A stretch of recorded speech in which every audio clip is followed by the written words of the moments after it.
What up? What up? What up? What's going on with everybody? How is everybody? Hello and welcome to my channel. You don't know me.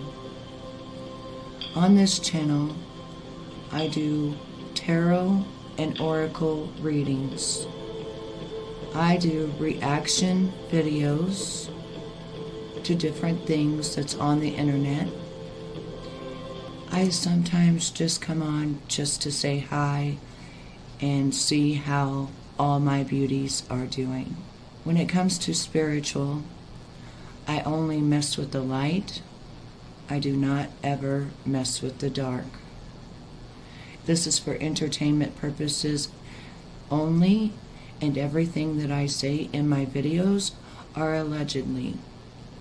When it comes to my tarot readings, it is either a choice that you can make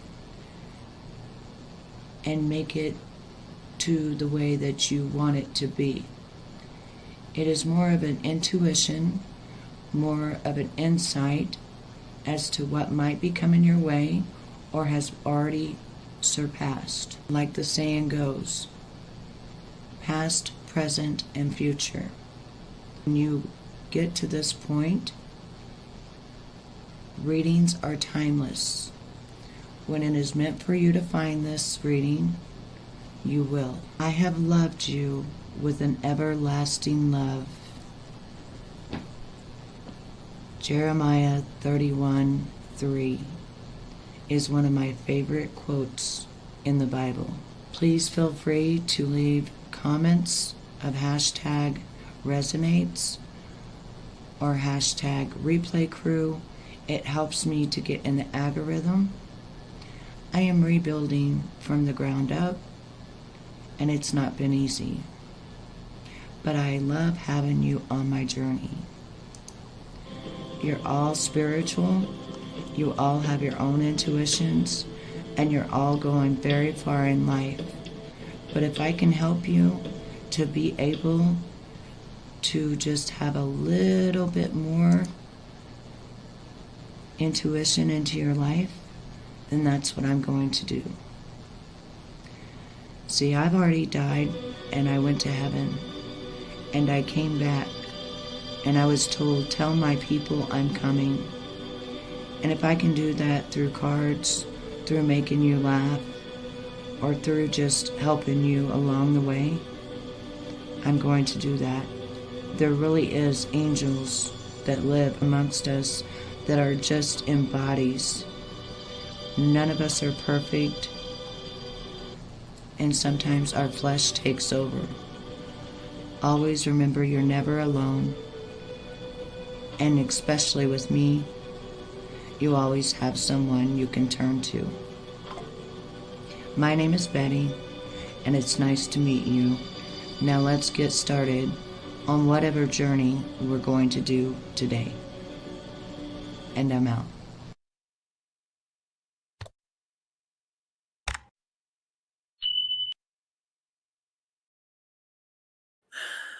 Hello, what's up, everybody? How is everybody this evening? What in the hell are you talking about, AB? Am I tweaking? Honey, if I would never tweak for one, okay? Number one, THC is my number one go-to, just like you, baby, okay?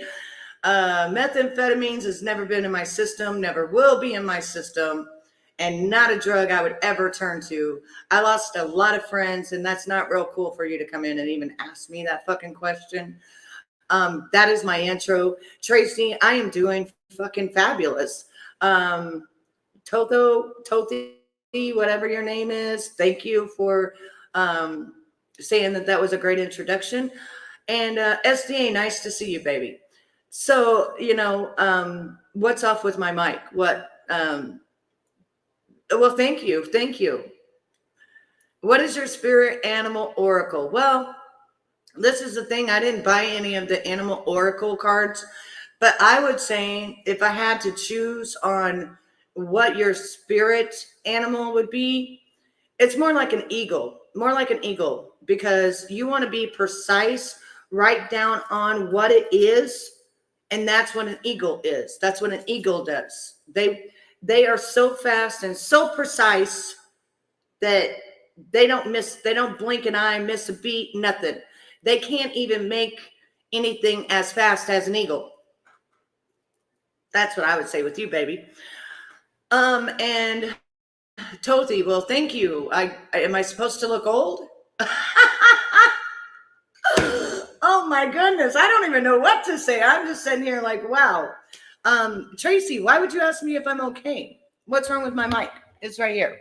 Hello, hello, hello, hello. All right. So, what's going on in everybody's world? What you want to know, huh? You want to know what's coming your way? Give it time, AB. Whatever it is that you're looking for, wanting, whatever, give it time. Let's see what else we got for your oracle. Intuition. The red flags you ignore now will come back to bite you later. You better go on your intuition, because those red flags you're ignoring, baby, they're going to come back to bite you in your little ass. Okay? Maybe like an echo. I don't know. Let me turn some stuff down. Is that better?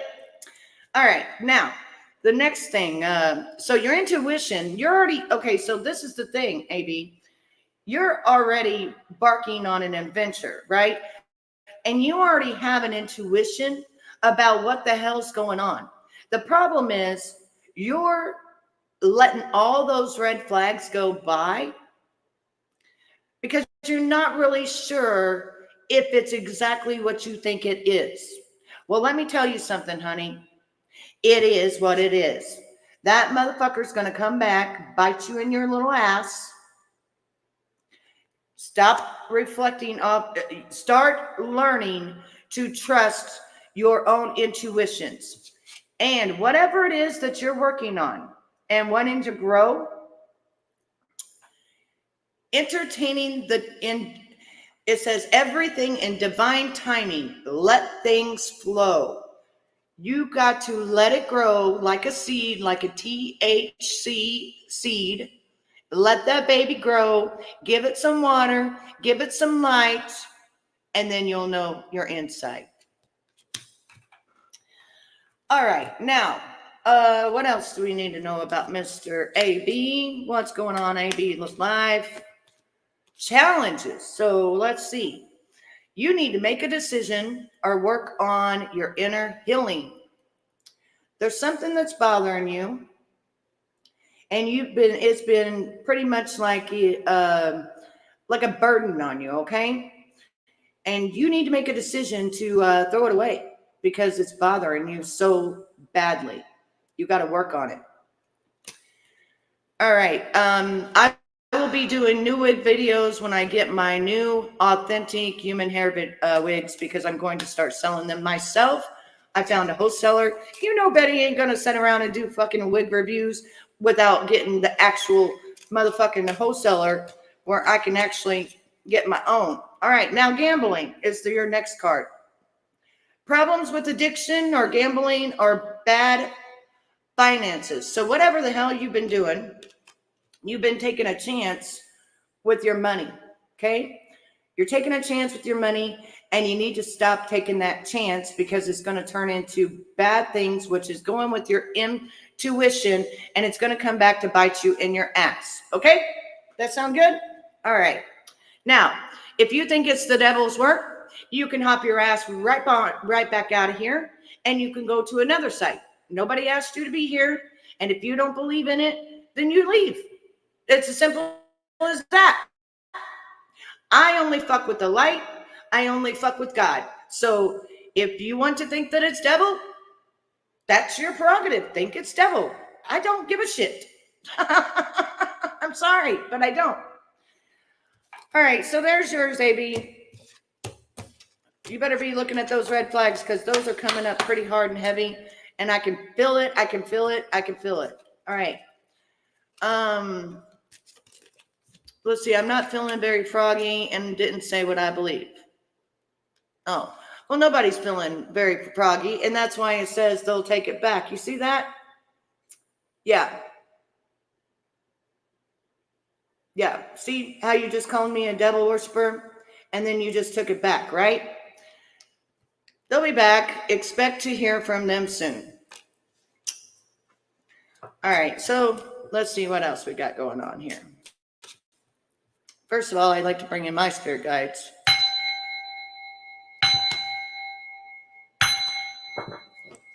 All right, what else is going on? You're high as a giraffe pussy. Well, that's probably your problem, thinking demon shit's coming at your way. I don't fuck with the dark, honey. I only fuck with the light. Love spell. You've been bewitched. So whoever it is that you've had a romantic relationship or whatever, they're actually just putting a spell on you. Once you realize who they are, you'll be gone. You'll be gone. Yeah, it's just a little spell that you're going to have to break and be like, yeah, see through all the bullshit. Take off your rose-colored glasses is what I'd say, baby.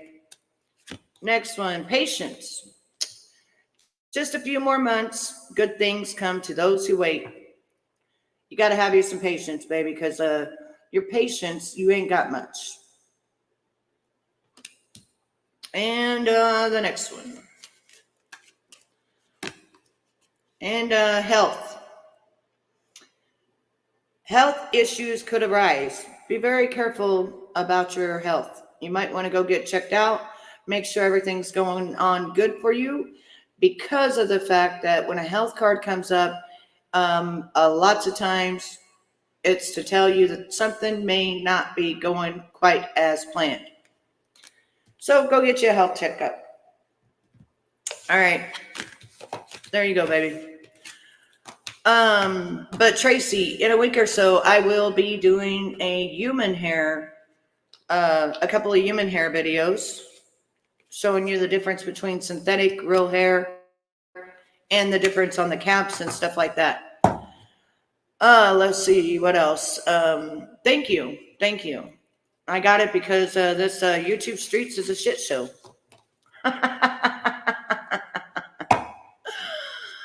Let's see. Tracy, did you want me to read something for you?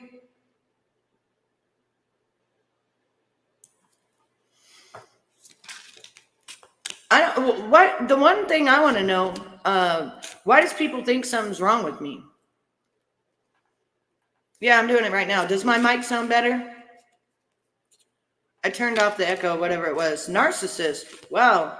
All right, so you got someone is too full of themselves. You got a narcissist around you, baby. Yep, you sure do. That's somebody very close to you. Virgo away. Hey, y'all, what's going on? All right, so watch that narcissist. I don't know who it is, what it is, but watch them. See what else got Tracy. Liar. Woo, woo. Also a liar. Damn. And you've got a guardian angel watching over you so that nothing happens to you. You're also going to realize that, because you got a lot of loved ones, a lot of guardian angels watching over you, and they're going to give you the intuition that this person's a narcissist and a liar all at the same time, if they haven't already. Well, thank you, Virgo Way. It sounds like a spirit box if you listen back to your video, big echo. Is it better now? Is it better now?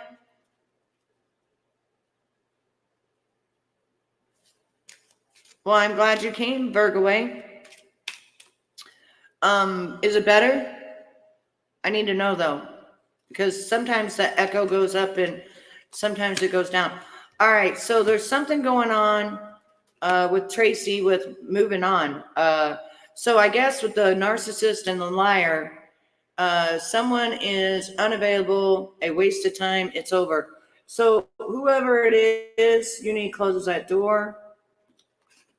You need to move on and close that door. And distance. You are on a partner. You and a partner may be physically or emotionally distant. Boom, boom, boom, boom, boom. Okay. So whoever it is that you got this partnership with or whatever's going on here is a narcissist, a liar. You need to move on and distance yourself from this person.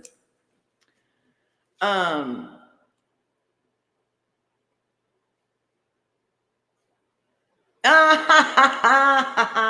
baby. No. Sure not. What's up, baby? What's up? I'm glad you love the hat.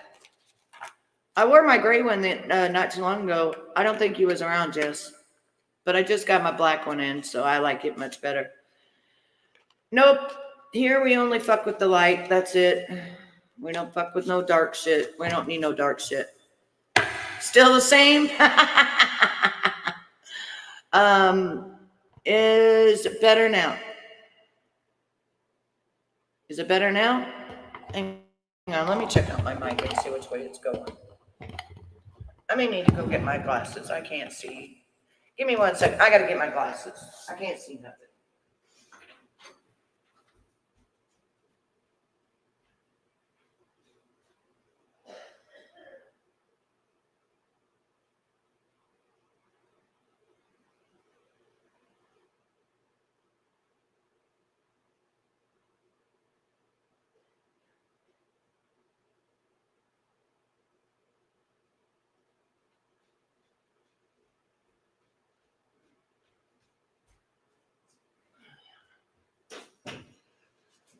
All right, what's going on here? Okay, hold on. Is that better? Does that sound better? Does that sound better? Because the echo, it sounded like it was all the way up. I don't know why, because I never changed it. Is that better? Is it still got reverb? Is that better? Should sound good now. Because I've got the echo. Let's see. Yeah, that's down. Yeah, the echo's all the way down. The mic is just normal. It should be fine now. Yeah, it should be better now. All right, good. Thank you. Keeping it over here. Hopefully you can hear me. Sorry about that. I don't know. Sometimes my grandbabies still come in and they'll play with the little buttons, and that might have been what happened. But you know what? You got to love your grandbabies. You got to love your grandbabies. Okay, Virgo away. Oh, what question you got, or you want me to just touch on base? First card I got for you is moving. Change of residence, moving in with your partner, or this also could be moving on from a situation that you no longer suits you. No longer suits you. Doesn't necessarily mean you're moving out your house or anything like that. You're just moving along. You know how sometimes you don't like the way people move and stuff like that? Yeah, that's what that card means. You also got intuition, and you also are ignoring the red flags. And if you keep ignoring those red flags, baby, you as a Virgo already know it's going to come back and bite you in your ass. So you got to stop doing that. You got to, if you see a red flag, and this is what I tell everyone, if you see a red flag, you use and believe in that red flag, because that red flag's telling you something for a reason, honey. Them red flags, them intuition, them stomach pains down deep in your gut feeling, yeah, they're real. They're real. Mercury retrograde, we just got out of that. Electronic issues, communication issues, review everything. So you know how you just got through telling me that my microphone was all messed up and stuff? Boom. That's you being honest with me. You didn't have to be. You don't know me from Adam, but you was honest with me. You see what I'm saying?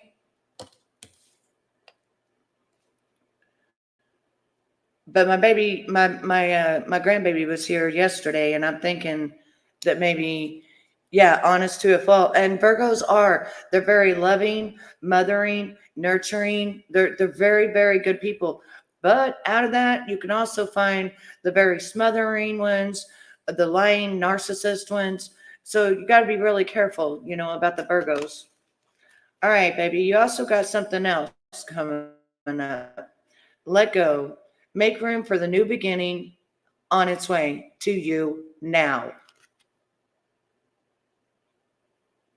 So whatever's going on, baby, you got to let go. And that's what I was talking about, how people move, people lying to you, you seeing red flags, you being honest with me, you don't know me from Adam. Let go of all of that. Let go of all that. That way it don't come back to bite you in your ass. Let's see what else. Yep, move on. Someone is unavailable. A waste of time. It's over, baby. Shut that door. So that's why moving means moving on.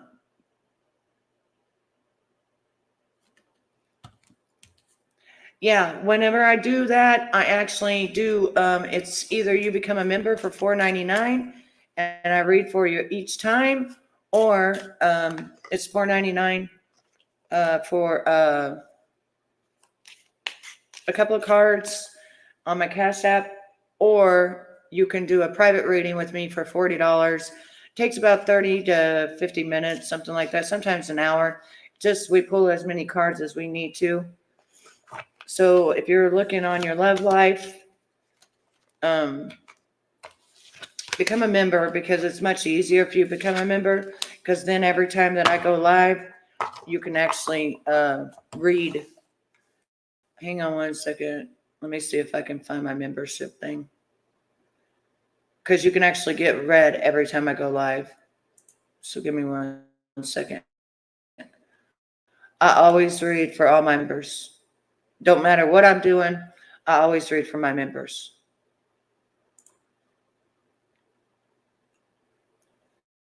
So just give me one second here. Oh, everything takes so long. I swear it.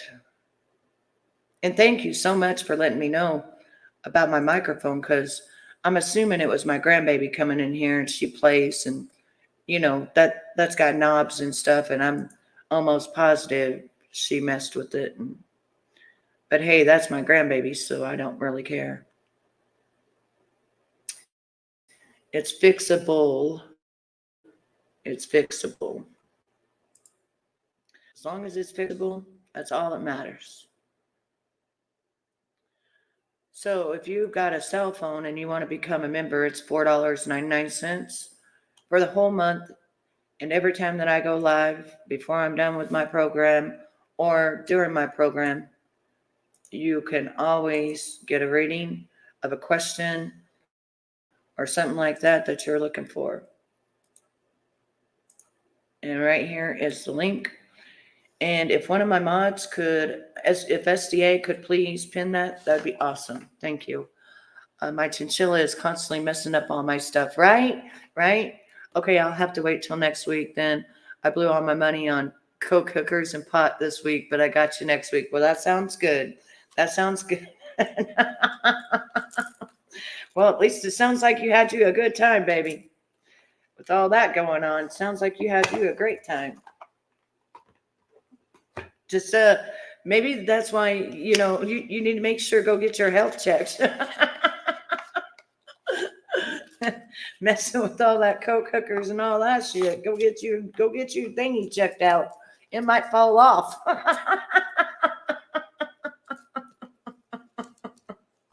You don't know what these girls be having these days, honey. They be having all kinds of stuff.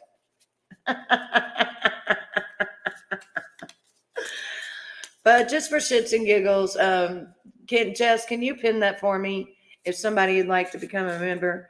All right, for shits and giggles, Virgo, you want to know about your love life. That's pretty much what I was reading to you was your love life. It just kept popping up. It kept popping up.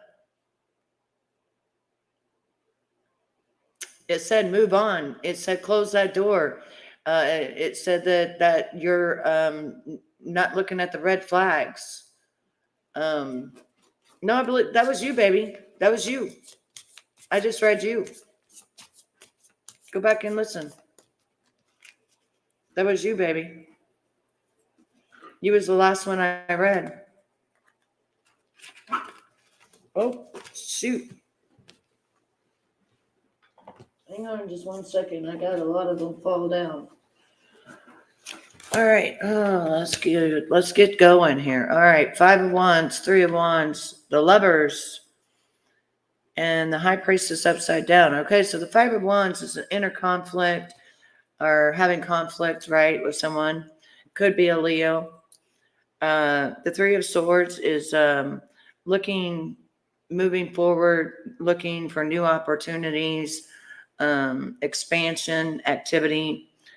The Lovers card is love, harmony, relationship, union, and strength of 2 people, deep love, a choice. And the next one is a secret, secrets and hidden agenda, disconnected from intuition, withdrawn, silent, selfish, ignorance, and misunderstanding. So, when it comes to your love life, on the outside, this is what it looks like. Love, abundance, happiness, everything is great. On the inside, this is what it looks like. Secrets, harm, hidden agenda, disconnected from intuition, withdrawn, silent, selfish, shadowness, ignorance, misunderstanding. And what you're banking on for the 2 of you would be you're trying to broaden your horizons. You're trying to progress foresight, enterprise activity, expansion, moving forward. Okay? And then the 5 of Wands is competition, debates, conflict, disagreement, territorial, clash in egos. That's why you're having a problem. You're not having communication with your partner. So that's what I see with your love life right now. However, your love life can always turn around. And if you realize that you're having communication problems, you can try to go at it a different way.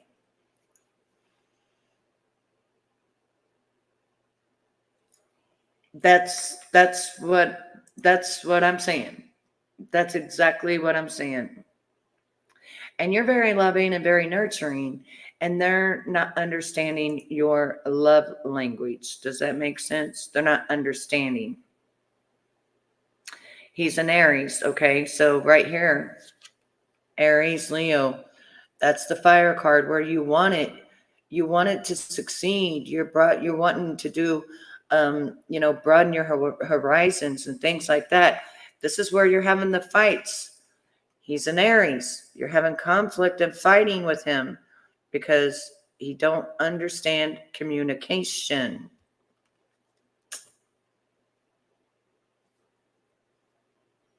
And there's secrets and stuff because he don't know how to communicate. I see lack of communication. I think that if you could get on the right track, yes, you're stubborn. I think if you could get on the right track of maybe, because not everybody can be the boss. Sometimes you got to humble yourself and you got to be like, okay, I will be the bigger person. I will say I'm in the wrong, yada, yada, yada. And then that fire person, it starts putting the flames out and they start feeling like you care about them more and they'll listen more. Sometimes you got to find a way to bring it in to where that communication, a way to communicate with each other. Does that make sense? And you can't be so stubborn because when you're stubborn, it's pushing, and I'm a fire sign, it's pushing them further and further away because you feel like they're not listening to you and they feel like that you're not listening to them. And it's clashing like a mofo. Okay. It's making it not a good situation at all.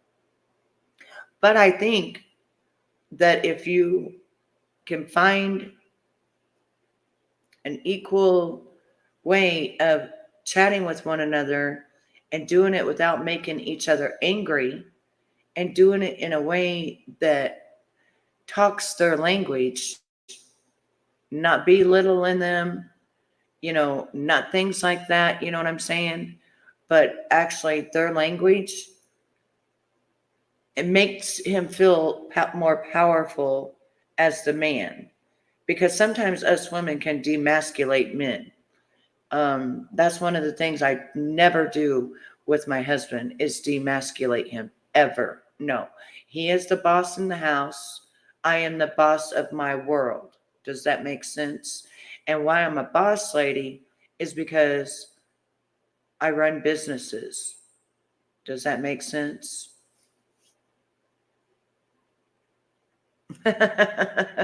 And I get what you're saying. You're never wrong. But sometimes you got to just say, you know what, babe? You're right. You're right.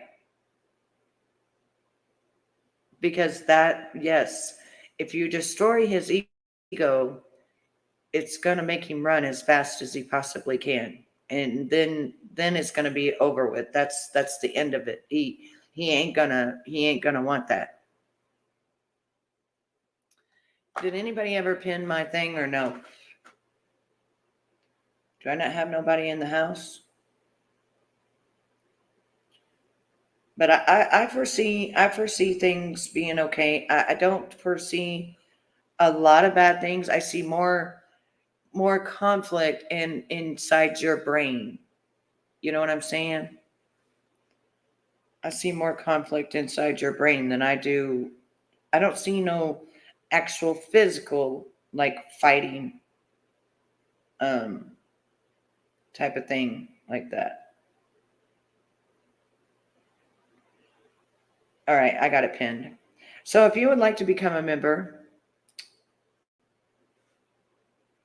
it's $4.99. And I think that's fair. Oh, and get those thumbs up. What in the heck is going on here? I've got one thumb up. Or no. No. Get those thumbs up. I ain't even talking no more unless I get some thumbs up. No. I don't roll like that. Every room I walk into, I don't care. The first thing I do is put a thumbs up, helping them get into the algorithm, helping other people see, and it is free. It is free, babies. It's free. Ain't no reason to have no thumbs up. None. But everything's good with me. Sometimes when you're right, just tell him he's right. Yes. Yes. See, Jess has the magical powers of what I'm talking about. Sometimes you just got to go. I do. I'm good at not hurting his ego. His ex-wives did that enough. Exactly. Well, thank you, baby. I appreciate that. Everybody get their thumbs up. Give me some thumbs up in here. Let's go. Let's go. We I don't know what's going on here, but we got to get in the algorithm here. We only got 14, but I need 14 damn thumbs up. 14 thumbs up. That's what I was going to say, because remember when I said inner conflict, whatever damage he had done or they had done to him or your exes had done to you, it's coming out to each one of you. Does that make sense? So he's taking it out on you as to what's been done to him. If that makes, I hope that makes sense. I hope you understand what I'm talking about.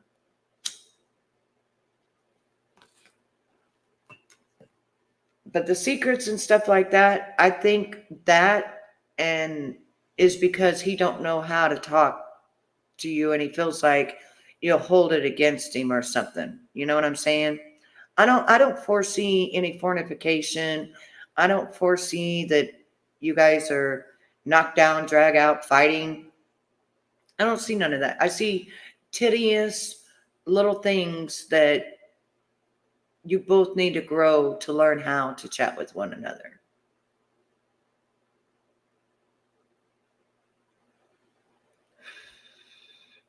Yeah, and sometimes, when they've been damaged really, really bad, honey, you just have to just bite the big one if you really want to be with him. If you've known this guy for 20 or more years and you have the biggest crush on him, but you cannot lay down and let him treat you like a doormat either. Okay? Now, see, I get it because Aries are good-looking motherfuckers. They're fired. Their talking is amazing. They got their game. I get where you're coming from, especially you being a Virgo, right? The nurturing, the loving. I want to heal you, help you, whatever.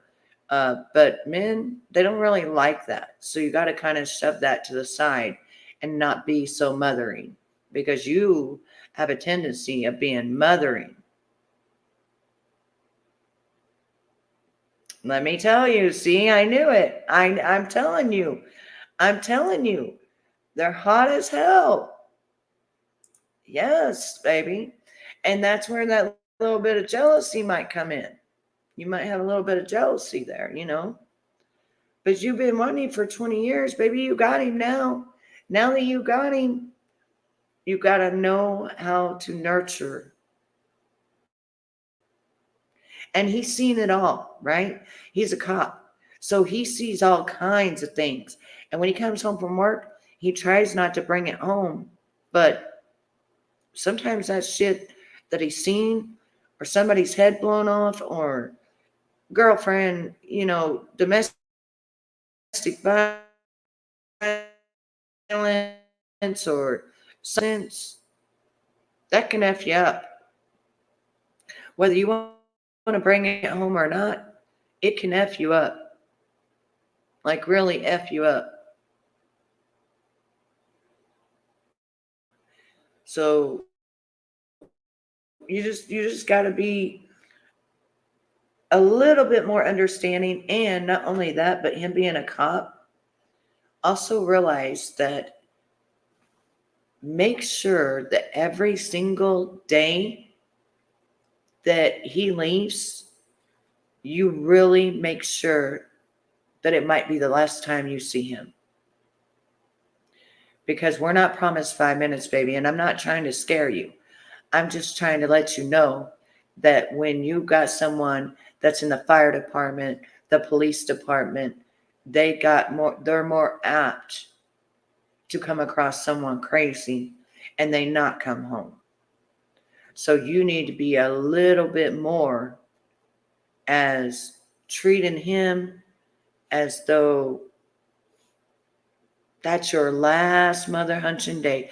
And also, if you treat your man as though it's your first date and he does the same with you, you'll never have a problem. Because on your first date, you are on your best behavior. You are doing the best that you possibly can to impress that person. And then that's when it works out, right? So treat every day as though it's your first date. That's what me and my husband do. Every day, he's my first date. And I know you get it because your ex was a soldier. So you didn't know. You didn't know. And you just have to, and sometimes we fall short of that. Sometimes we fall short of thinking, oh, I'll see you tomorrow morning. Oh, I'll see you in a few hours.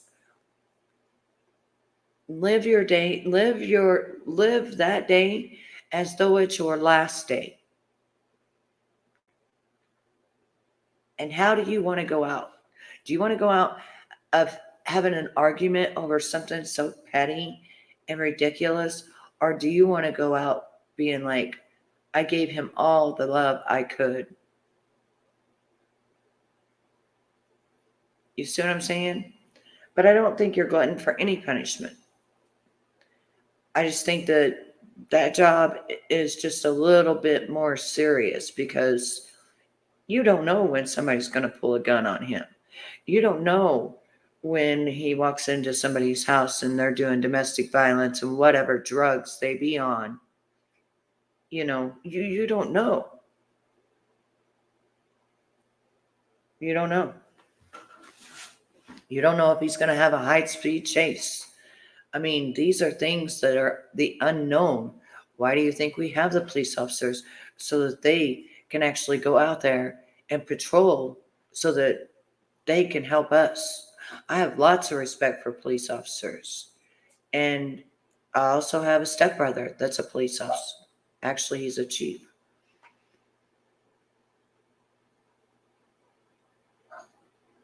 Damn. Yeah, just don't. It's not even worth it.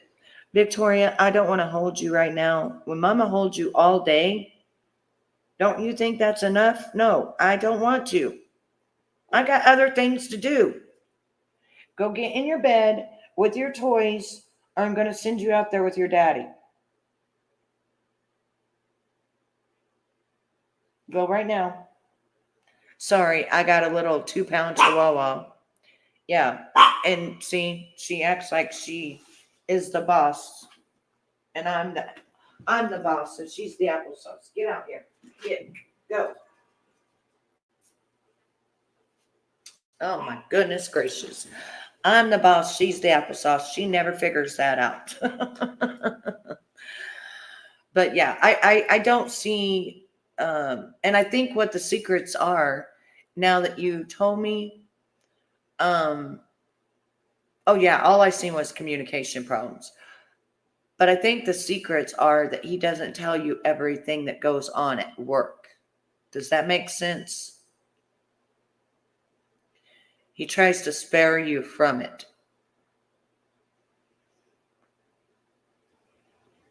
Oh, I should have. Yeah. Well, she'll be back in just a moment.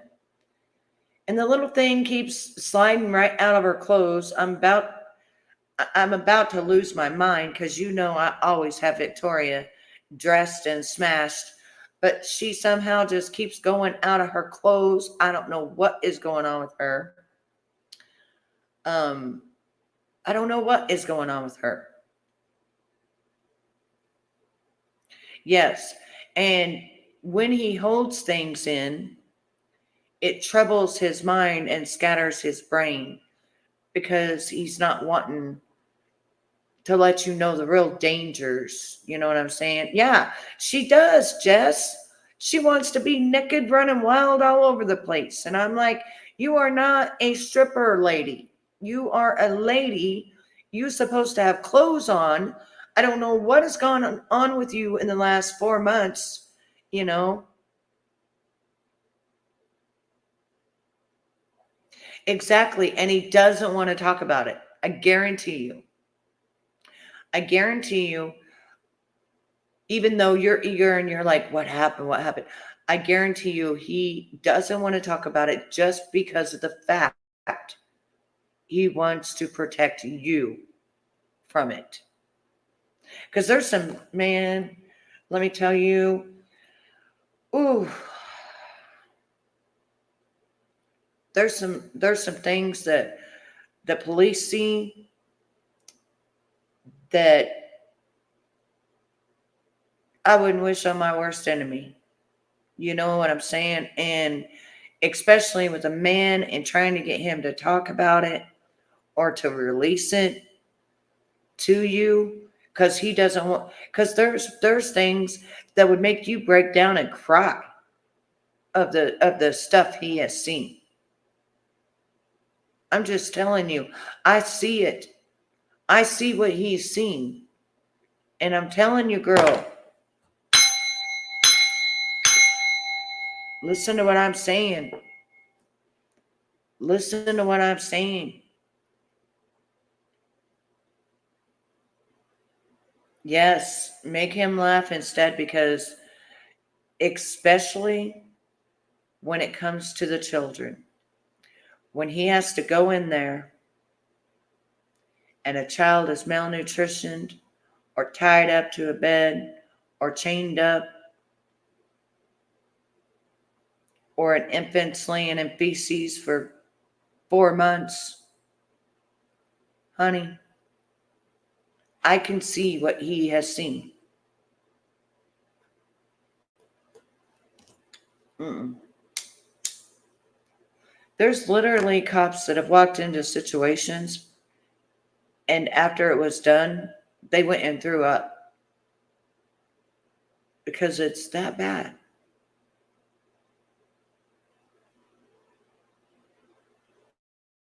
And then think about this, all the houses he has to go into. Most of the people are not on their good behavior, or he wouldn't be there. Think about that.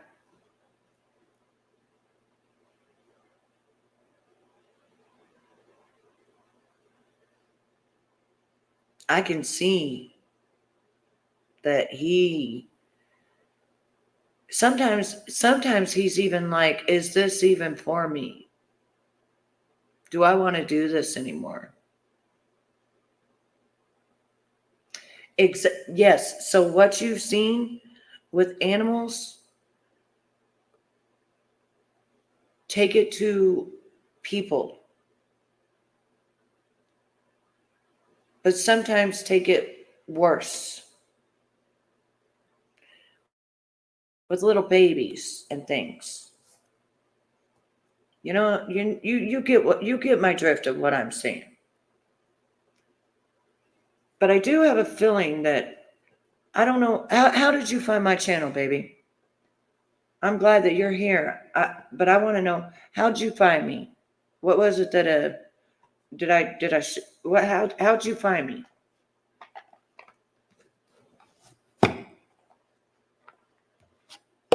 On what, Jimmy? Nice to see you. Sometimes it is all one-sided. Yep, you are correct on that. You're not completely sure?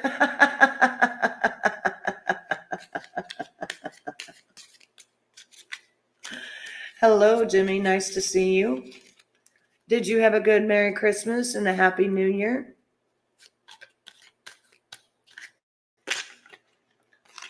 I hope that you did.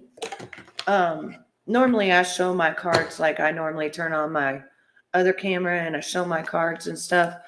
But Jimmy is right.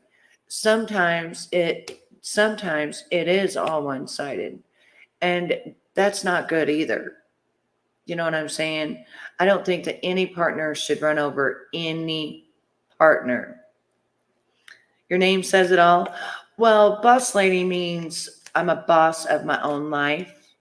I'm a boss of my own businesses. That's what that means. Yeah, that's what that means. It means that I am my own boss. And even my husband, he is not my boss. And I'm not his boss. And I'm not a witch. Nope. But it's really weird. Post what link? It's really weird that I just flipped to this card.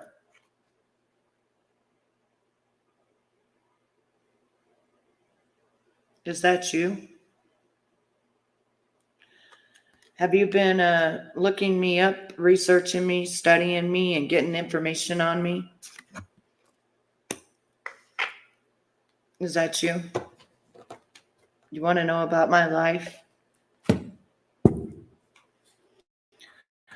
Don't get so temperamental down there in the comments,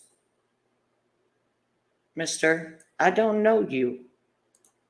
You don't know me. So don't get so temperamental.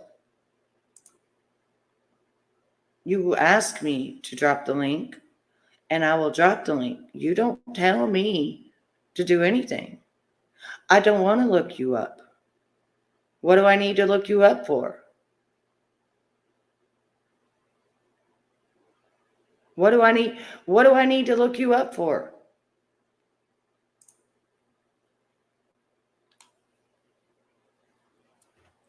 I don't need to look you up. You're a person just like me.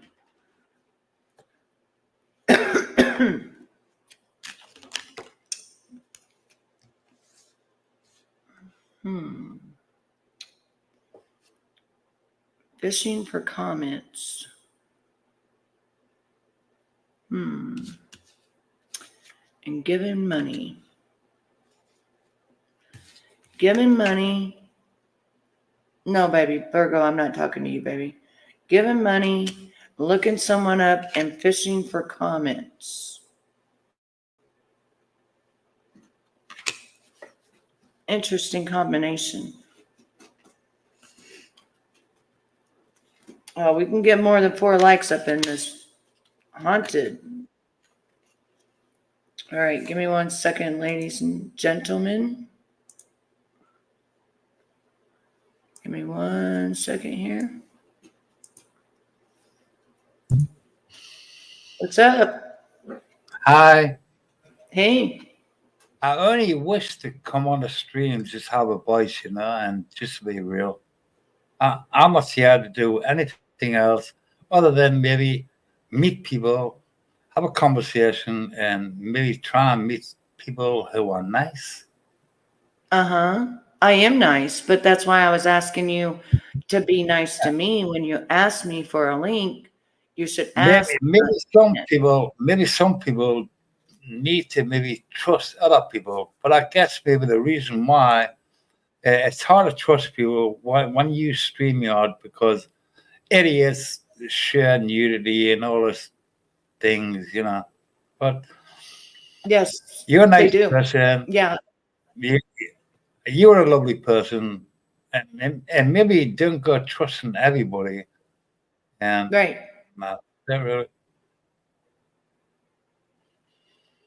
See, that's the thing, Jimmy, is that when you're on these social media sites, right? Yeah, And just somebody new comes in your room and it's like, drop the link. To me, it's kind of rude when they could say, could you please drop the link? Like there's different ways of, chatting with people. You know I what know I mean? exactly what you mean. I know exactly what you mean. I mean, maybe you look up my YouTube channel, which is the name, and which I'm using there now. I give up YouTube for a reason, and that's why I stream on Kick for now. And by the way, that baby, yeah, you seem like a lovely lady. Maybe don't use YouTube, maybe use Kick or something like this, which gives you 95% of the revenue. And that's it really, because YouTubers maybe and Twitch is maybe something you should not really use. I've used both. Yeah, I know exactly what you're talking about. Many people have told me about Kick. I do have an account. I just never went live on there. I made an account just so I could watch someone on there. But I've never went live myself on there. But I did hear that you get a lot more of your revenue than you do. Yeah, you get 95%. 95%? Yes. Wow. You get 95%. So what is it that you do? Pardon? What is it that you do, Jimmy, if I may ask? Well, I really didn't come on the internet to make money from any social media website. I just come on here to meet new people, talk to people, and have a nice day, really. And I only log on the internet on maybe Mondays and Friday evenings. Okay, I gotcha.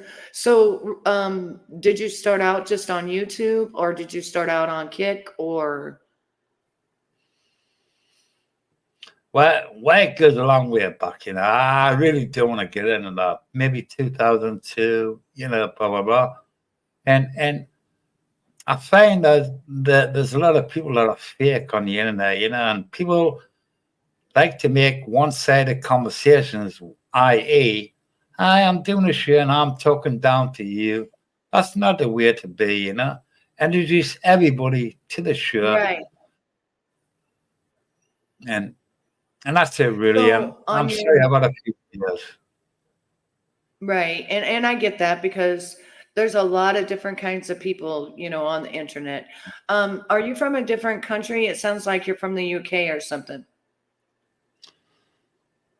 What do you mean by different country? I mean, which country are you from? Are you from Canada, United States? United States.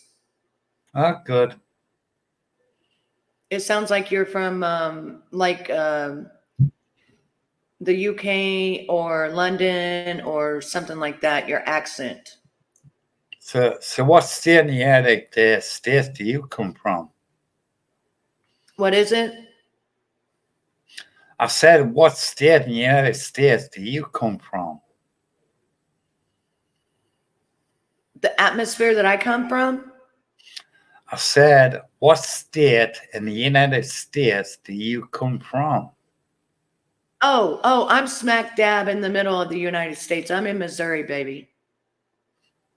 I mean, that's really good in a way because my friend lives there. I know it's in the middle of nothingness, but Missouri is quite a nice place. Yes. Yeah, I'm not too far from Branson, Missouri. What country do you come from? I come from the United Kingdom. I knew it. I knew it. And by the way, I didn't say Scotland. I live 256 miles south of Edinburgh.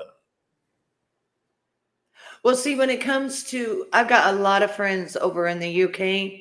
I love the UK people, and they love me. And but when it comes to you like talking about the different counties or whatever's around you, I don't know nothing. I become completely blank.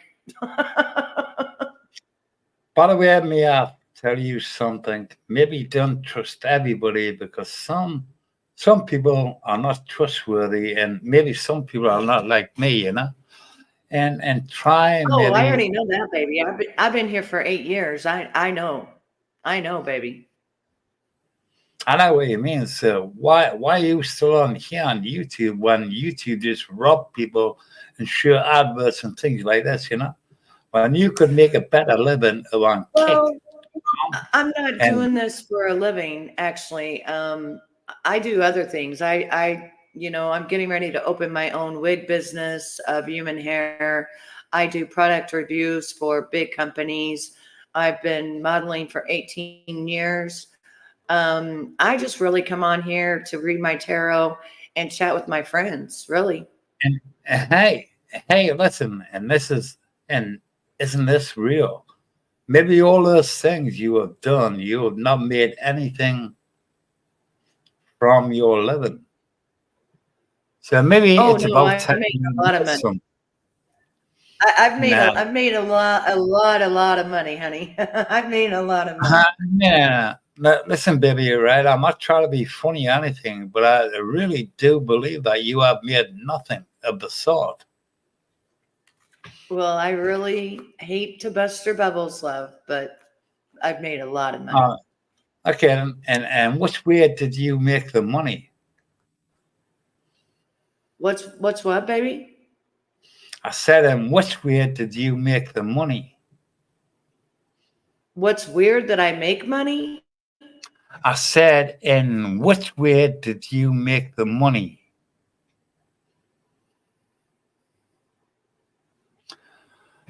I mean, should I maybe sound American? Should I sound American when I say this? No, I I just said, no, because I know UK accent. Good night, baby. Good night. Good night, Jess. I love you, baby. I'll see you. I'll see you next time I'm live, beauty. No, it's something is not coming yes. out clear, and I cannot hear exactly what you're saying. Okay, then. So maybe I should maybe try the American accent of love. And which way, my money, honey, would you like to make money from the internet?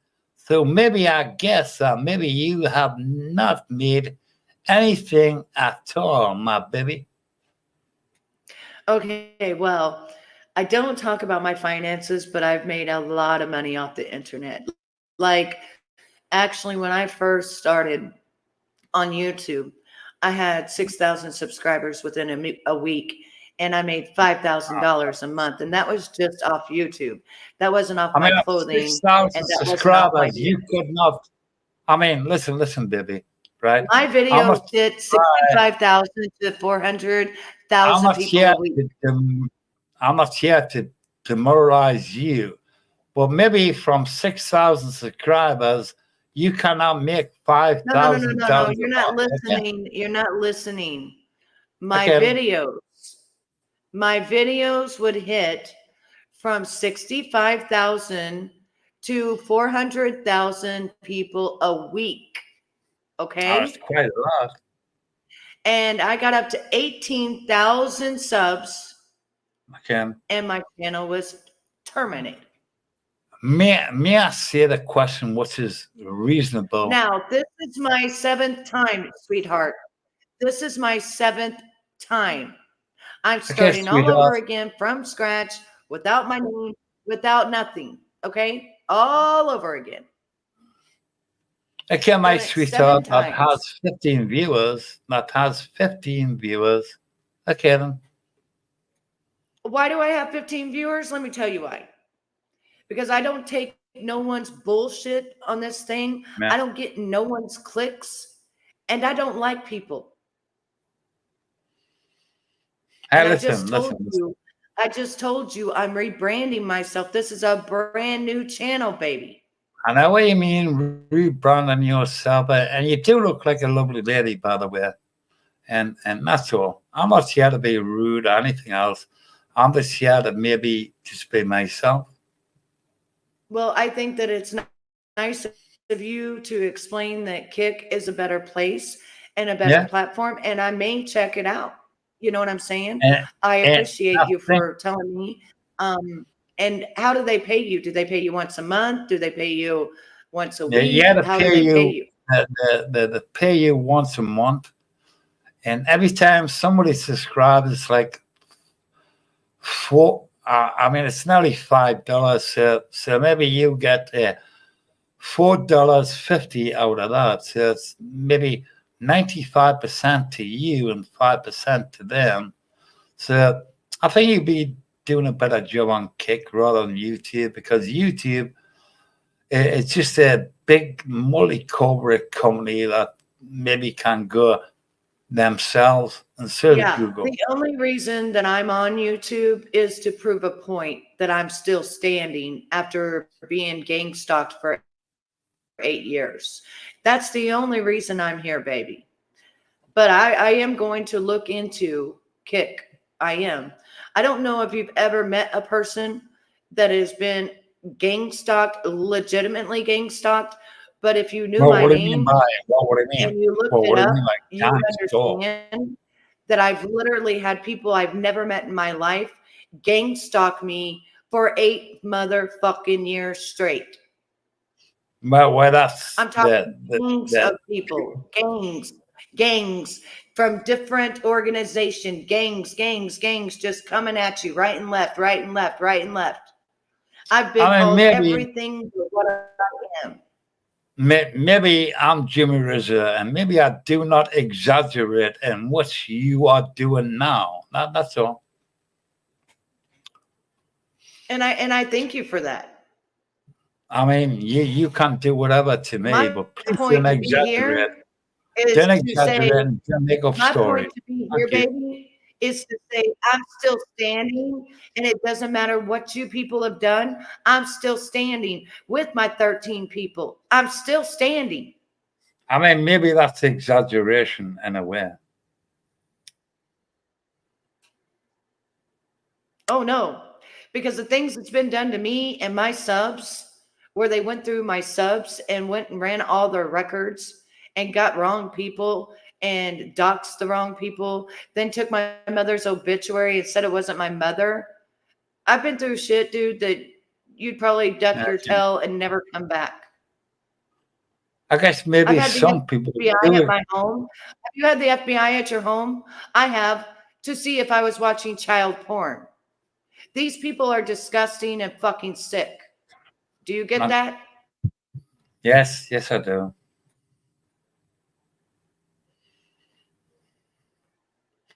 And maybe I'm still standing.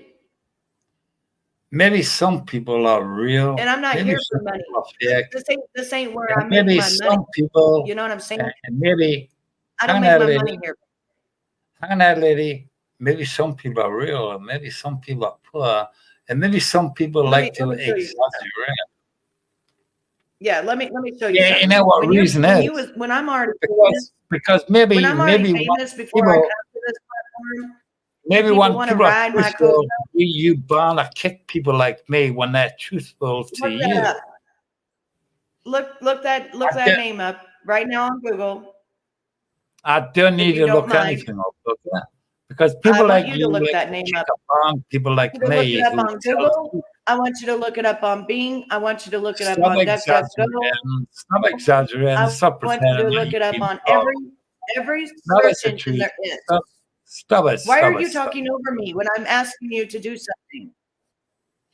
I'm only telling you that you're exaggerating. So maybe stop it. Because maybe you deserve the things that Exaggerating? are coming Honey, to you you. have no clue.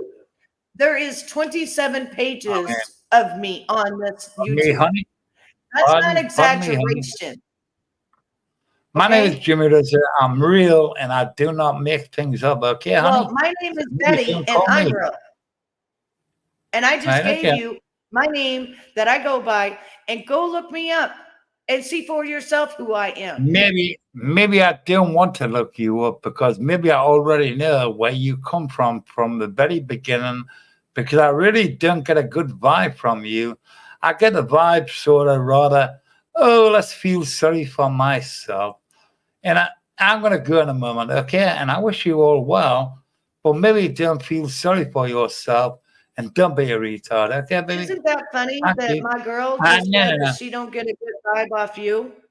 I said thank you and have a lovely day. Bye. Bye bye. So, Virgo, now you know who I am. You notice how that man ran away? It isn't that he didn't get a good vibe off me. It's that he did look me up.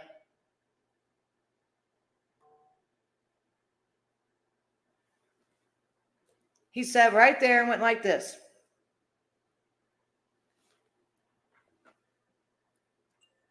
And I'm still standing while these motherfuckers are still doing what they were doing. How many years? They do the same thing every single day.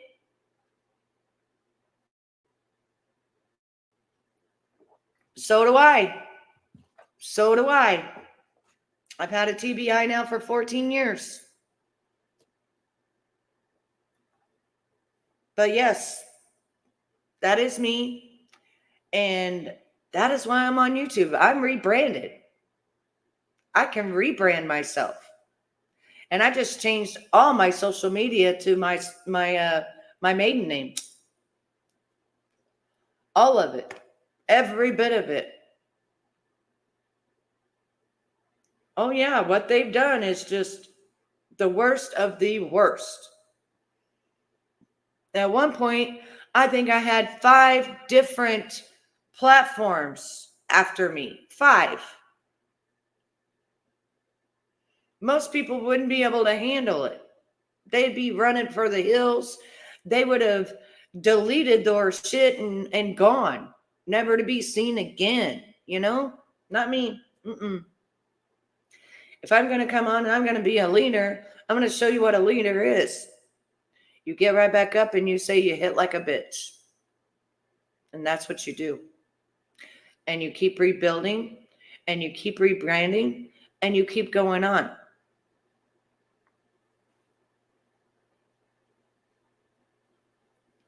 Bingo. And who was the first one that brought him out as a fraud and scammer? Me. I was the very first one. Very first one, as soon as he hit the platform. That's right. As soon as he hit this platform, I said, do not give your money away. This guy is a fraud. This guy is a scammer. This guy has frauded everybody. Nobody listened.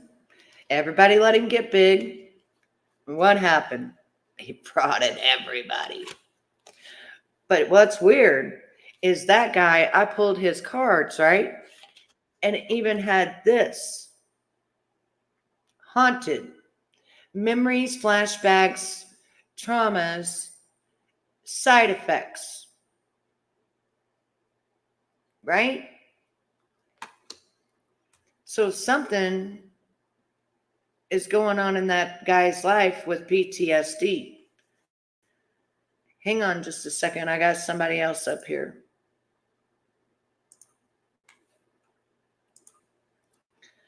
Hello, and what can I help you with? What is DJ Fruit Loops? What are you doing here?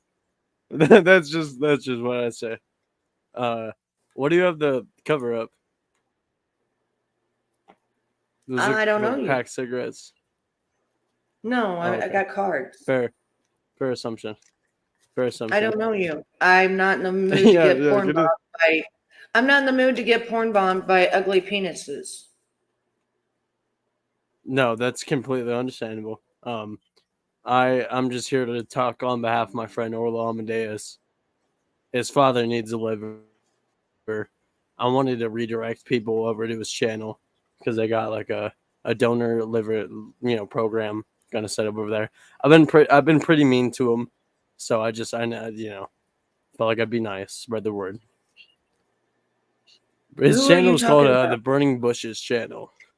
My friend Orlo Amadeus creates music. Orlo Amadeus. That's what I'm talking about. Who are you talking about? What is? I'm talking about Daniel J. Newman, Orlo Amadeus. He's my best friend. He's mad at me right now, but I don't know. Well, you guys will get over it. Yeah, no, I really think we would like to. I would like to. I really think we would. I really think our relationship is stronger than that. That's something as stupid as, I'm not sure. $300 getting in the way of our friendship, Oh, money? Money got in the way? Money, yeah. Mm. Money got in the way. He accused me of stealing $300. It was totally out of nowhere. Are you like best friends in real life? Like go around him? Well, I mean, I've showed up at his house. He doesn't know I have, but So how could you steal money from I've been him? over to his place. So I have no idea. I mean, you would have had that's to? the thing I was wondering. Yeah, you would have had to have stolen from his house, or what happened something was is somebody contacted him saying they were like Uber support because he's an Uber driver, and they said they needed his card details, and then they drained his account, and he thought it was me. He accused me of doing that. So After I was so nice to him. Oh wow. Yeah. So somebody actually drained his account because somebody called him and he really gave out his information. That he did.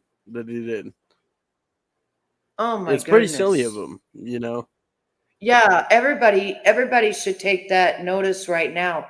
Never, ever give your card information over the phone with people you don't know. I don't care if they say they're from your bank, wherever. You never give that information out, Yeah. It's a very foolish choice. Yeah, I would never. The guy's third. I feel kind of bad for him, if I'm going to be honest with you. The guy's 33. He lives at his parents' house. He only does Uber so he could pay for his weed. I like weed too. Don't get it twisted, but he's got a dying father who gets harassed because he gets online and does these little live streams. Oh, so he gets harassed because he lives at home with mom and dad, and he drives an Uber, and he only drives it so he can buy his weed. So people harass him because he's not out actually being a productive citizen, owning his own house and things, and having a family and stuff like that.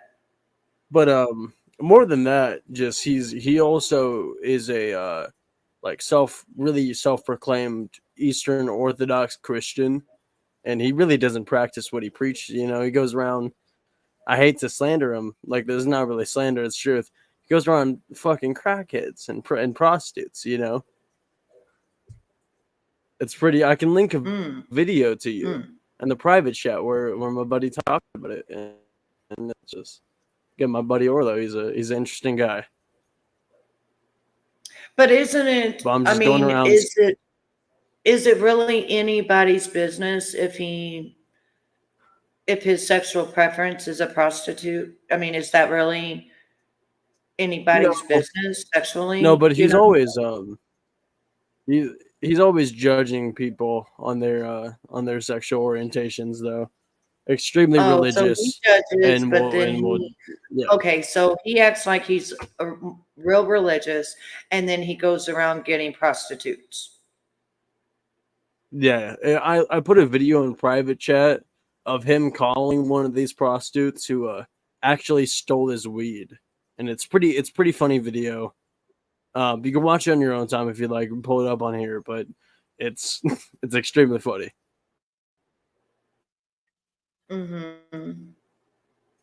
Give me just 1 second, would you? Of course. I've seen you come into my live chat a couple of times. How did you find me? No, I just search for StreamYards. You know, it's this for StreamYards. This app is application. Is amazing. Yeah, you just search up StreamYard filtered by live. See everyone who's doing a StreamYard, you know. Wait, you can just put in StreamYards and then I'm wondering people are how DJ. Yeah. Yeah, you can search up StreamYard and then you filter by live, and it shows all these people, you know, who post their links, and then I can come up and talk about my friend Daniel J. Newman because of how cool he is. Really? Oh yeah. Now, the real DJ Fruit Loops has been coming to my chat now for, I don't know, about 2 weeks. He's been pretty cool. He hasn't like been trolling me. Seems pretty cool. I don't know him, but now it looks like Virgo knows him. No, he comes around my streams.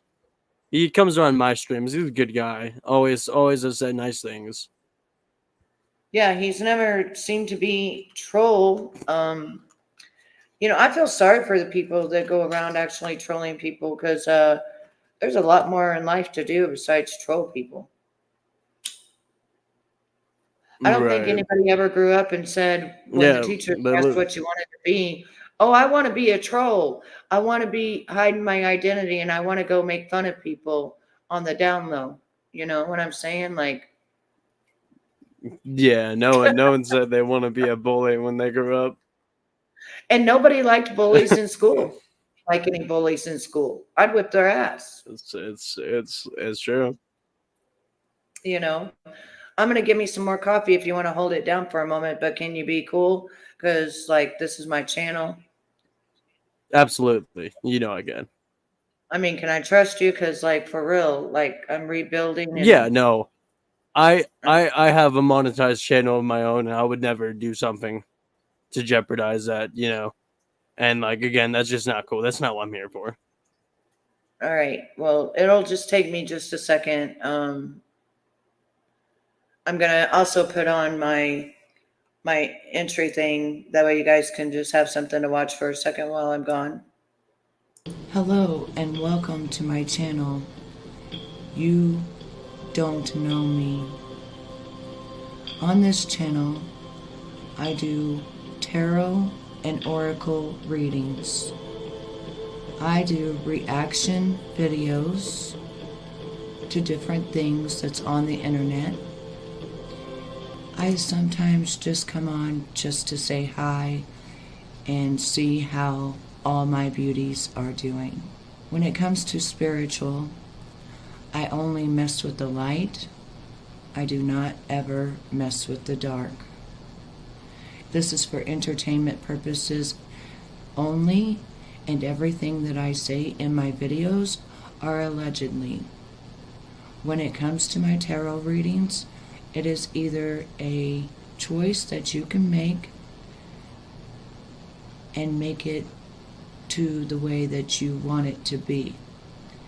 It is more of an intuition, more of an insight as to what might be coming your way or has already surpassed. Like the saying goes, past, present, and future. When you get to this point,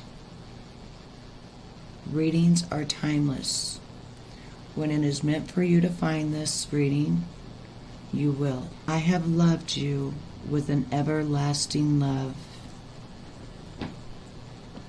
Jeremiah 31:3 is one of my favorite quotes in the Bible.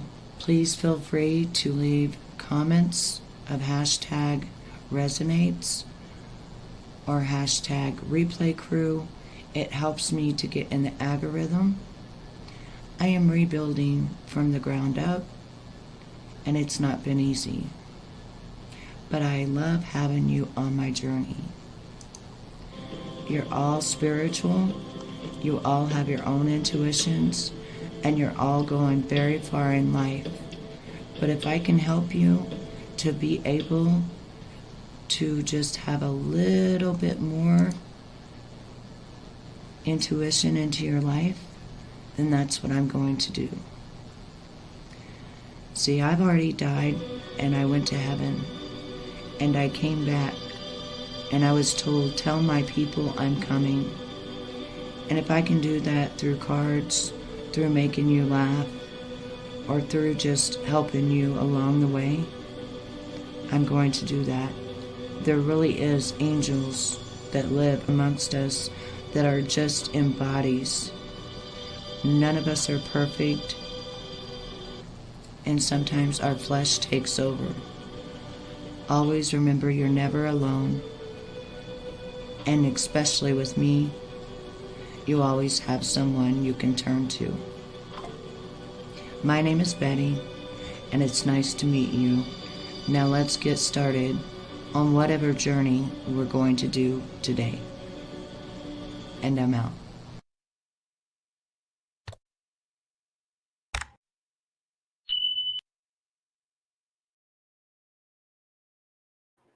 Okay, so we are back. It is tea time.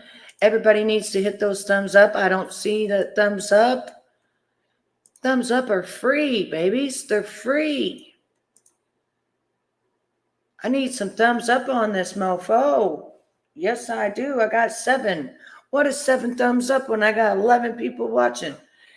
And all them people in the bushes, I hope you guys had a happy new year. Say la vie, honey. You need to quit tagging me. You really do. I'm not your content. And I don't want to get out of my character by dragging you. Okay? I'm sorry that you're jealous of me, but there ain't nothing I can do about that.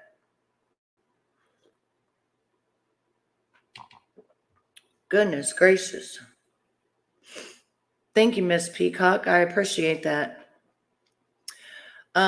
So how has everybody's day been? So we've met 2 people so far, and I'm assuming that he left because I put that on. But for my protection, it's best that I put that on because I don't need any weird stuff going on with my channel. You know, if I don't know anybody, I don't know nobody. Seems like DJ and Miss Peacock know each other. And I'm glad to have the 2 of you in here. It's nice to see some new faces. And Virgo, it's nice to see you. Yeah, so what I do is, honestly, I like to bring positivity. I like to chat about different things. I like to review different things. I like to do tarot, oracle, and angel cards. I really like it. And if it helps someone to, enlighten their way or to help someone, that's what I like about it. Other than that, I don't go no further. I don't do magic. I don't do spells. I don't mess with anything to do with darkness at all. Let's wake that up. No darkness, all light. And let's see what else.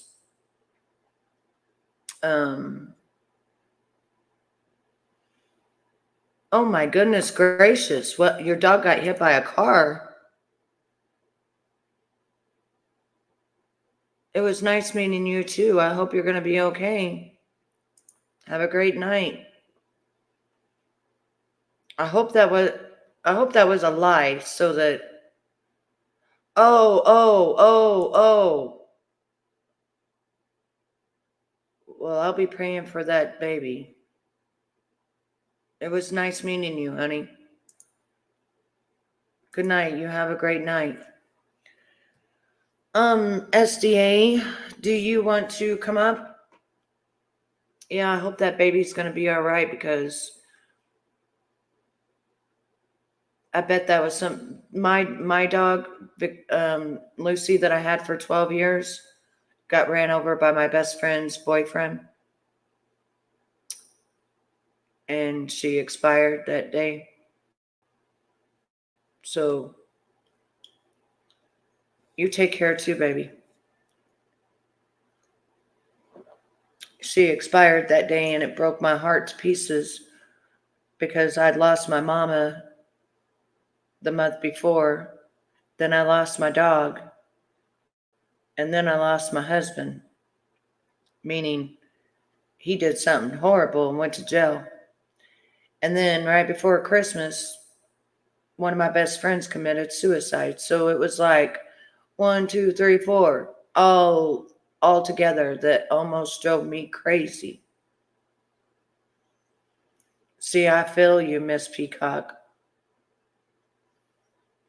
Mine was in 2011, and the bad thing is he ran her over and didn't even tell me. The neighbors came, and then he went outside, and I didn't realize she wasn't inside, because she was solid black. She was inside all the time. And evidently when they had left, she had went out with them, and they was driving a big Yukon. Imagine a Yukon. And he ran over her face. So one side of her face was gone. And when he went outside, he came back in, and I saw what he went in the kitchen, and he went like this to my friend, my best friend, that's still my friend, been my best friend now for 30 years. She went and got a blanket. I didn't know what was going on. I was saying, "Where's Lucy? Where's Lucy?" And she went and got a blanket, because she knew I always wrapped her in a blanket. And she went outside, because he didn't even bring her in. And she went outside and gathered her up and put her in a blanket, and then brought her to me and said, "Betty, I'm sorry, but my boyfriend ran over her, and we didn't realize it was her. And now the neighbors brought her over." And I lost it. Like, you ever screamed and nothing will come out? Like, you're screaming, but nothing's going to come out, because I had just lost my mother a month prior in my arms at age 55 years old, just died on the spot in her house with me. So I was in so much shock, take my mom and then take my baby. Like, I was losing it. And I screamed, but no scream would come out, because it was internal. It was internal. So when people say they lose their fur babies, I totally understand. I totally understand.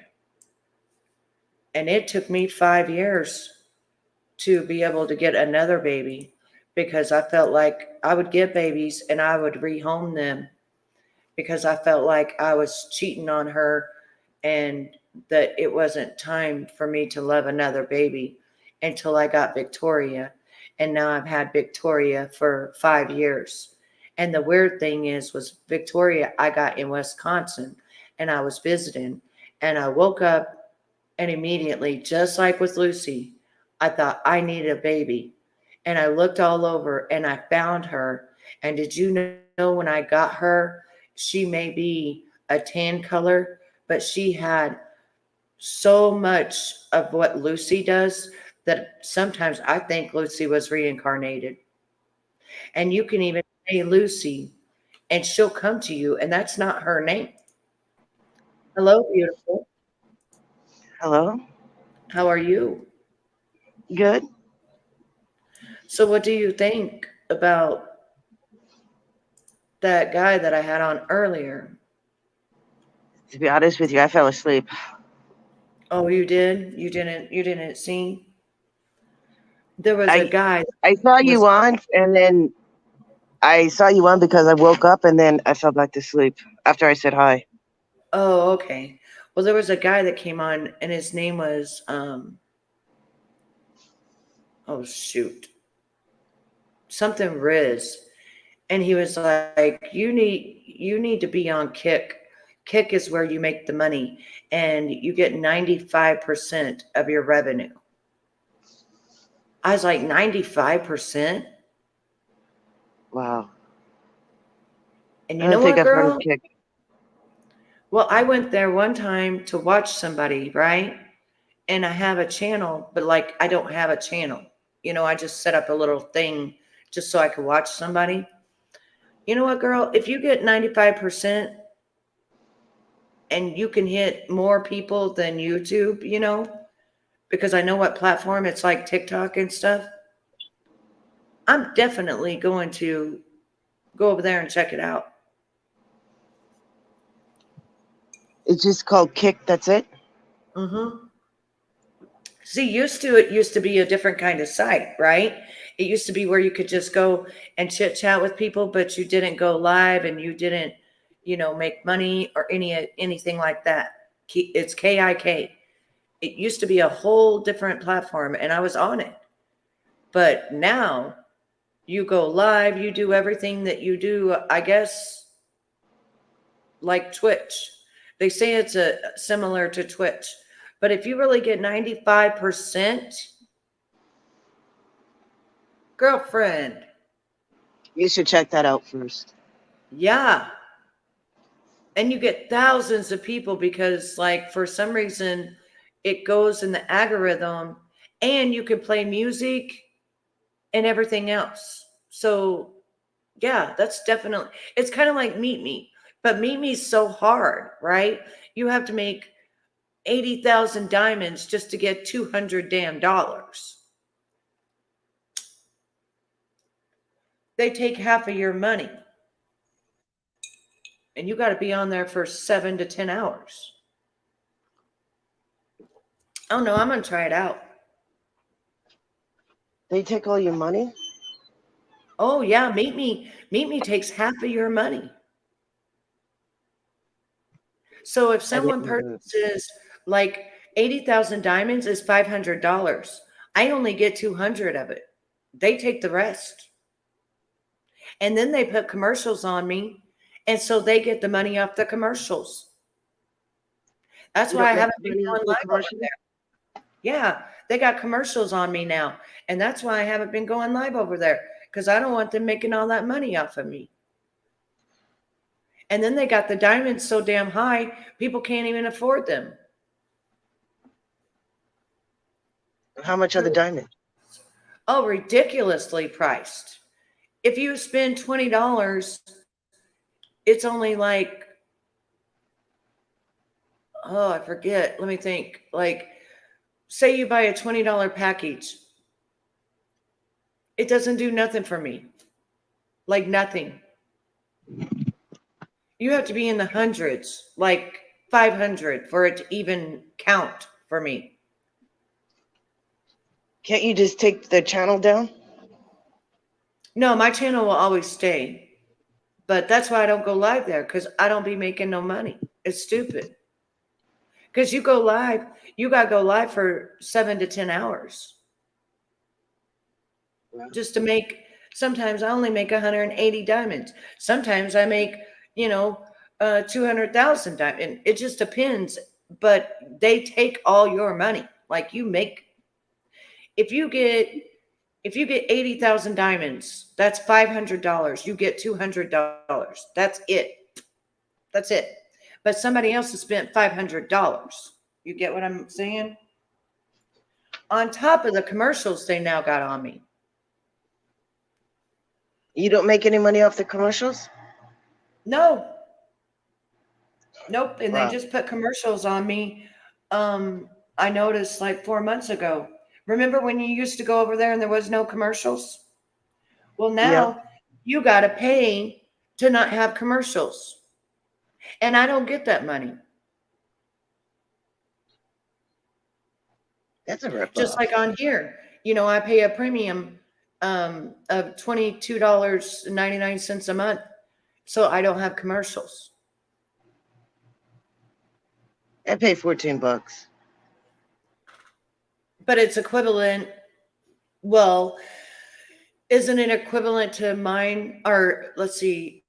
Yeah, it'd be almost equivalent to mine because I have, do you have the family plan? No. That's $22.99. Well, yeah, somehow they gave me the family plan. How do I get off the family plan? I don't know. You just go to your payments and then stop it. Well, I did. I tried to change it and I couldn't change it. It said either stop it or, I don't want to stop it, but I wanted the cheaper one. They won't give me a decision for a cheaper one. I don't know. I never had the $22.99 because I'm cheap. Yeah, that's what I'm paying. That's what I'm paying right now. Well, I'm cheap too. And then it's $49.99 for my damn StreamYard. Just for me to have the 1080 high definition, because otherwise my Wi-Fi sucks. How my stuff used to go in and out really, really bad, like really bad. Is that So I pay StreamYards? $49.99 now. For StreamYards? Yeah. I paid $6. Yes. I don't know how I went from $35 to $6. But the quality, see, I used to pay 21 something or 20 something, but they would never give you the quality, the 1080 or whatever of the high quality to where your internet works perfect and you ain't got all the mishaps. You know how sometimes you would see my videos and they would like pause and do weird stuff? Yeah. You know what I'm talking about? So Yes. are you glad that I want you to take those names that I sent you and I showed today? I want you to take those. Those are the names, the actual names that I had from 4 or 5 years ago, and find the pictures on those and put those out, because those are all. I made another video. You did? Did you make one with Yeah, all the names? I made the 2 videos that are from the list. Mm-hmm. And then I just made another one, but I haven't put it out yet. Well, all of those that I showed you that somebody else had gotten, that's what I had back however long ago. And all those names on there, like Allison Mack, she's already in prison. But at the time when I got that list, she wasn't. I got that list back in 2018. It was when Isaac Cappy was still alive. That's when I got that list. And Who's I can't Alex remember. Isaac Cappy. No, the lady you just said. What lady? Alex Max? Allison Mack. Oh, Alice. She was an actress, and she was running that Nexium. branding those ladies and having them sleep with that guy, and they were all Hollywood elite. I don't remember her. Nexium, and she There's so many. went to prison for HT.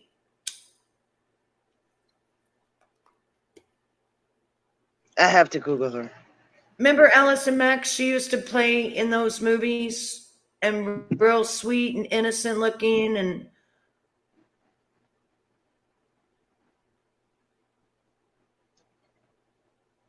yeah, she's on that list.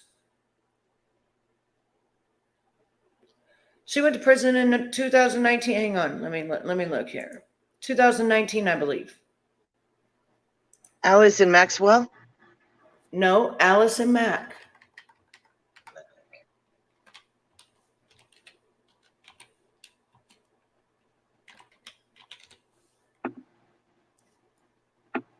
She's right here. I got her. I'll bring it up and you'll be able to see what I'm talking about. She was in the Nexium cult. See? She was released from prison July the 6th. Or no, Allison Mack has been released from prison early after being convicted. So it looks like she's out now. She's 41 years old. Right there she is. She played Chloe Sullivan on the superhero series Smallville. Do you remember that movie, Smallville? Yeah. And she was a member of the NXIBM, a multi-level marketing company widely described as a cult. And then she was getting women in, and then she was blackmailing them, and you know.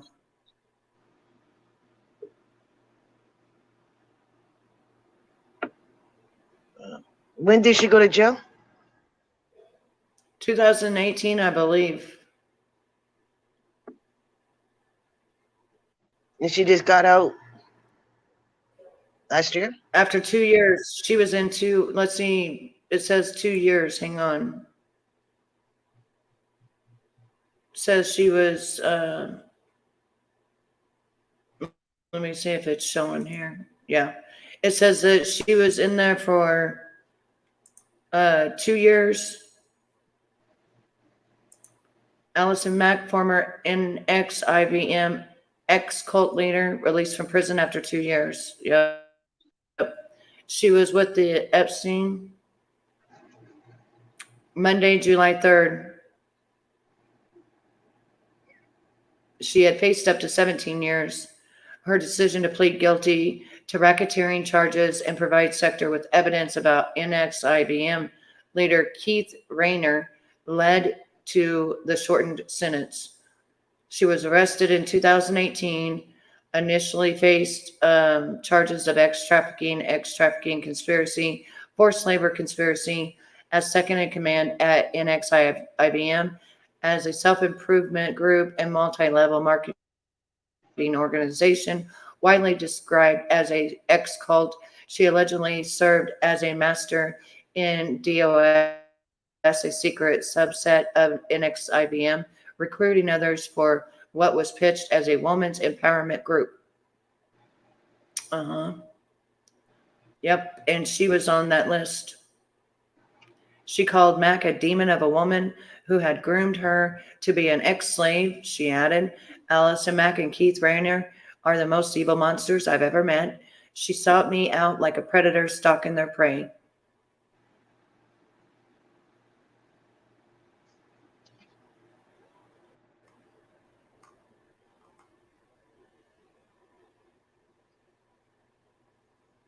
And I do not know why this says July 5th, 2023, but it should be saying July 5th, 2022, right? Oh, no, because it's 2024. Okay, what the hell, Betty? So she got out July 5th, 2023, but she went in 2021, but she got charged in 2018 is when they broke all that open. Yeah, I see you're on the list. Yes, ma'am. And she was on the, yep, she's on there. And she looks so innocent and sweet and naive and, you know what I mean? Just all of this and that and the third. She made them get tattoos and told them it was something else and it was really his initials. Jeffrey? Yeah.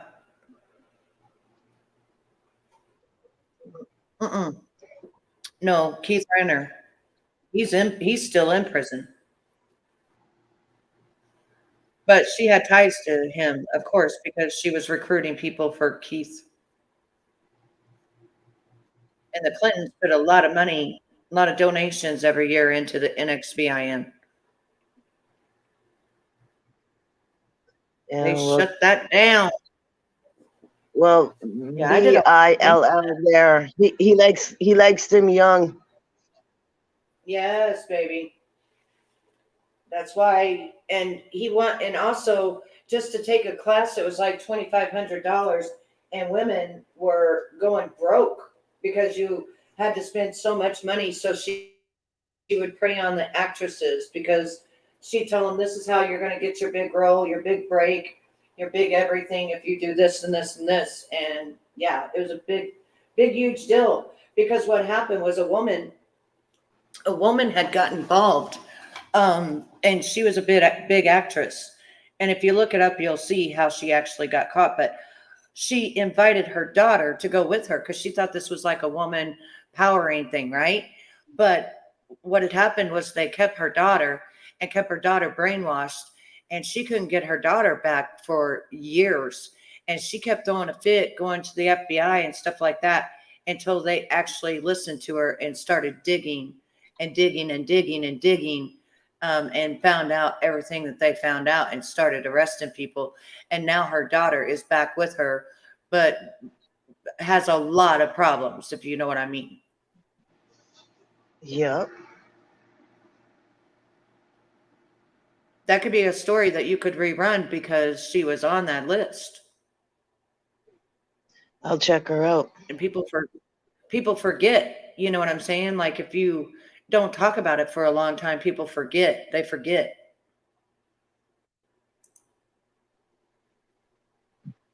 So That they do.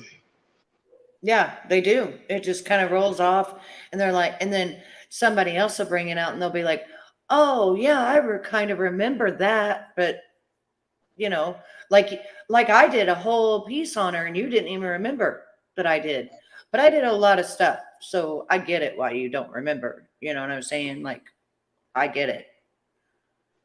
I could shoot stuff out like nobody's business. Like I was constantly doing It seems stuff like like that that. mob guy, and I could have mentioned his name, but he killed a 16-year-old, and everybody loves him off. What?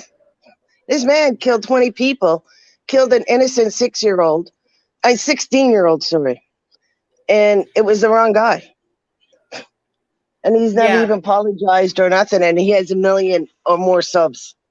Do you know? Yeah. Do you know what we say? And this is what they taught me in the hospital.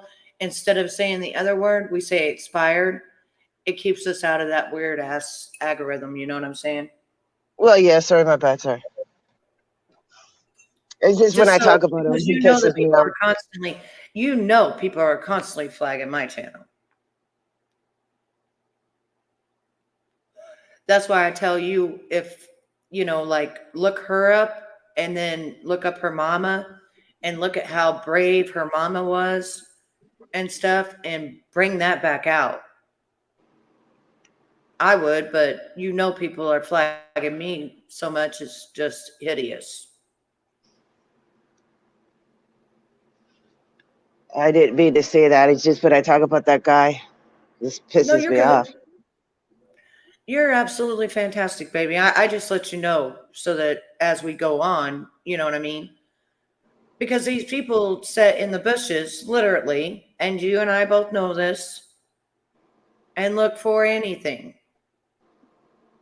Oh, let's flag her for that. Oh, let's flag her for that. You know that. Yeah, well, those people, karma comes back to you and hits you twice as harder. It said that their karma is coming this year. So I don't know. I don't know. And I try to stay away from it.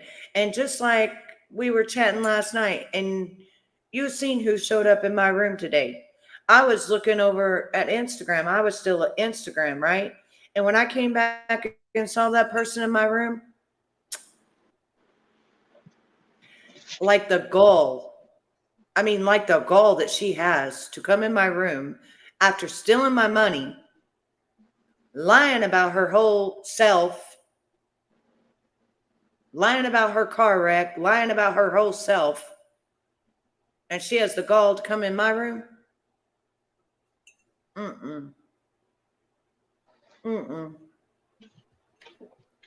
Is that the ones making videos? Yes. Tagging me up a storm. Putting them on other social media platforms that I've never even heard of. Get your ass up on camera and show your real self, you nasty thing running around with a cartoon character. Ugh, there was a lady on YouTube. I watched this channel one time. I forget what channel. I just watched it for some reason. But maybe 2 years ago. And this lady used to go around saying she was like 20-something years old. And then she was always off camera. And then when she hit the camera and it came on by accident, she was like in her 60s. Yeah. It's and things like that. Shocked. Everybody was shocked. And I'm like, I don't even know who she is, but why lie? That's what I'm talking about. Like, C'est La Vie's way younger than you and I. She's like in her late 30s. But why lie about what you look like? Literally, you know how the Christian drew me and stuff? That looks like me. But her, oh my God, no. Like, where did she even come up with that cartoon character? And for years, she made people believe that was her.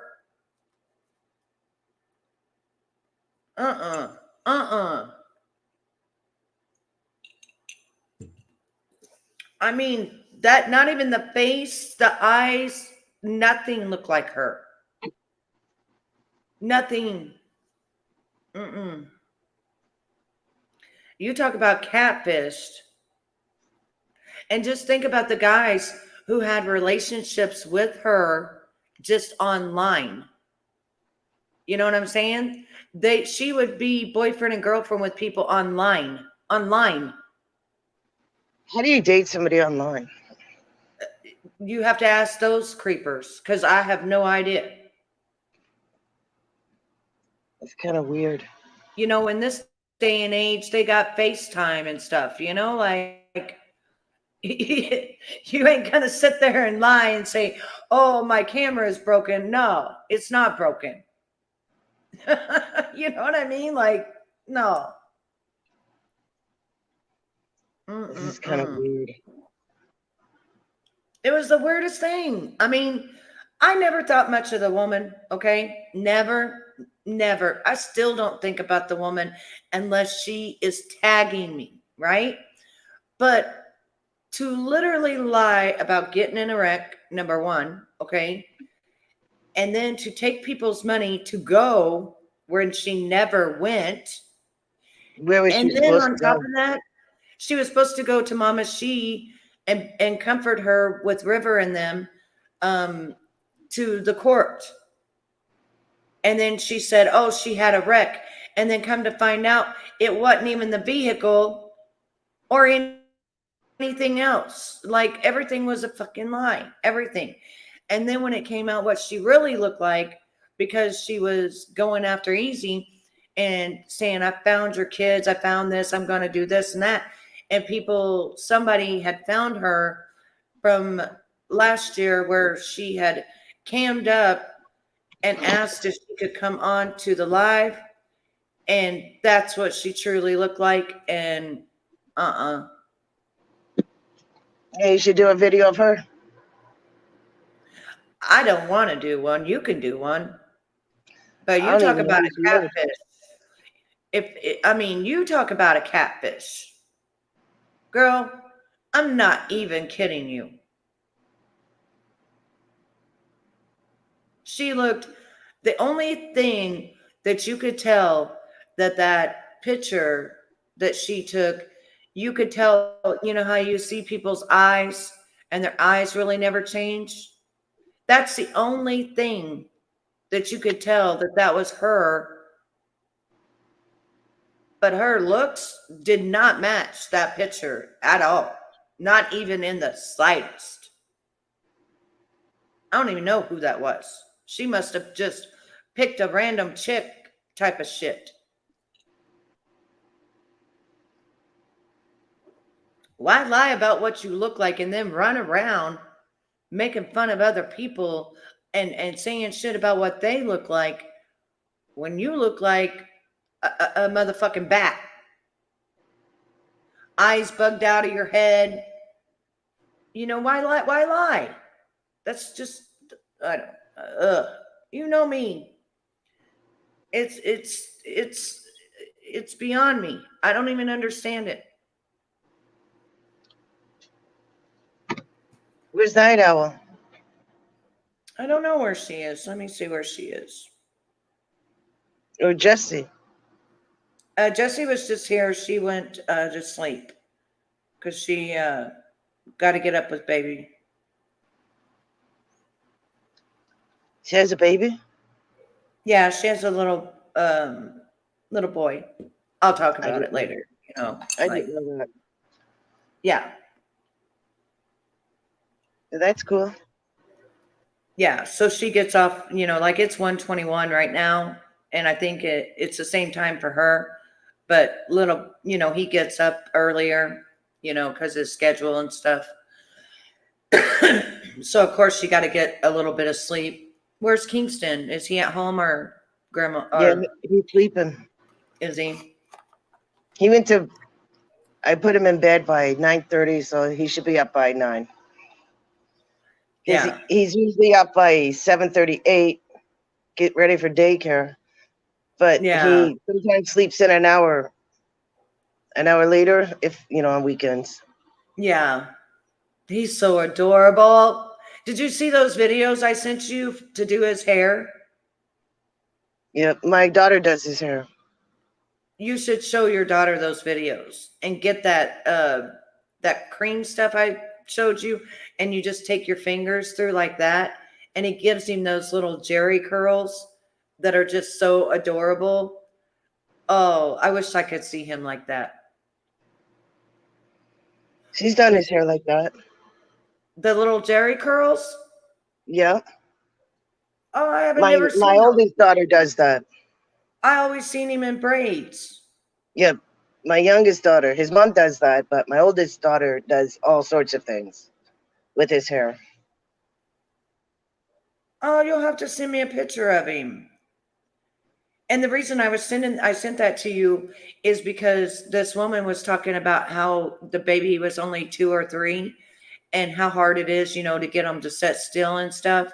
And she was talking about how this is how she gets her little boy to sit still and all of that. We just give Kingston the phone or the tablet, and he's good. Mm-hmm. Yeah, because I mean, messing with his hair, that takes a little while. And I bet it takes a long time to braid it because it's getting long. Yeah, he doesn't like when people touch his hair. It's probably a tender place. I didn't like people touching my hair when I was little either. He's just like his mother. She don't like her hair touched either. When she was little, nope. Yeah, yeah. See, Doesn't but bother me. I just fall asleep. you just, but see, some people are real. I'm very tender headed, so like even when I go to get my hair, you know, like in foils and stuff. I mean, I can feel every single thing, like everything. Yeah, I'm very tender headed. Maybe he's that way. Maybe he's very tender headed. Does he got little? Send me a picture. Does he got little braids now? And he's sleeping now. No, no. Send me one of your pictures, like from Christmas. Christmas? Yeah, I know you got one probably from Christmas. I got from his grandmother because she had him for Christmas.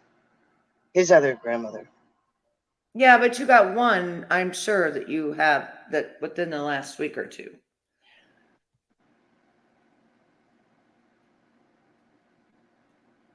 I love those little Jerry curls, though. They're so freaking cute. And it actually looks like it stays forever, for a long time till you rewash it again. Now, has Kingston been seeing Daddy or he just sees Grandma? Sounds like he's got a really good grandma on his other side. He sees both. So Daddy is in his life now? Yep. I know before he was being kind of a you-know-what because he couldn't have your daughter. Like most of the men are with, Shay. If they can't have her, they're blowing my damn phone up.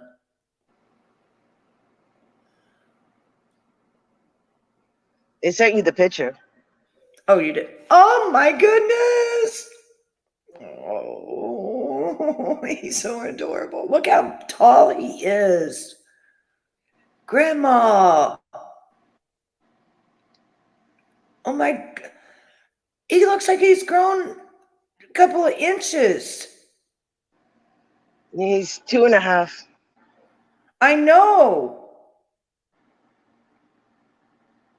He looks like he's grown.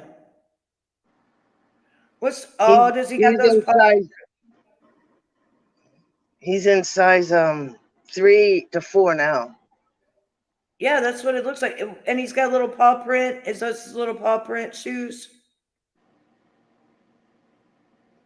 Yep, those were his new shoes.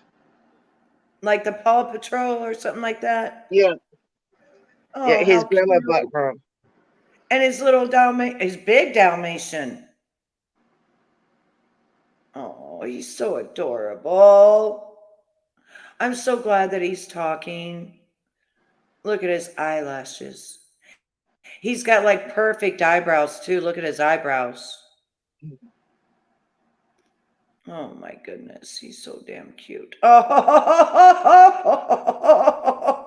what is this on his head? I love his PJs. Is that his little reindeer?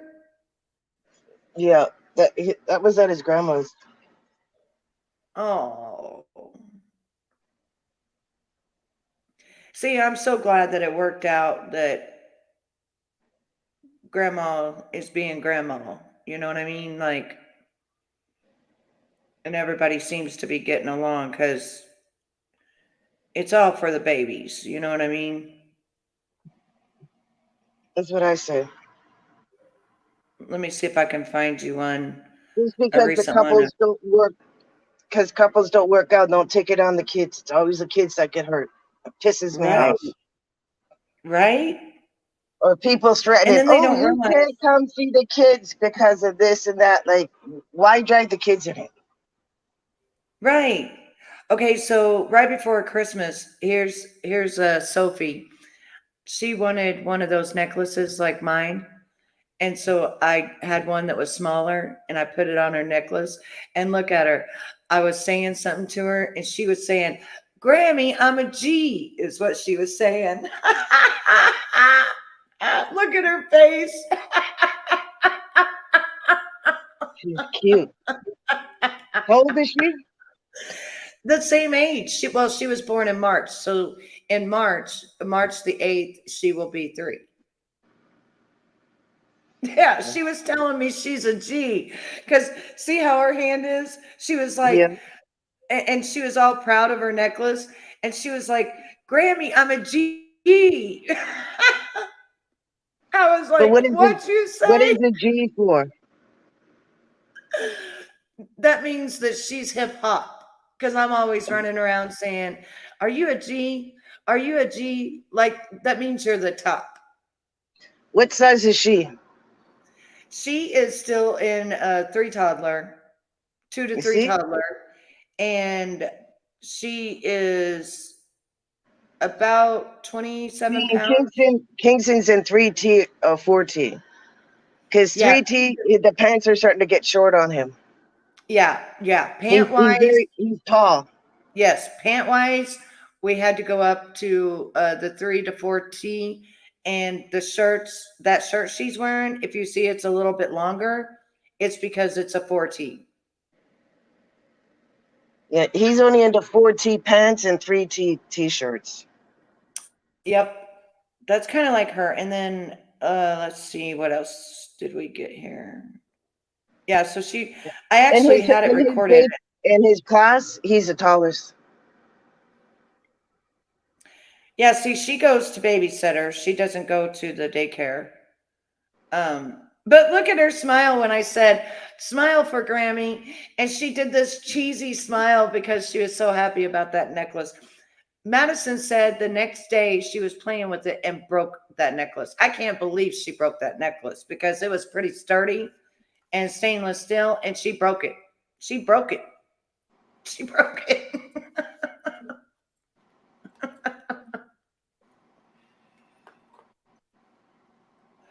But yeah, she's just a smiling. And then my You little can't one, give kids jewelry. do what, baby? Can't give children jewelry. No, it's really hard. But I did get her a bracelet that actually works out. That actually is good. And here's Little Britches. And Kingston here she is. Kingston puts on his own boots now. Oh, yeah, she does that. She puts He on can her put own on his shoes. snowsuit, but he has a hard time putting on his coat. But he can do his boots and his his snowsuit. Now she can dress herself, but she also picks out her own clothes. She'll throw a fit if mommy picks out something she don't want for the day. Yeah, she No, does he's do not that. there yet. Yeah, she does do that. She throws a fit. And then I just sent you one of my little britches, Bray. Look at Bray. He is long. He's 7 months now. He is long. He's 7 always months already. smiling. 7 months already. Yeah. Who's Almost your other 8. grandson? I'm getting a picture of him right now. He's 9. Do they like the dog? Love the dog. The baby's not scared of the dog? No. Oh no. See how she is with her? Look, here she is. Have her picked up. See? Yeah.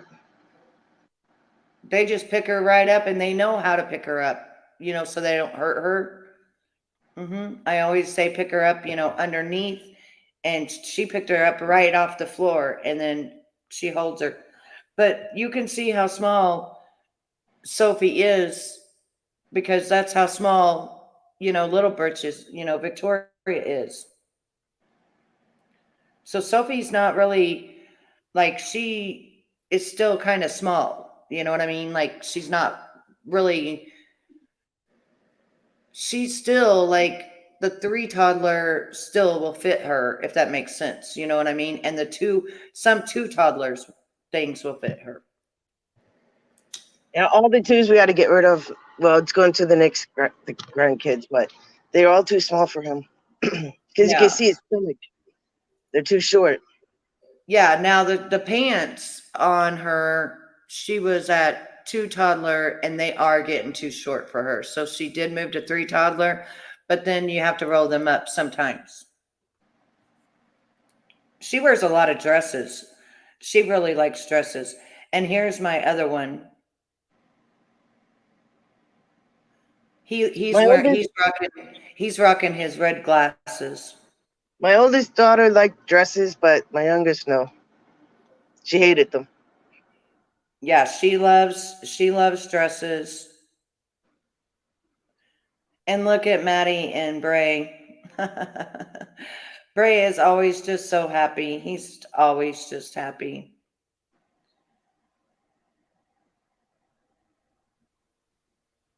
They're just a bundle of joy.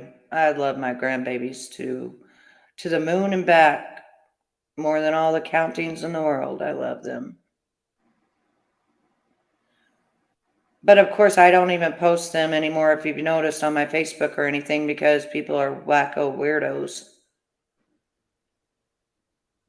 Even on your Facebook? Oh, yeah, I don't even post them on my Facebook. You know, my new one that I put out because my other one got hacked. Well, That's keep why on you being rude. Block them. never. Mine is open to the public, so I just don't post them. But if you block them, they can't see you unless they go to another Facebook. But you know they make up all kinds of fake Facebooks. How you It's gonna harder with block? Facebook nowadays. I mean, how you gonna block them whenever, like, Meanwhile, take them off your Facebook. And you should private your Facebook. being a public figure, you can't private it. Well, people can find you elsewhere. Yeah, that's why my fans are on there. And I only allowed 74 people to be my friend on my or you know, my original one. I only allowed 74 because I don't, and that was just friends and family, people that I like, trust, and stuff like Right, that. and You you know what I can mean? private that one. What is Private that it? one where private it where nobody can see it. It was just for you, your friends, and family, and the friends that you want on Well, there. the reason I haven't privated that one is because I'm trying to find my high school friends, because that's the ones I miss, and that's who I was friends with, you know, and they've all got married and got different names. So they've been finding me. And when I go through my requests, because I've got 60 requests a day, when I go through my requests, I find them and I'm able to add them. Once I get them all added, then I will private it because I don't remember their last names. You know how if you add a friend, sometimes it'll say you might know this person, and then that's how I'm finding them, or they're finding me because they noticed my Facebook was gone, so they were looking. If you notice, I changed and rebranded my name on every bit of my social media and put it to my maiden name because I'm tired of Washam. That is not my name, and it's like a fictional character or some shit. You know what I'm You have saying? It's your like, husband's last name, right? yeah, and I'm not putting that out there because if people start fucking with him, they don't want to fuck with him. You know what I'm saying? So I just leave it where don't even mess with him. Like, just, they know his name, they know. Don't fuck with him. He's just one of them that you just leave it alone. You know what I'm saying? Leave it alone. Because he's one of those that's real quiet, but you piss him off, and it's a whole different ball game. You start Yeah, going those are the around ones fucking to with watch out for. yeah, you start going around fucking with his family, you start fucking with his kids, you start fucking with all that shit. No, no. And so I just try to keep him. Matter of fact, SDA, when I first came to YouTube for 2 years, nobody even knew that I had a boyfriend at the time or was living with him. I kept it quiet until we broke up, and that's when Denise got involved, and that's when they found out I had a boyfriend. Nobody even knew. I remember when he left. That was a chump train. Mm-hmm. Yep. We had the Trump train, but nobody even knew. Nobody knew I had a Where'd you boyfriend. move from? That you moved to your house, right? No, Betty Boop didn't come to my house. I went to her house because she Oh begged yeah, me to. that's it. And then I was going out all the time. You know, I'd go to dinner every night with a different guy because I was single. And then I'd come back to her house. And then I told her, my kids are missing me. I need to go home. And she was like, no, stay, stay. And I was paying her $400 a week to stay there. And, you know, I kept telling her this costing me too much money. I also would buy the groceries. I left one weekend because she would brought her son in, and she wanted, and I just had my teeth done, my mouth reconstructed. and major surgery, and she wanted me to sleep on a blow up air mattress in the middle of the floor in the living room. I said, hell no, gave that bitch $400 and went and rented me a hotel for the weekend. And then I came back and I said, I'm leaving. I do not want to be here. I need to go and find a home, in, where my kids are. And she kept begging me to get a home there. And I said, I don't want to live here. I don't know nobody here. And then she turned on me as soon as I left because she wanted my dog.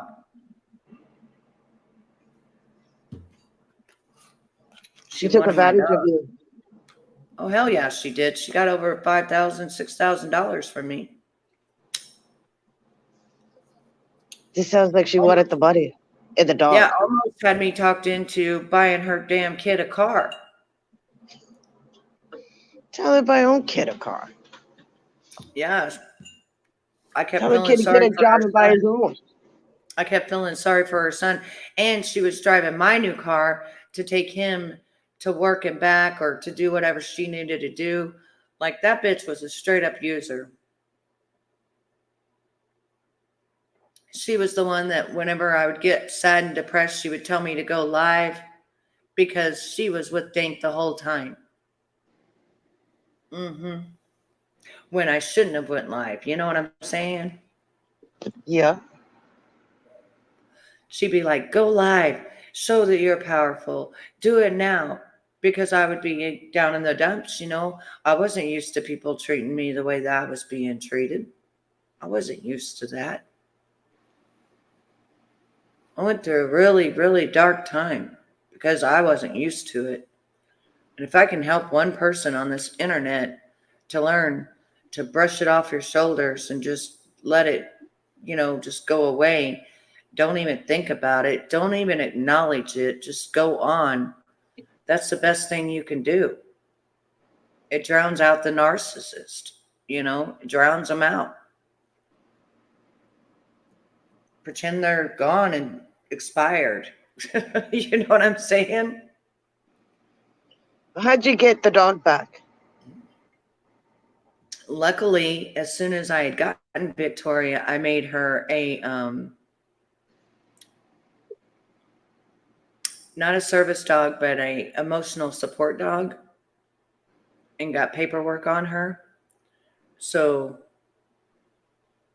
I was able to go back and get her. And on my way, I was about an hour away. She calls me and tells me my baby is choking on a stick. The stick is stuck down her throat sideways. And I said, get some dish soap, go get a tweezer and pull that bitch out. Because she wasn't being able to breathe. It was, it was like right here at her throat and like this sideways, like this. And she could see it. My baby almost died before I got her. And I had to tell that bitch what to do on the phone. Like, I'm not even joking. How did she even get the stick in her throat anyways? She would let her eat sticks outside. You got to teach your dogs not to eat sticks like that. You ain't kidding. But that's how she got it. And I literally had to tell her what to do. And I was panicking. And I was like, put some dish soap down, just a little bit down her throat, enough where you can grab it with the tweezers and, get it out because it'll be slippery, to get it out. And I was still an hour away because I was 4 hours away from her. But that's why she couldn't keep my dog, because she was licensed to me and I have all the paperwork and everything on her, and she couldn't keep my dog. Now, had I not done that and paid the $350, she would have been able to keep my dog. You know what I'm saying? But I'm smart. Anytime I get my animal, I am disabled, so I make them emotional support dogs. They take a picture of her. They put her name. They put my name, and she can go to any hotel for free, any flight for free, any restaurant for free. Anywhere I go, she can go like a little human. So you But could go once the into a C came restaurant and out, she could be with you? oh yeah, she can go to the restaurant with me. But once the C came out, she's so tiny that I did not want her contacting anything. So we haven't been bye-bye for a long time together like that because I don't want her, people touching her and you know what I'm saying? I don't want her sick. Dogs can't catch our illness. They can catch the flu. They can, catch that kind of stuff. I just didn't want her being pawed on, touched on, because she's so cute that people, oh, you know what I'm saying? They always would do that. And no, I didn't want her to go out there. And I know that they can't catch it, but they can get viruses. They can, just being around, you don't know where their hands have been. Like, I'm particular about my dog like I am about my kids. Well, yeah. So I just never took I her don't back let out. anybody touch Kingston. That's what I'm talking about. Believe it or not, people, you don't know if they just went to the bathroom and didn't wash their damn hands. There was a time I was in the laundry room with Kingston, and Kingston picked up, the dryers. What if you call them? You throw the sheets. Yeah, dryer sheet. Yeah. And then he went to put it in his mouth, and the guy's like, no, and he went to grab him, and I just grabbed him. I'm like, what are you doing? He's like, oh, sorry. I said, don't touch him. Jesus Christ. That's right. Yeah, because you don't know where their hands have been, and you don't know if they're going to swipe them up, these days. Like, you got to watch them like a hawk. Behind me. He was right behind me. The guy didn't have to go towards him. There's no need for that. Mm-hmm. I guess he thought I wasn't going to say anything. What? You was just going to let him eat the dryer sheet? No, like he was behind me. Mm-hmm. And then I didn't notice it at the time. But when the guy went, and he went towards him, that's when I stood. I just because Kingston was behind me. Yeah, I just grabbed him. I'm like, what are you doing? He's like, oh, he was going to put it in his mouth. I go, don't worry about it. Right. But he backed off anyways. It was like mother instinct. It was like you was just a mother bear like that. It was an instinct that you had. And then there was another time where me and my daughter, we were at the park. I think I told you. And the two pit bulls were out there. They were puppies. Mm-hmm. And the guy didn't have them on the leash, and they were running. They were running towards Kingston, and my daughter just picked him up, threw him right in the air, and hold on to him. I go, that's mother instinct. Yeah. Yeah. And then I looked at the guy. I go, why don't you have a muzzle or a leash on them? I go, you can't just let them run around. Oh, they're not going to bite. I go, you don't know that. They came right charging for him. They could have mauled him. They could have whatever. Yeah, because those dogs change. Those dogs change quickly. Yeah, I would have done the same thing because those dogs do change. People say it all the time. Oh, no, they're sweet. It's all about how you raise them, but they are like actually dogs that are vicious, believe it or not. Now, my friend, she had a full-blooded one.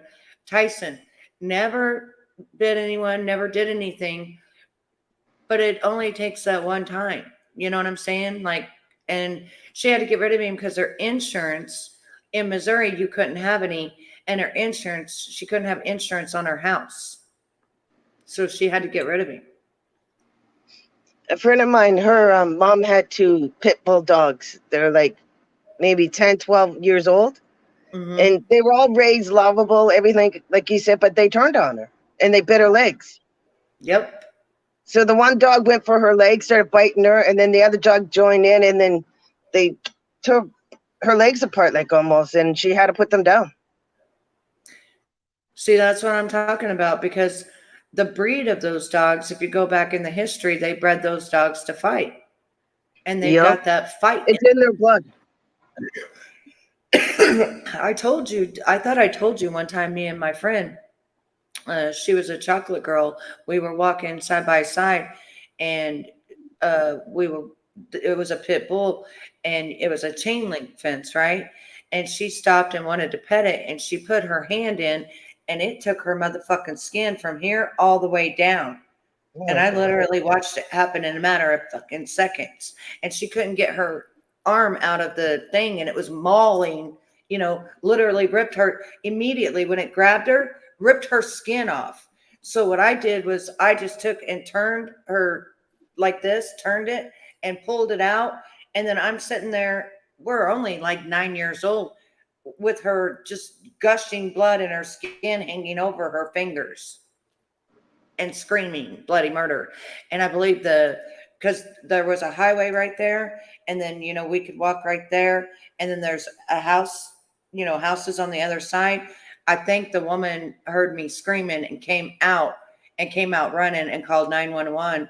And then after that, I moved not too long after that, and I never got to know what happened to my friend, if they ever, you know, sewed her back up, because my grandpa came back and got me, and I never knew what even happened to her. I still worry about that. Like, does she have, you know, motor skill problems, you know, or because what I saw was as long as you didn't break her bones, she would have been okay, and her skin would have just grew back. When it grabbed her, the first thing it did was it bit into her skin so much that it ripped her skin off, and it was gnawing on her hand like as if it was a bone. And I quickly turned her arm this way and then jerked it out, and her skin was flopped over, and I was just screaming, and it was all mauled. I don't know if it broke. I'm sure it broke bones, because, honey, there was her hand was mangled like this, and then the skin was flopped over. I think it ruined her for life. When you have your dogs in the parks, they're supposed to be leash and have muzzles on them. Yeah, I thought that's what it's supposed to do. Yeah, and they say that with the people are against the muzzles, but if you think about it, no, because the dog could bite.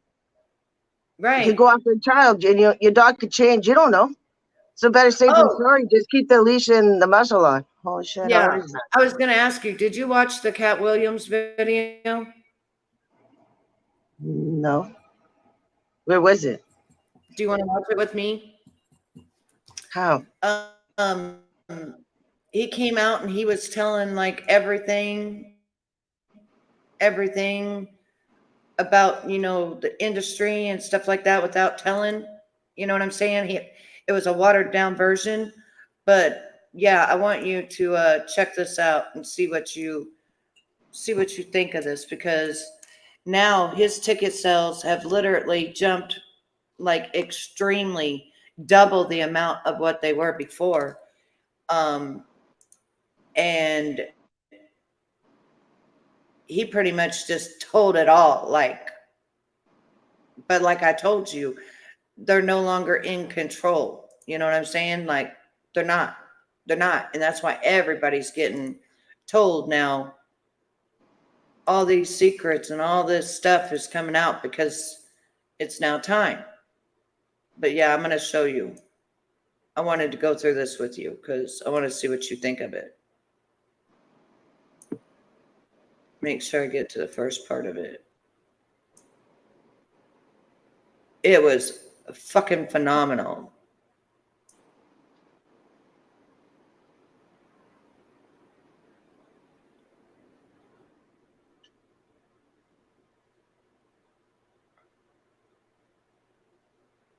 Okay, it is the first part of it. Okay.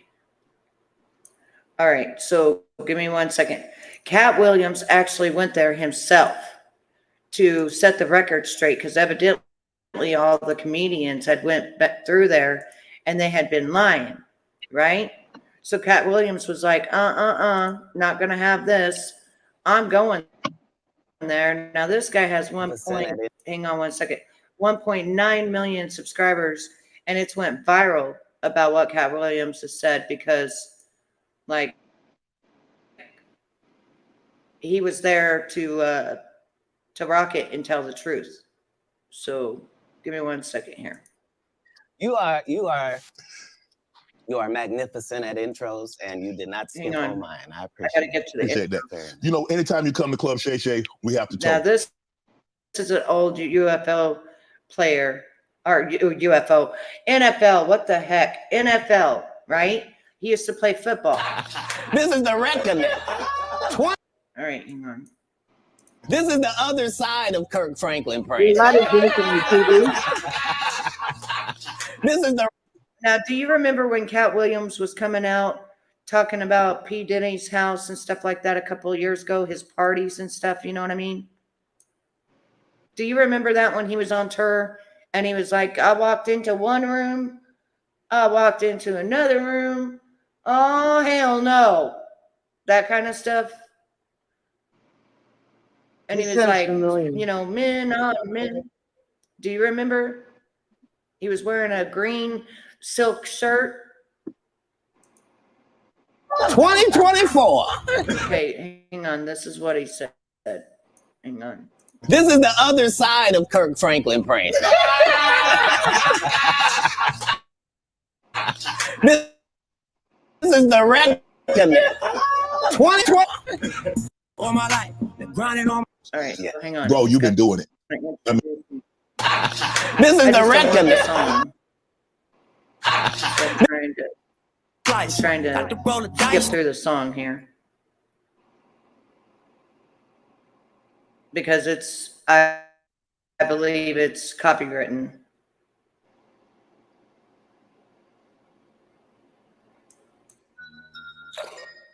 Hello, welcome to another episode of Club Shay Shay. I am your host, Shannon Sharp. I'm also the proprietor of Club Shay Shay, the guy that's stopping by for conversation and a drink today. Ladies and gentlemen, you're going to love him. Some call him the greatest, one of the greatest comedians, dead or alive. One of America's greatest entertainers, one of the men playing world-renowned, multi-talented, a comedy legend. He's the top touring comedian selling out arenas. He's a hilarious storyteller, Emmy award-winning actor, voice actor, rapper, writer, producer, director, icon, genius, a national treasure, philanthropist, humanitarian, social activist, a father, one of the great funny men of our generation and any generation, Mr. Katt Williams. Thank you, sir. How was that intro? Magnificent. You are magnificent at intros, and you did not skimp on mine. I appreciate it. Appreciate that. Very nice. You know, anytime you come to Club Shay Shay, we have to toast. Yes. Bro, you've been doing it. I mean, you're one of the top one of the top touring comedians of all time. You already got started before we started taping. I did. Appreciate that. Tell the people at home. I thought they was lying, and yeah, this particular alcohol is stronger than you think it would be, probably by about 2, and unbelievably smoother and milder by the same maybe 30% than you could possibly expect. And unlike cognacs the world over, this one doesn't taste like wood at the end, and it's got artificial flavors. It's a fine product. He's a connoisseur. You can tell he's a connoisseur. He's a cognac connoisseur. He understands the method that goes into making cognac. Right. Well, as a comedian, you get free drinks at the club. So all comedians either turn out to be connoisseurs like myself, right, or straight up and down alcoholics like 60% of Hollywood. Well, thanks for stopping by the club. I understand that you're very, very busy, and for you to take time out of your busy schedule and stop in today, we really, really appreciate it here at Club Shay Shay. So thanks for stopping by, Katt. And I needed you to know why I came by. Yeah, I need you to tell us why. People know I don't go everywhere. I'm not interested in talking to people unless it's like a Larry King or somebody of an amazing ilk that I would actually want to go talk to in real life. Okay. I don't do it so I can sell product, and I got things to sell, so let me come. Now, I want to reiterate, SDA, that he is correct on this. You can barely get an interview with this man because he don't need the clout. He don't care. He's not trying to like put himself out there to be known or what have you, right? But when he came to set the record straight, because all these comedians had came in and been lying on his name. And so he came to Shay Shay and he called and said, I want to sit down and talk to you. And this was something that they didn't even know was going to happen. He was like, I want to set the record straight and I want to come onto your platform and set the record straight. So I'm just letting you know right off the bat, he's not lying. You can go look through. He's not a person that just goes on podcast and just sits there, you know, and just runs his mouth. He doesn't do that at all, ever. That's why this has gone viral, because he's not that kind of man. Talk. You have a great product here, and as a fan base, we love the attention that you spend on the guests. We love how much work you've done, how well you know them, how prepared you are. The same things that we liked about you in football. You brought that on over to here, and that's why it resonates. And the reason I had to come is because you've made a safe place for the truth to be told. You know what I mean? Thank you. I appreciate and that. I have watched all of these lowbrow comedians come here and disrespect you in your face and tell you straight up lies. I'm talking about things that have never been heard in all of Black Hollywood. They feel comfortable sitting here lying to you about it. You gonna say the record straight? Are you kidding me? You let Ricky Smiley sit here and you said out that mouth, you stole Friday after the next, the one I was in. I wish all of America fumbled a bit when that happened. And then he said some stuff that we haven't heard in 100 years in Hollywood. You ain't say nothing. This man told you he had Katt Williams' role. He was gonna be Money Mike. And Katt Williams was gonna be the Santa Claus. Now let's 3 quick points. You mean in Hollywood they cast a 5'5" black Santa Claus that weigh 145 pounds? That's your story. Your story is the Ricky Smiley that couldn't even do curse words because he had a Christian fan base. He was gonna play the pimp. Why you didn't ask him why has he played a woman in more movies than he's played a man? Well, I didn't know he shouldn't be able. You wouldn't let a athlete that been on steroids talk about one of the greats. Ricky Smiley can't act because Ricky Smiley can't act. He told the story of the movie came out where he at home. He wasn't even at the premiere. You telling this man you stole that? Oh, so he could get his name in the same sentence with a great one. It is sad. He was just that bitter. He talked about it. It should have been my role. Everybody on the scene. Why do you think no cast member has ever said anything? He couldn't have played that role like you. I thought he was. Sir, no one. Why no? He was with KD.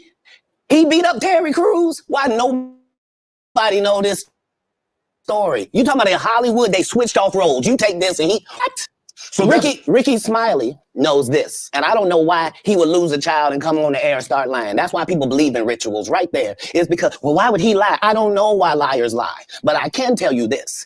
We auditioned in Los Angeles. Yes. I was audition number 201. 200 black comedians auditioned for the role of Money Mike with me. You're saying all 201 of us was auditioning and you had already had the role and had already shot the role in 4 days? The truth of the matter is, the Money Mike in the original script got raped in the bathroom, and that's what Ricky Smiley was okay with. Katt Williams had to take the... Now, did you hear that? Yes. SDA, did you hear that? Yes.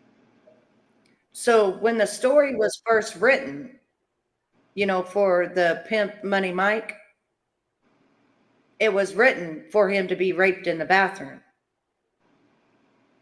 Wow. But Katt Williams wasn't going to go with that.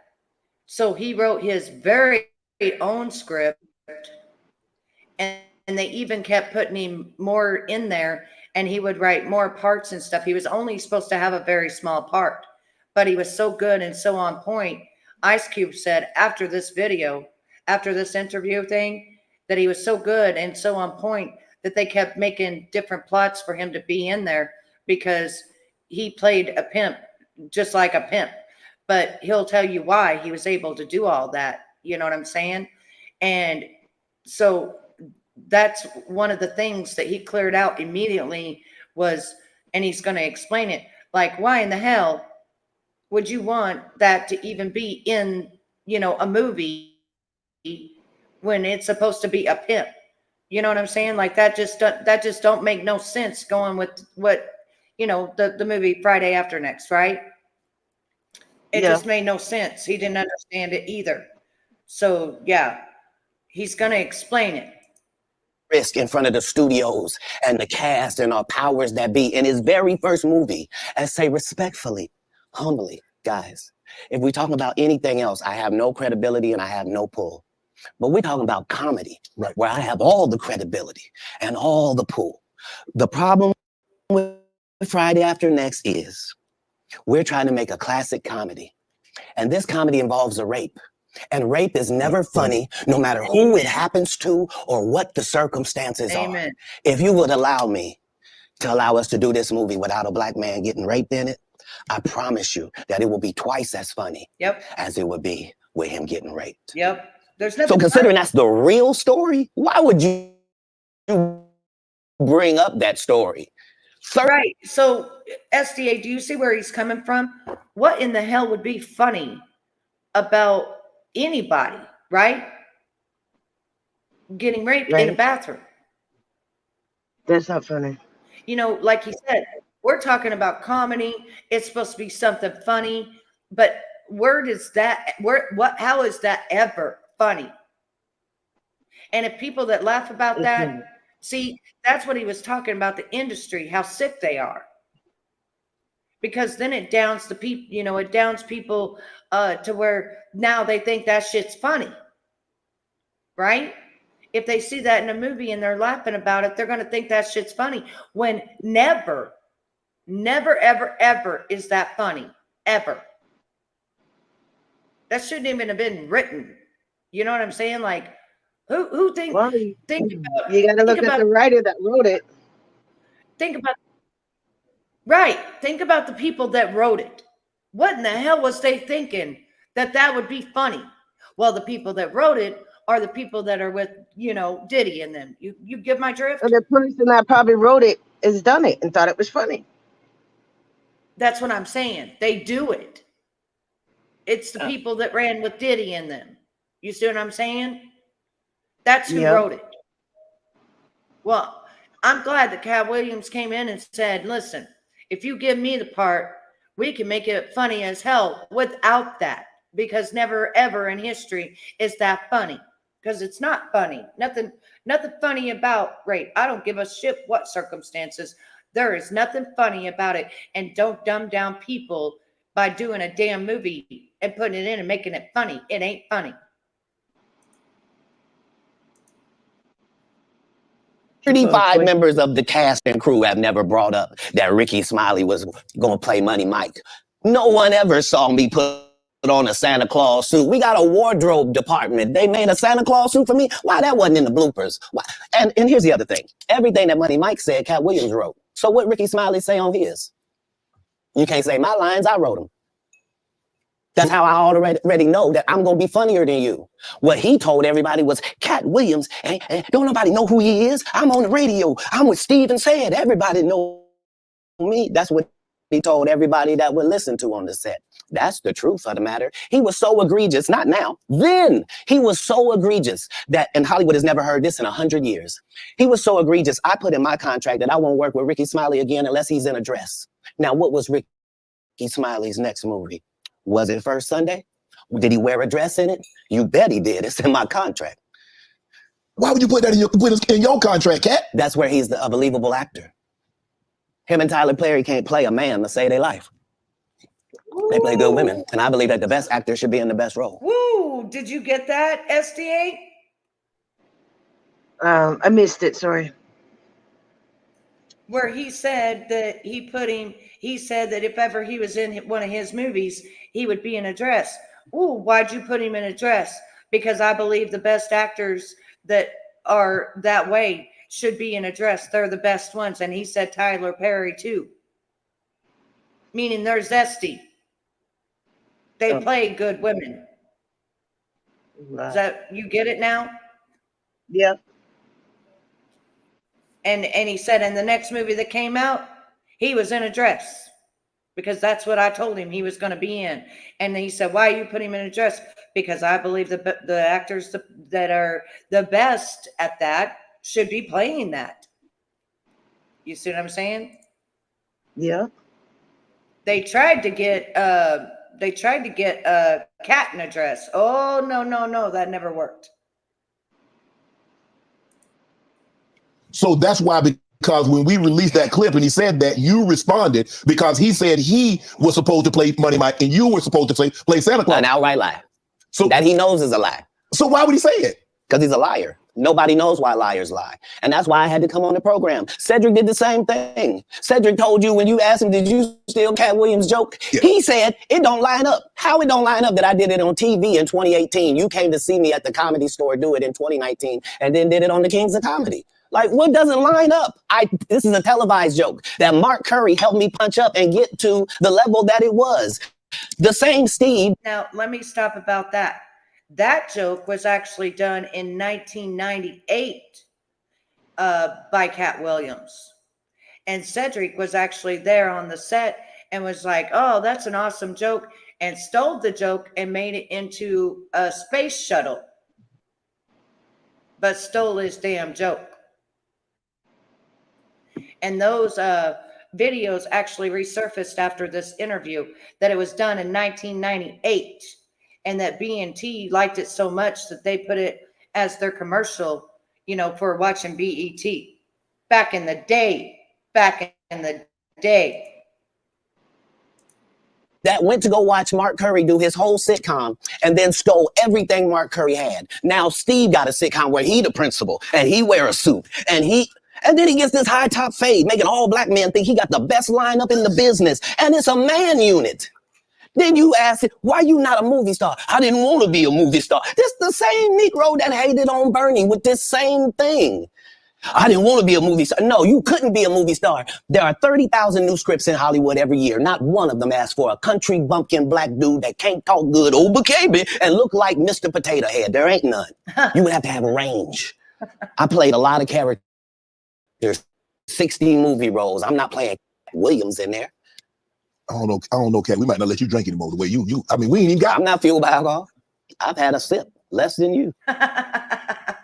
The truth don't need motivation. I'm just saying I can't let these dudes lie. Cedric's sitting here telling you why he ain't a movie star. He over here look like a walrus. You didn't say nothing. He can't even get his arms off his stomach sitting over here. Why I'm not a movie star. What? It's a situation. He never wrote anything. Remember, when Cedric the Entertainer starts, he's supposed to be singing, dancing, and telling jokes. That's why he's called the Entertainer. Right. We found out he can't sing, can't dance, and doesn't write jokes. He did 4 comedy specials. They're so bad, Shannon, they're not available on Netflix or Tubi. Can I say that again for the audience? They're so bad that they're not available on Netflix or Tubi. You don't think Sam's a good comedian? Okay, so they're so bad That's that they're not allowed on Netflix or Tubi. And he has 10 specials on Netflix. Katt does. Now that's pretty bad if he can't even be on Netflix or Tubi. You know what I'm saying? Like, that's bad. Oh, Lord. The world doesn't think that, sir. I have 12 comedy specials. He has 4 specials that are not available on Netflix or Tubi. It seems to me, Katt, that you had a lot to get off your chest. No. You wanted to say the rest. Winners are not allowed to allow losers to rewrite history. I don't say any of these things if my name is not breached by these people on your platform. Amen. If you give a liar a platform to lie, then I'm not being messy by saying, hold on, that never happened. It's untrue. And there are hundreds of witnesses for each thing I'm saying. So let me ask you this. What is your relationship with Steve Harvey, Ricky Smiley, and Cedric the Entertainer as you sit here currently? For 30 years, they're a group. These aren't 3 random guys. The way that Ricky Smiley kept appearing at all of my auditions is because of Steven said he would tell anybody that, listen, they got a gang on that side. They know what it is. They know who the gang is. Why? Okay, so do you know what he's saying when he says a gang? SDA? No. Do you know what he's talking about when he says they got a gang on that side? No. Okay, it's the same thing with Epstein. It's the same gang. You see what I'm saying? Yeah. Satanic, zesty, all that. And then they put you out there because you've done all that. That kind Yeah, of I get- gang. Yeah. Yeah. Different gang than what Katt is, because Katt believes in God. And he even talks on here how he had to do everything to keep his booty hole clean, to not be able to have to worry about that. Yeah. Yeah. Earthquake not in movies because he's illiterate. He can't read. And they found that out when they gave him a show and put the cards in front of it. Like all of these dudes are co-entwined and they share secrets. And this is the age of truth. And the truth doesn't need to be scared of the fact that people tell lies. Cat drugs. Where are the stories? Why is there no story of anybody who ever sold a drug to me, did a drug with me, was around me when I was inebriated? I got 5 daughters. I got 5 sons. Now, I want to say something else. I've got this on 1.25 speed so that we can get it faster, So Yep. that way that you don't think he's on drugs. I've got it on 1.25, okay? So Okay. he's got 5 daughters and 5 sons. But did you know he adopted those 5 daughters and 5 sons? No. Why would we tell these ridiculous stories? Because it's In a minute, he's going to tell you one of those sons is his son and that he raised him alone. And then he got more kids and he adopted them, all of them. competition. You feel like, well, why comedy guys can't just get along? Yes. Why didn't you get along with the other teams you were competing against? If you're a Denver Bronco, why you don't get along with the Cowboys? Something wrong with you? But I don't disagree. No. All the boys, Cat, damn, you like this? No, that's okay, not. what comedians do you like? Did you play against the team? Yes. I've taken 46 comedians with me on the road. 46. Okay. I'm not the comedian you can give that to. I only put on comedians that are funnier than me. Anybody that ever told you differently was a fat Faison liar. There's nobody like me in the business. Faison just on straight. And he's right, because you know who he hung out with? Jeff Foxworthy, Ron White, all of those. That's who he went on the road with, which was the best of the best. You know what I'm talking about. Those are the guys that was funny as hell. Ron White, I still watch his shit and laugh my ass off if I want to laugh. You know what I mean? That's who he was on the road with. And they each had their own, they each wrote their own scripts and they each had their own stuff and they didn't steal each other's stuff. So he went on the road with the best of the best. Yes, he did. Faison said that getting a Netflix special is easy. I have 12 specials. Guess how many Faison got? 0. So why is he allowed to have conversations about real stand-up people? We do not let people who are on the juice discuss real athletes. That's all. As a journalist, that's all. That's all I'm saying. Okay. I don't harbor any resentment to any of these entities because I can't be jealous. I've never seen them have anything that I ever wanted. Amen. If you sign up for their program, you get a light-skinned, weird-faced wife that never do an interview. Oh, man, Listen, in 20 years, won't do an interview. Nobody's ever talked to her and she's never been interviewed anywhere. And now, understand, I'm not talking about one person. What I just told you, how they all end up with that. That's part of what you get.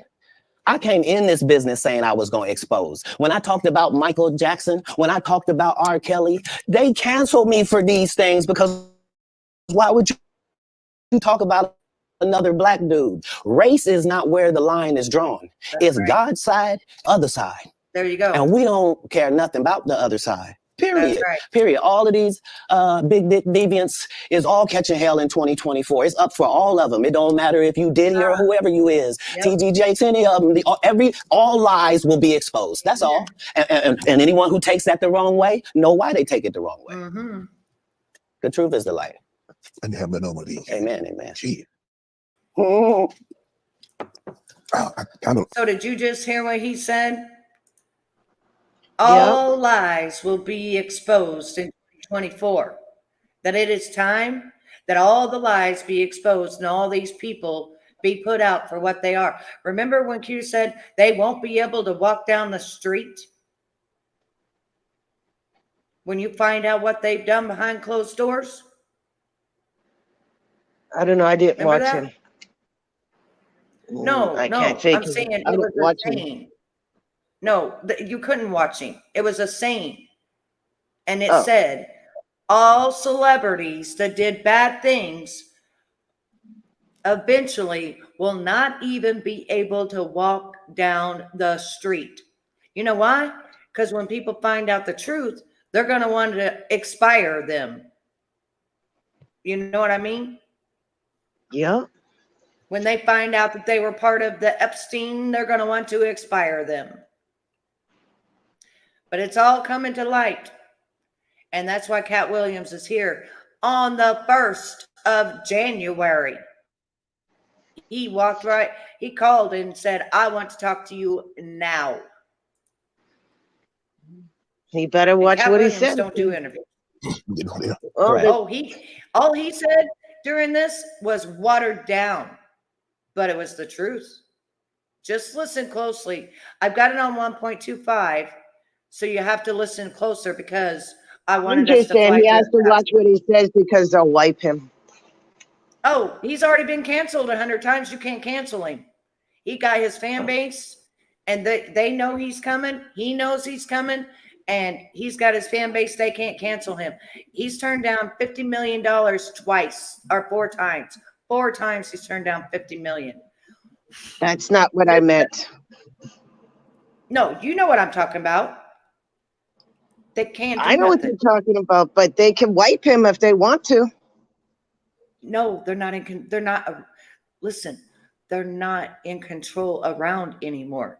That's why he's able to do what he's doing. Does that make sense? Yeah. They've already been taken out. They're gone. Why do you think there ain't nobody, you know how normally P. Diddy all his shit would have been thrown out and nobody would know nothing, and that court case, you know, would have been locked and sealed and you wouldn't have been able to see nothing? You know what I'm talking about? Yep. You know how that normally goes on like that? Yeah, no longer. No longer. Well, I want to know what the Royals are locked. After that, I what they're don't hiding. really kind of know where to go. Let me one more time. Right. We good now? Because A lot. But that'll come out as well. the people want to know, well, why did he get blackballed? Yeah, Oh, I was gonna ask you that. because in 30 years, I've done nothing but collect information, knowledge, and your secrets. So if you and a man was in a corner doing something you wasn't supposed to be doing, You will tell it. no, somebody come to tell me. Okay. I got Okay, so he said, in the last 30 years, I've collected information, evidence, and your secrets. Did you get that? Yeah. Meaning Yeah, he's all talking too their much. secrets, all the shit that they do. But he can. He can. Because they're not going to do nothing. There's nobody to do nothing no more. See, behind the scenes, they've already been taken out. They're already gone. That's why he said this is the year to expose. Truth is coming to light. And that's the end of it. And they ain't going to touch him. that. I value that. I'll pay for that. Come, tell me. I know so many things I should know, and they all know it. They all know it. Why? Because you don't make me the villain. Not the guy that raises black children and ain't never done a hard drug in his life and don't have no stories of doing nobody dirty. And they'll just go out and they'll lie. The industry doesn't mess with Katt because he didn't show up for the studio. No studios have ever said that. Look at my IMDb. It will show you that no studio has ever lost money with me on the script. How? That's why I'm saying, that's why I can't let Ricky Smiley say he was supposed to play Money Mike, because I wrote the words for Money Mike. I designed the hair for Money Mike. I collaborated with the wardrobe department and made outfits to make sure that no one in America would be wearing what Money Mike was wearing. I told him to go get the Prowler. I then told him to paint it purple. I told him don't have an actor at playing a pimp. We could get an actual pimp, Archbishop Magic Don Juan, to play. Like, I did far too much work for somebody to come years later and try to tag along just for their own self-aggrandizement. Why didn't Cube set the record straight? Terry Crews could have set the record straight. Mike Epps could have set the record straight. Why none of them set the record straight? That's what you were supposed to lie. That But I no didn't one's know it was ever a heard. lie. Right, but he's telling you something no one's ever heard of. Nobody has ever heard. Oh, Ben Affleck and Matt Damon was in a movie, and somebody said, y'all should switch roles. And, like, this is a business. But that's the thing, Katt. Normally, when people are giving you information, I'm thinking I'm hearing it for the first time, and they're giving information no one else knows or has ever heard. So I'm taking them at face value. This is like Steve Harvey telling people he used to be homeless. That's my story. That's not his story. Steve Harvey was never homeless. When Mark Curry was touring with him 25 years ago, he was making $3,000 a show in cash and doing 5 shows a week. They just tell the stories. Thanks to my wife, I'm where I am. You said that about the first wife. You forget that? You told us it was her. Then you went and married somebody else that think like a man. Like, what are you talking about? They think they can rewrite history. Guy Torrey did a beautiful special about the Comedy Store and Fat Tuesday, where he said that Steve and Cedric and Kevin Hart and Tiffany Haddish came through there and made... All lies. Steve and Cedric never performed at the Comedy Store at all. Tiffany was only seen at the Laugh Factory. In 15 years in Hollywood, no Hollywood has a memory of going to a sold-out Kevin Hart show, there being a line for him ever getting a standing ovation at any comedy club. He already had his deals when he got here. Have we heard of a comedian that came to LA and in his first year in LA, he had his own sitcom on network television and had his own movie called Soul Plane that he was leading? No, we've never heard of that before that person or since that person. What do you think a plant is? Maybe people don't understand the definitions of these words. Amazing. He just did his documentary with Chris Rock where he shows you that his whole upbringing in comedy was on the East Coast. Yeah, it was. So how simultaneously was he here in Los Angeles doing the same thing?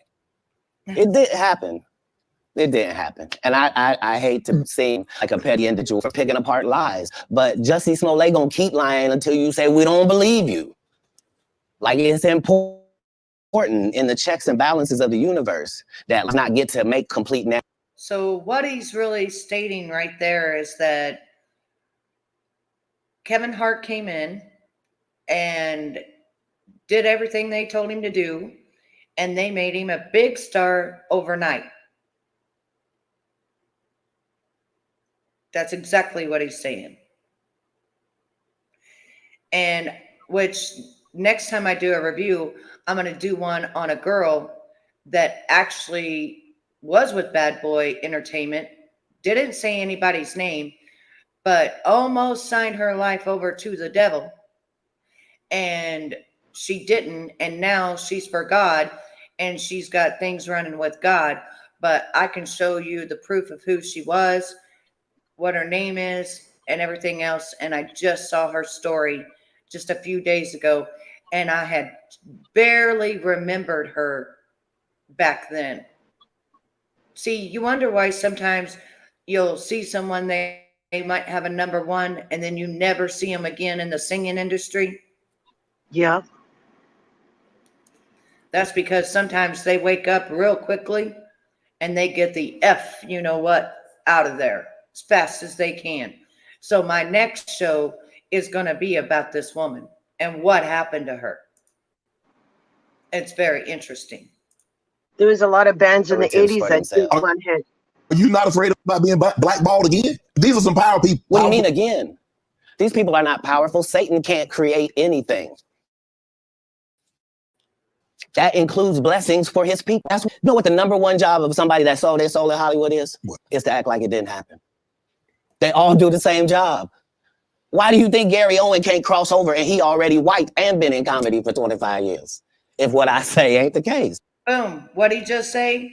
Sold your soul? He just said exactly what I said about the girl. Exactly, to the T. It's a cabal. It's a consortium. They rock with who they rock with and they don't with who they don't. But I'm not scared of being the competition any more than you were when you lined up across from a superior team. Yeah, on paper, they're a better team. Right. They have all the assets and resources and we don't. But let us get on the line, boy, and see if that factors in. I guarantee you it won't. Wow. Because Shannon Sharp got to be a different person than that other person. Absolutely. And he always was. That doesn't change when I change teams. That remains the same. That's how a legacy is built. So all of these shortcut takers, they canceled me for talking about Harvey Weinstein before the thing came out, but he offered to suck my penis in front of all my people at my agency. Boom. What am I supposed to do? Now, what did he just say? I didn't know they canceled somebody. He just said, I was talking about Harvey Weinstein before anything ever even happened, but he offered to suck my Gentiles in front of all my people. What was I supposed to do? Well, why is that name familiar? He's the one that was hurting the woman, right? Yeah, but he also offered to suck off Katt Williams. Oh, wow. So in the same group of what we've been talking about. And he said, in front of all my people at my office. And he said, what was I supposed to do? And he said, and he's going to go into, there was 3 other black dudes. Watch what he says.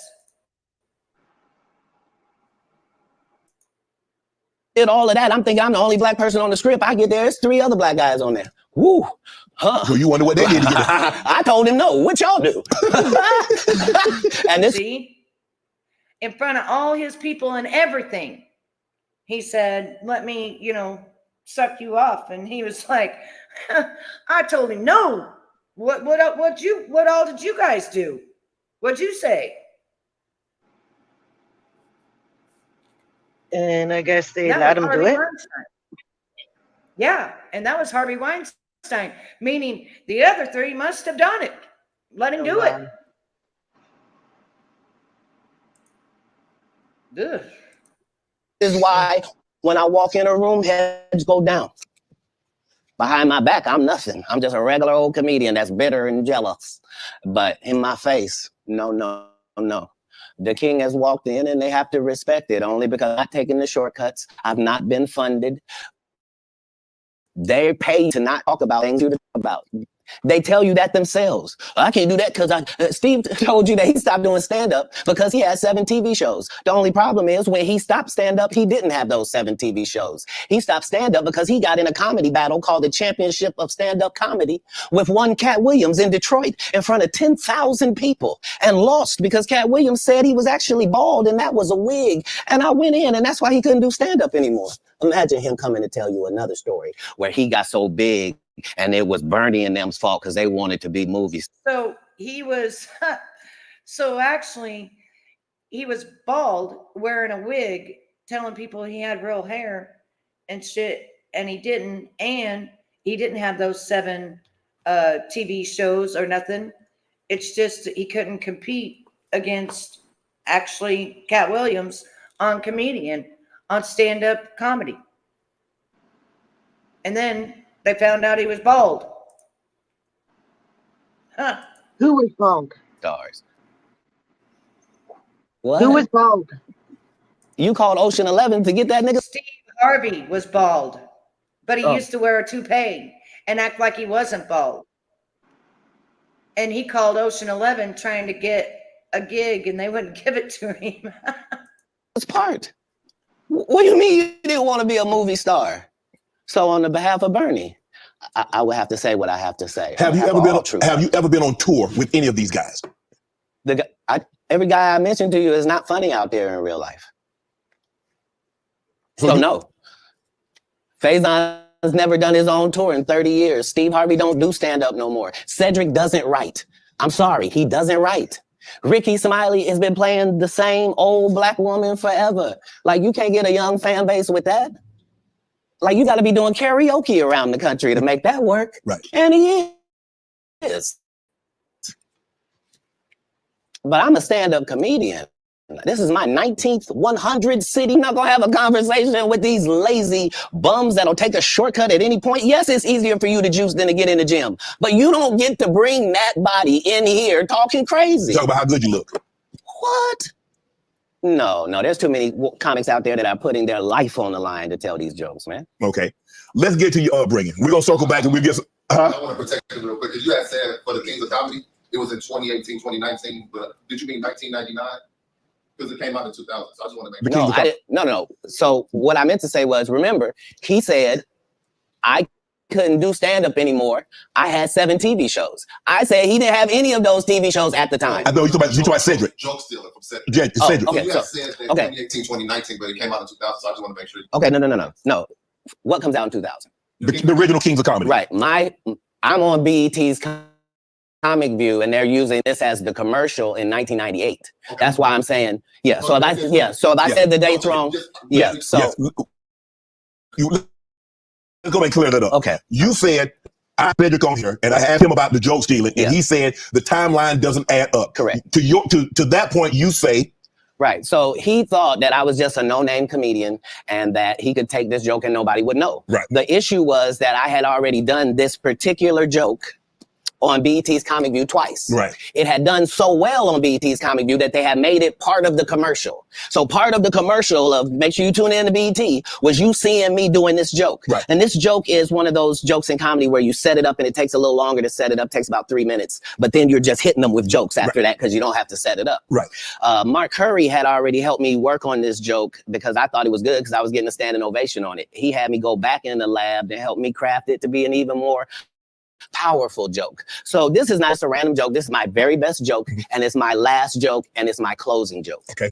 1998, I'm doing this joke. It's on Comic View. Cedric comes to the Comedy Store. He watches me in the audience. He comes backstage. He tells me what a great job I did and how much he loves the joke.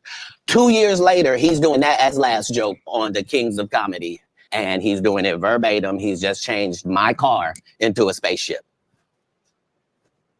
Him and Steve had already apologized for me, so I gave him a pass for a decade.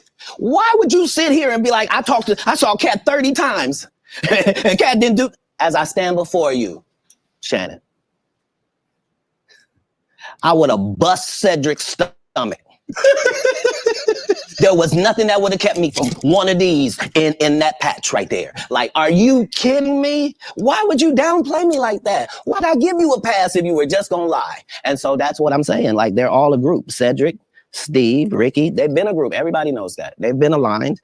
And there are these alliances in comedy. And if you stand against them, then they sometimes have a problem. But we don't let that change the content because that's all you know me for, is that I'm quite likely to tell the whole truth and nothing but the truth. So help me God.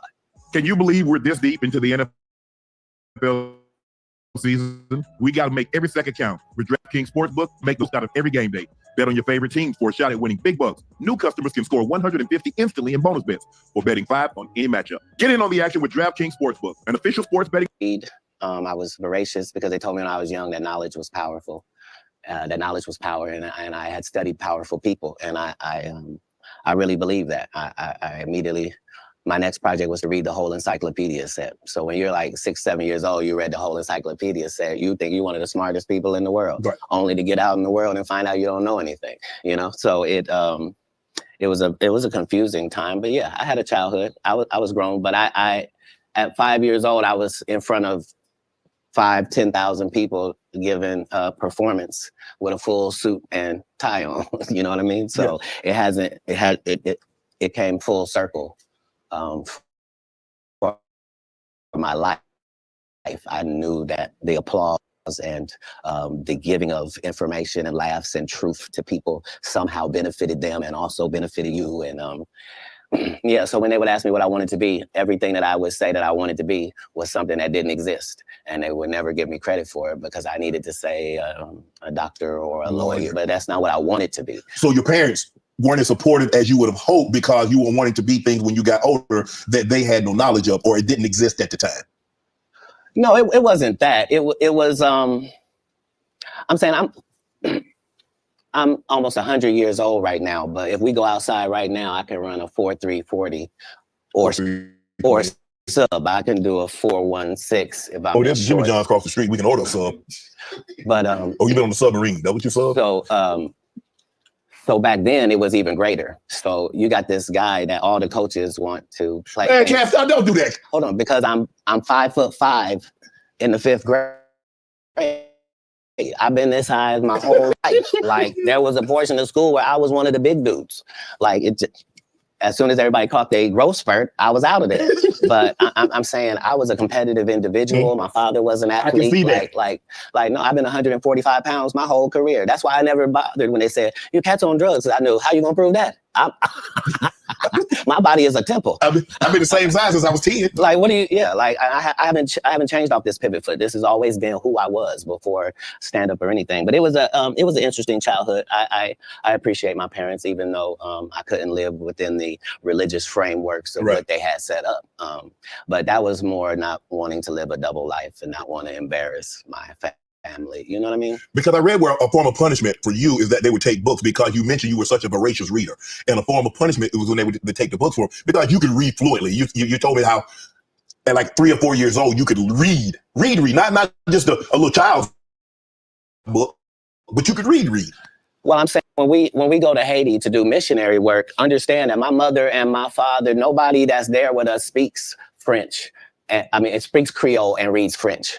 So I'm in charge of everything, from the housing to the cars to the gardener. Like I'm saying, so I'm not just reading, I'm reading in multiple languages. Like I'm probably reading 3,000 books a year from the time that I'm 8 years old to the time that I'm 12.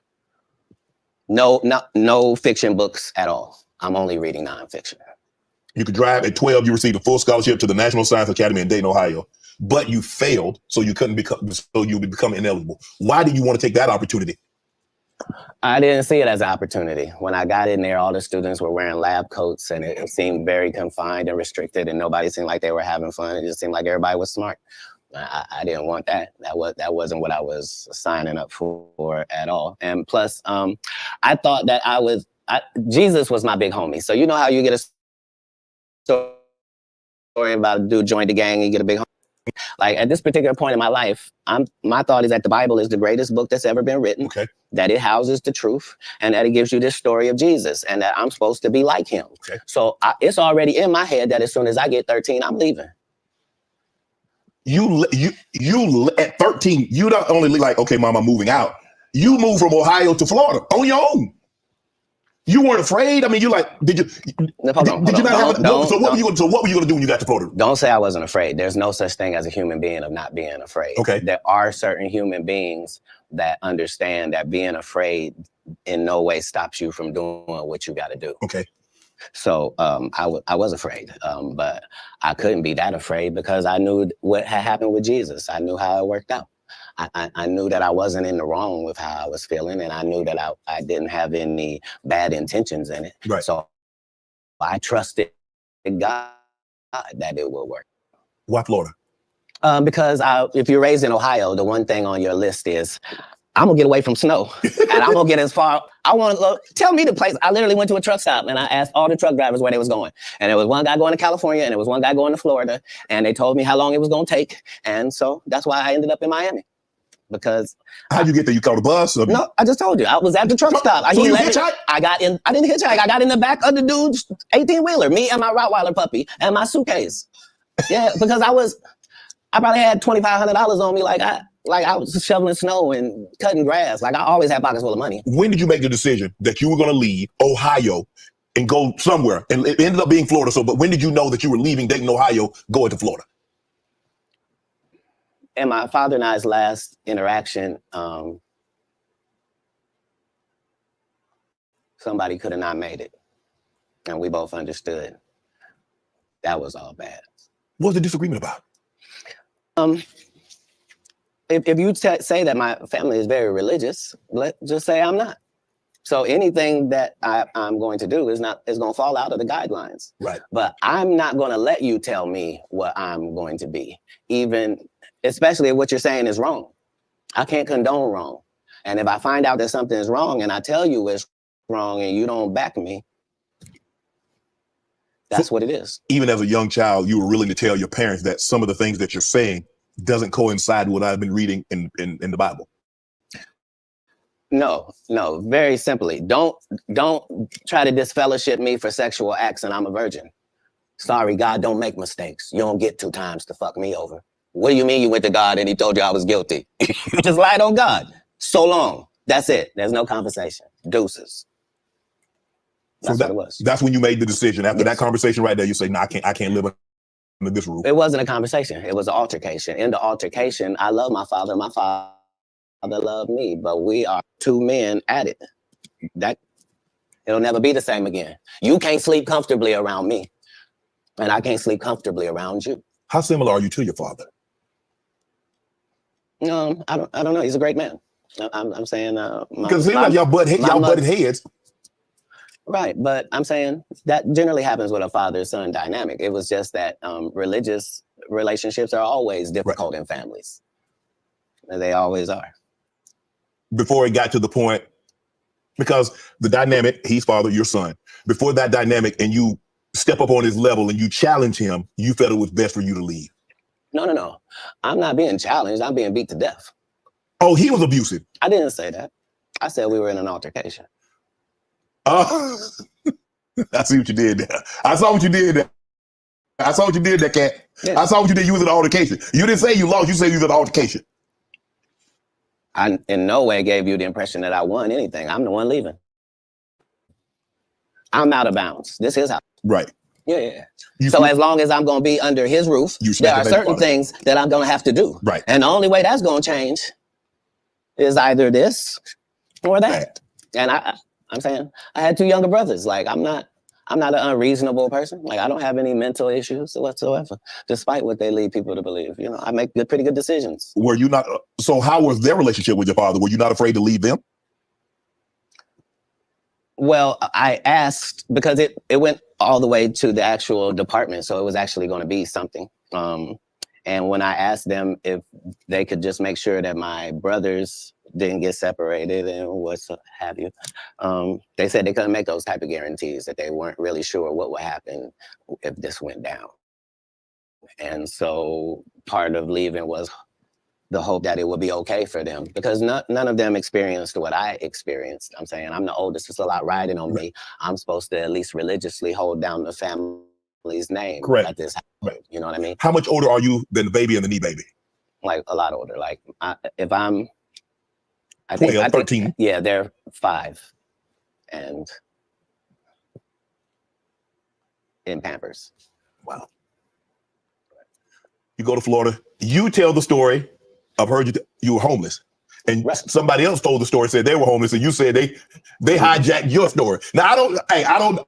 At 13, I shouldn't have to tell you I'm homeless. I'm in Miami, Florida. I have no family members in Florida. I couldn't buy a house if I wanted to. I couldn't get an apartment if I wanted to. I don't have a credit history. Like, this is not a stretch for me to say that I'm homeless. I'm living in a park in Coconut Grove. The park still exists to this day. For 8 hours a day, I would get up and go to the library and study for 8 hours a day to increase my education. And then I would leave out of there and go to the marina and steal car radios and make $2,000 almost daily.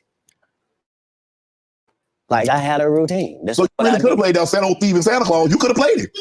No, the Santa Claus wasn't a thief. The Santa Claus, you can't tell me. I read the script. Ricky Smiley told you he didn't read the script. The Santa Claus was a crackhead. He just had that outfit on. That's what I couldn't have played. Okay. Like I couldn't have played the black guy that got raped in the bathroom. Right. So at any point in time, you're like, man, I made a mistake, man. I should have stayed my butt in Ohio, man, because this ain't what I signed up for. I didn't experience anything once I left home that I hadn't signed up for.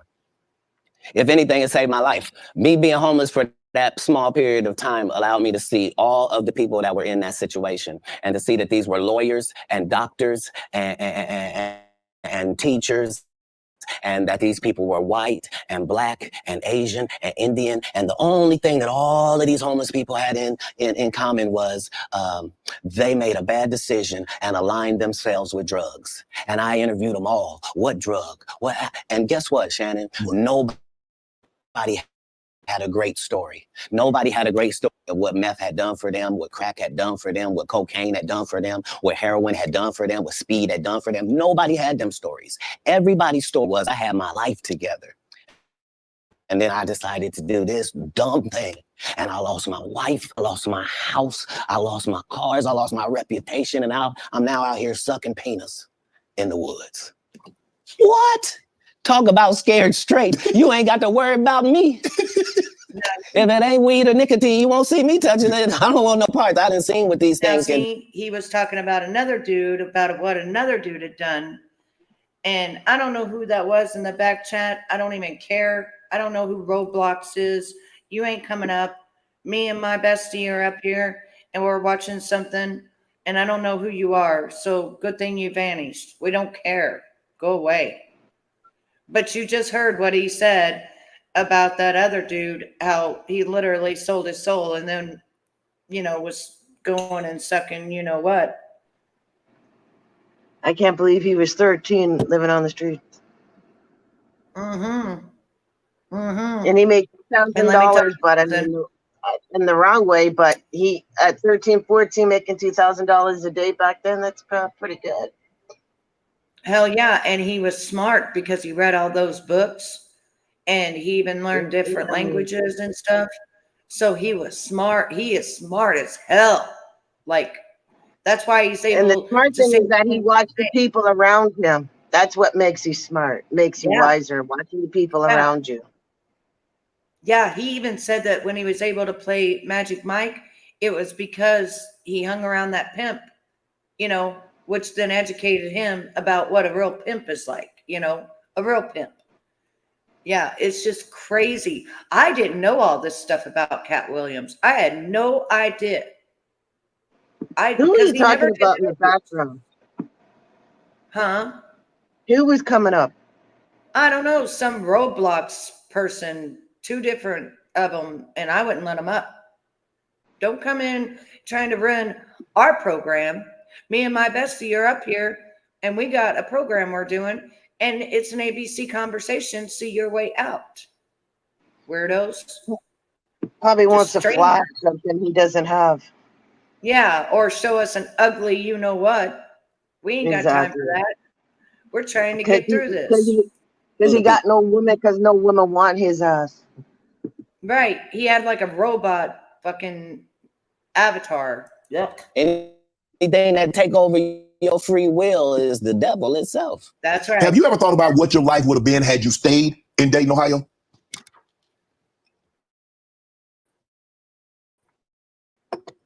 No, that's like asking somebody that's in the NBA for 14 years, like, you didn't come to the NBA. Well, I shudder to think. I thought it was what I was made for. I thought it was what I was built for. Anybody that knows me will tell you that when they first met Katt Williams, when I was Cat in the Hat, and they tell these stories about how he changed his name. Look, the truth of the matter is Disney sued me. Yeah, I was Cat in the Hat. They sent me a cease and desist letter, and I'm not even making $25,000 a year. And the mega company Disney has sent me a cease and desist telling me I can't use any variations of that name. Fine, I'm Katt Williams. That's all that happened.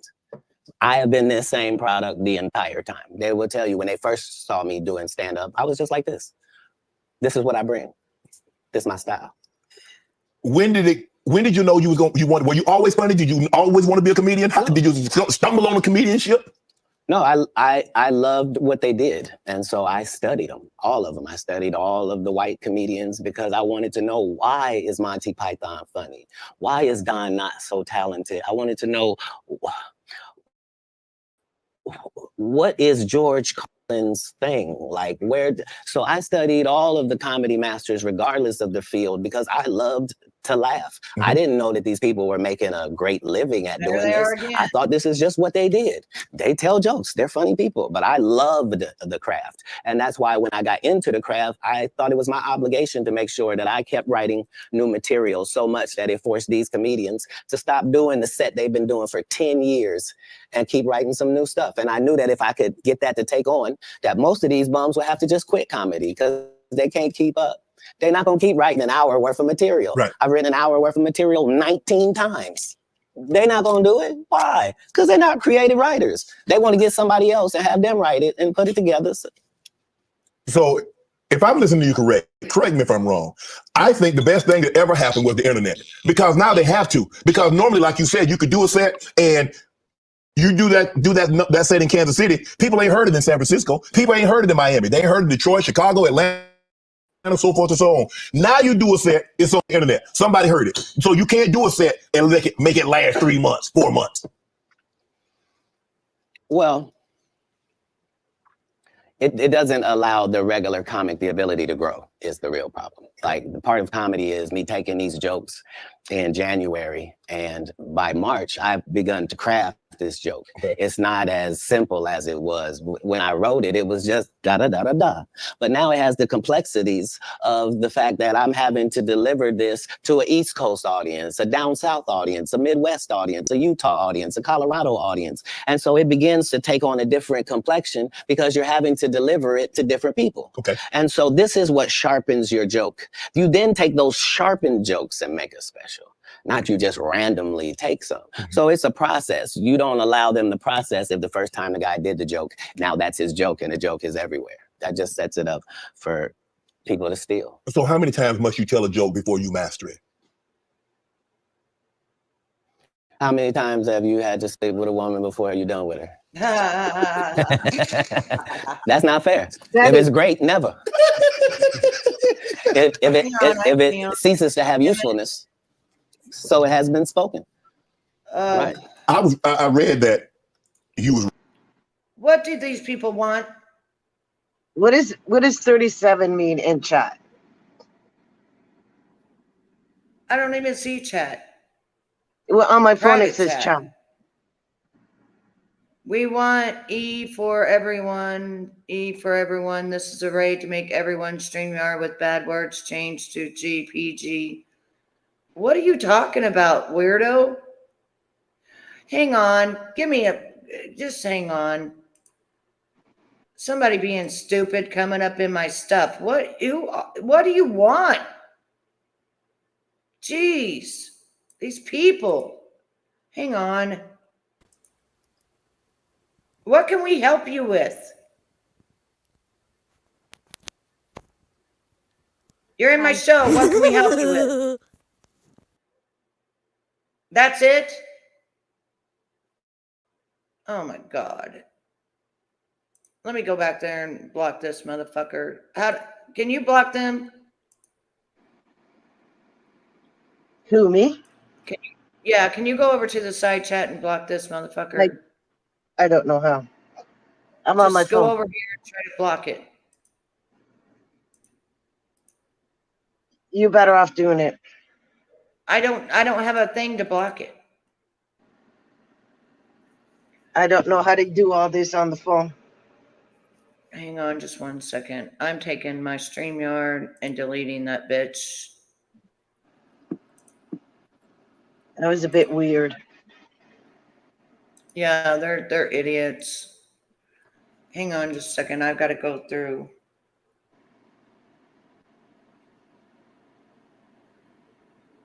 I got to go through and fucking God. Is that what they do? They go through and they see who's using StreamYard and then they go through and they fucking do this stupid shit?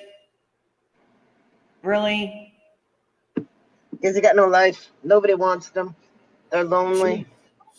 Jesus.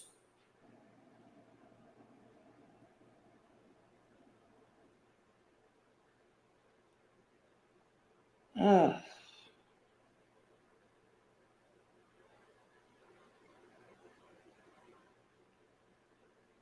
And you had them blocked, so they were probably going to do something else. It sounded like a woman. Yeah, I'm trying to block them. It's idiots. Stupid. Just trying to come in to ruin our program, you idiot. Now, let me see.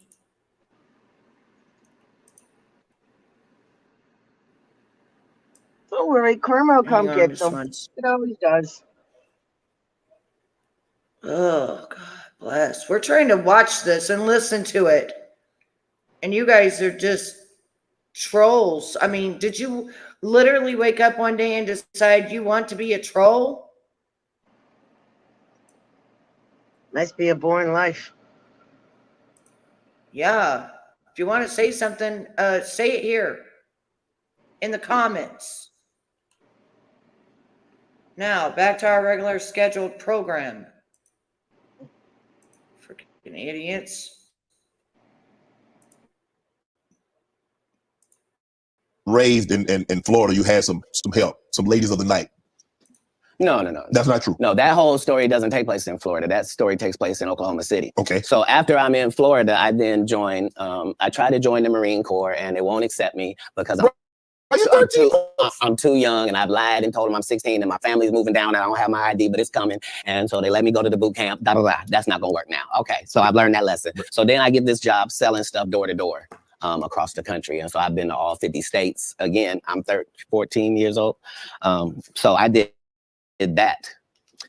While I'm doing that, one of the places I'm in Oklahoma, and I've decided I'm going to stay here because of meeting these. I remember back whenever I was 16 to 18, I sold vacuum cleaners door to door. Did you ever do that? Did you ever go door to door selling anything like that? SDA? No. At 18, I had my son.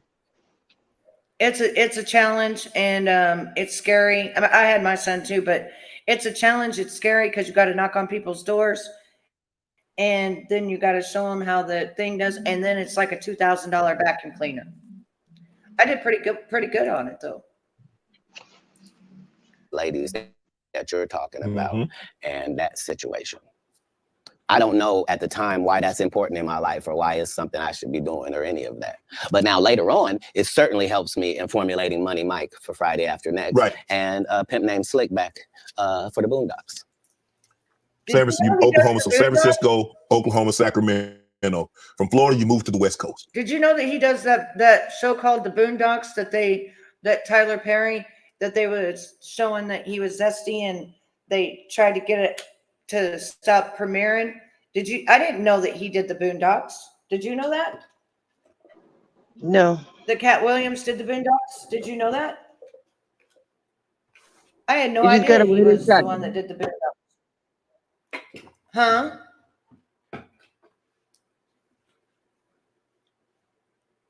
I had no idea he was the one that did the Boondocks. I've only watched a few of it, but I had no idea. So he was exposing then. I said you traveling. When did you set up shop on the West Coast? How old were you then? So I guess I'm. Hold up. What'd you say, baby?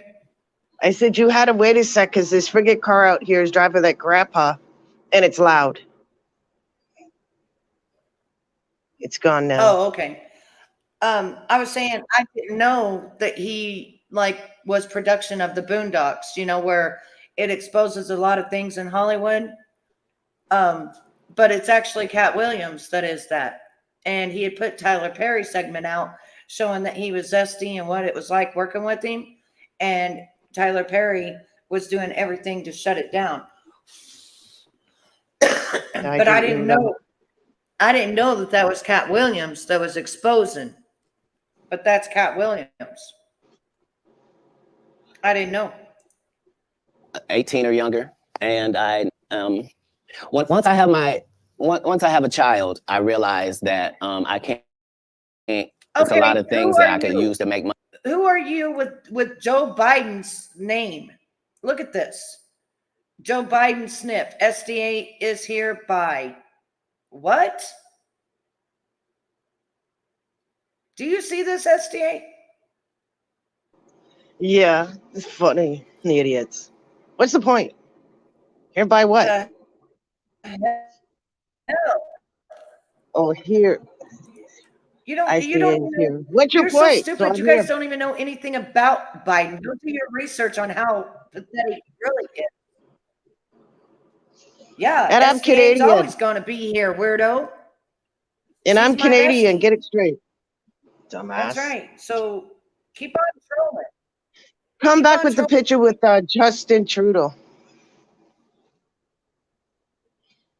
Yeah, exactly. And learn more about Biden, how nasty he is. I wouldn't even run around with this picture saying anything. Makes me think that you are him, part of him. Nasty. Money that now is a no-go. So anything with street aspirations that I might have thought about pursuing or been good at, I now am a single parent and I gotta redo these things. So I need comedy to really work out for me, and me and God go into extreme conversation where I'm explaining to him that I'm a crash out dummy if he don't send me a lifeline. Like I need something I can hold on to. Before I left Florida, I did stand up one time because we was trying to get in the club. I didn't have ID. So I said I was a comedian. They ended up having me do 5 minutes. But I kept that in my head that I had done that. When we get to Oklahoma, they're having a competition for stand up. And if you win, you get to go out on the road with Jeff Foxworthy and Dan Whitney, who is Larry the Cable Guy, and Richard Jenny, and these great comics. You get to open for them. Yeah. And once I did that, I realized, okay, as a comedian, I'm like way behind schedule. I done started this too late. All the funny guys are already funny and known names. Like, how am I going to progress? So I realized that I do better with a white audience than I do with a black audience. And I'm not sure why that's occurring, but the white audience likes me more. That's interesting. So when I moved to Sacramento, it's because Sacramento has a white and a black audience almost 50-50. That's almost the makeup of Sacramento. So I lived in Sacramento for 2 years until I get to the point where I am equally as funny if the room is black as I am if the room is white. That's not enough. Now I need to be one of the good ones when it comes to black comics. So now I have Oakland, and that's what lands me in Oakland for 3 years. Once I have dominated male black comedy in Oakland to my liking, now I'm prepared to go to Los Angeles now. Now I know you can't throw me any curveballs. If it's a white audience, if it's a black audience, no matter what they are, I'm prepared to deal with all of the audiences. Do you write jokes according to the audience that you're going to be in front of, or is your joke universal? Well, in the beginning, part of my framework is that I'm tailoring every show to this audience. Okay. And that's how I was able to show my range and show that I was better than my competitors, is that I'm Katt Williams, but I was still doing clean comedy. So I was still going to churches and doing 45 minutes of stand up at the church with no curse words, no sex, drug material, no none of that, just straight stand up. And then I was doing everything else. And at the regular club. Yeah, that was that range. When in Rome, do as the Romans do. So, that's how I started. But as you begin to get better, you begin to be able to speak to your entire fan base. And that's really what's been helpful, is that I've been having the same conversation with my fan base for 12 comedy specials. Is that what set Katt Williams apart? Is your range? Is that you can do a comedy, do 45 minutes in the church. I can go to a comedy club in front of 250, or I can go into an arena with 15,000. That's range, because everybody can't do that, Katt. Well, if that's what range is called, then yeah, it's range. But I like the people I'm talking to. You see what I'm saying? So it's not like it can't be condescending, because I'm talking to my white male friend when I'm telling that white joke. Right. When I'm talking about this joke about this black lady, I know that black lady. That's who I'm talking to. I'm speaking to this fan base that I've been speaking to from the beginning. I already told them what I was on when I first came in. I told them they was gonna come after me. They was gonna cancel me. They was gonna say terrible things about me and try to mess my life up. I said that coming into stand up. I'm saying it in my. So you knew it was gonna be. It has to be. I know I'm going into the belly of the beast. How could I be naive? I know that I'm going into Satan's playground, but I'm trying to be so good that you got to bring me in so close that I can see who's doing what and what's going on in there. Amen, Katt. In San Francisco, you joined the Nation. I was never in San Francisco. I was in Oakland. You was in Oakland. Did you join the Nation? Is that? Yeah, Honorable Minister Farrakhan and I have an extremely close relationship. He refers to me as one of his sons. So, yeah, I spent a particular period of time. Let me explain. Yes. Because my particular background was already religious and super strict, right? I didn't find out about other religions by reading about them. I went to their religion. I don't want to learn from Jewish people from outside. I want to be in a synagogue. I don't want to learn about Muslim people I want to be in a mosque. I don't want to hear about the Baptist or the Pentecostal. I want to go to their church and see. And so that was the religious discovery that I was on through that period in my life. When did you know you were funny? Probably about 10 years ago. 10 years ago? Yeah, about 10 years ago. So you didn't think as a child, because obviously you said the very structured background, your family was very religious. So obviously you didn't get an opportunity. I never did a talent show. I was never in any extracurricular activities. I was never in drama. I was never in band camp. I was never Boy Scout. And you didn't stay in school long enough to get funny because you dropped. You understand? You understand? So there was no, like, I don't tolerate high school games. I didn't go to high school. I don't know how most of the games they think I play, I'm not even aware of them. But Katt, for you to get on stage, and like I said, a lot of people, like a lot of comedians, I had a few here, they're like, okay, I told jokes to get girls, I told jokes to, get people to laugh at someone else. Yeah. But you is like, you say you did comedy one time in Florida. Yeah. And you had this other opportunity, like in Oklahoma, that they were going to take you out if you won the talent show. You was going to go on the road with these well-known comedians. And I did. But I'm just saying, how in Florida at 13, 14 years of age, you're like, 60, I can do that. Well, because I knew that there were a lot of other things I could do. Like when I looked at drug dealers, I thought I could do that. Yeah. You but see that's what I'm easy. saying? So right. And who doesn't like that? Right. I'm trying to figure out how I'm gonna make it. But now that I got to do it on this side, but no, your question was, when did I think I was funny? I never was my biggest fan. To this day, I'm not the biggest fan. I'm a fan of comedy. I like great comedians. Like, I like Chappelle, I like Patrice O'Neal, like, I like the greats of comedy because I do. Like, I like Ron White, like Phil Engel, like old comics, like people that did the craft, they raised me. I was touring with Steve Marmel and Richard Jenney and real journeymen. Mm-hmm. So my comedy upbringing was standard. I thought you had to work all night, every night, all around the country, and you had to write jokes, and that you were trying to write jokes that other people weren't writing, and that your job was to be funnier. Like, people that know me will tell you, I've been on this. Like, I had a list of all the Black comedians that were more famous than me. There was 300 of them on the list, and I had to be able to cross them all out before I could make it to the next level, before I felt like I was funny enough to do that. And so he is smart. So he went through, and in a minute, he's going to tell you everything he did. But he knew that there was 300 comedians that he had to outdo in order for him to then think he was actually funny. And in a minute, he's going to tell you everything he did in order to get there.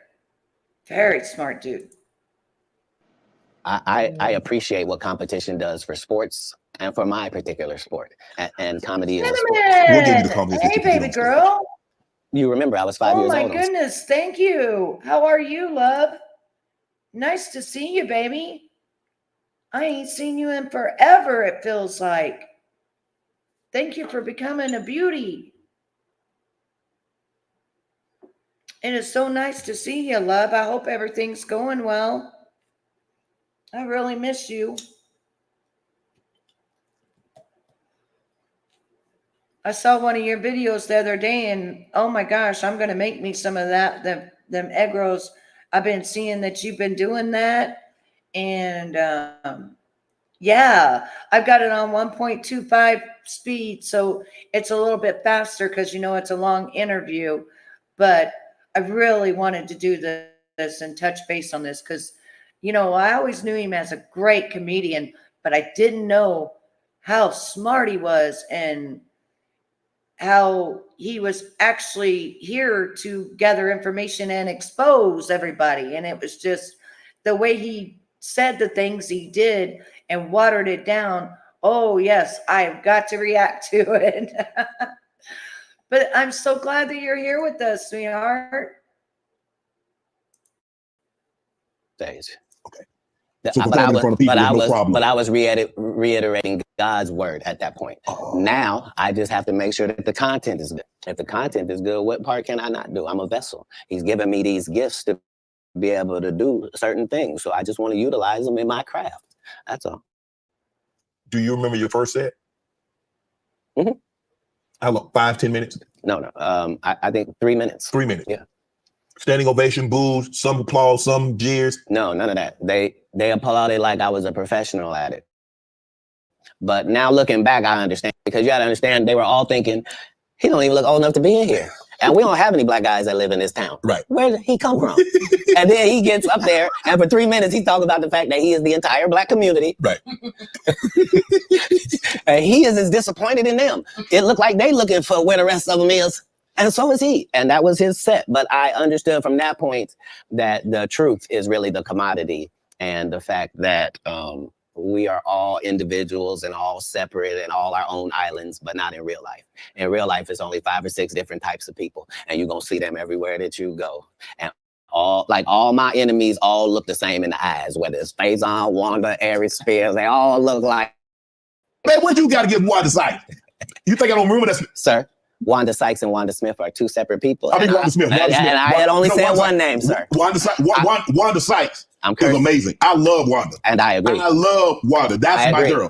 But I remember on the radio, you went on the radio interview. If I'm not mistaken, that's in Atlanta. Right. And you came on there with seemingly good intentions. And she attacked you. It wasn't just that part. It was the fact that before I go in there, she has a conversation about, okay, now, I just want to talk to you because you just wanted Emmy for the city of Atlanta, and this isn't Atlanta, and they just want to hear about the Emmy and hear from you and to thank you for what you did putting the city on. Right. Okay. And we won't talk about your kids. We won't talk about jail, no cases. We ain't gonna talk about none of that. Right. And immediately gets in there and goes the opposite way. You can't flip up on me because you're an inferior comedian. I'm going to destroy you, and I'm never gonna call you out of your name. I'm never gonna say anything disrespectful to people that look like you. It's a very thin line I gotta call, but this lady is trying to embarrass me in front of a largely homosexual fan base. That's why she got canceled. Gay people don't take it kindly that you would, as a derogatory, call me gay. Gay people don't feel like it's derogatory.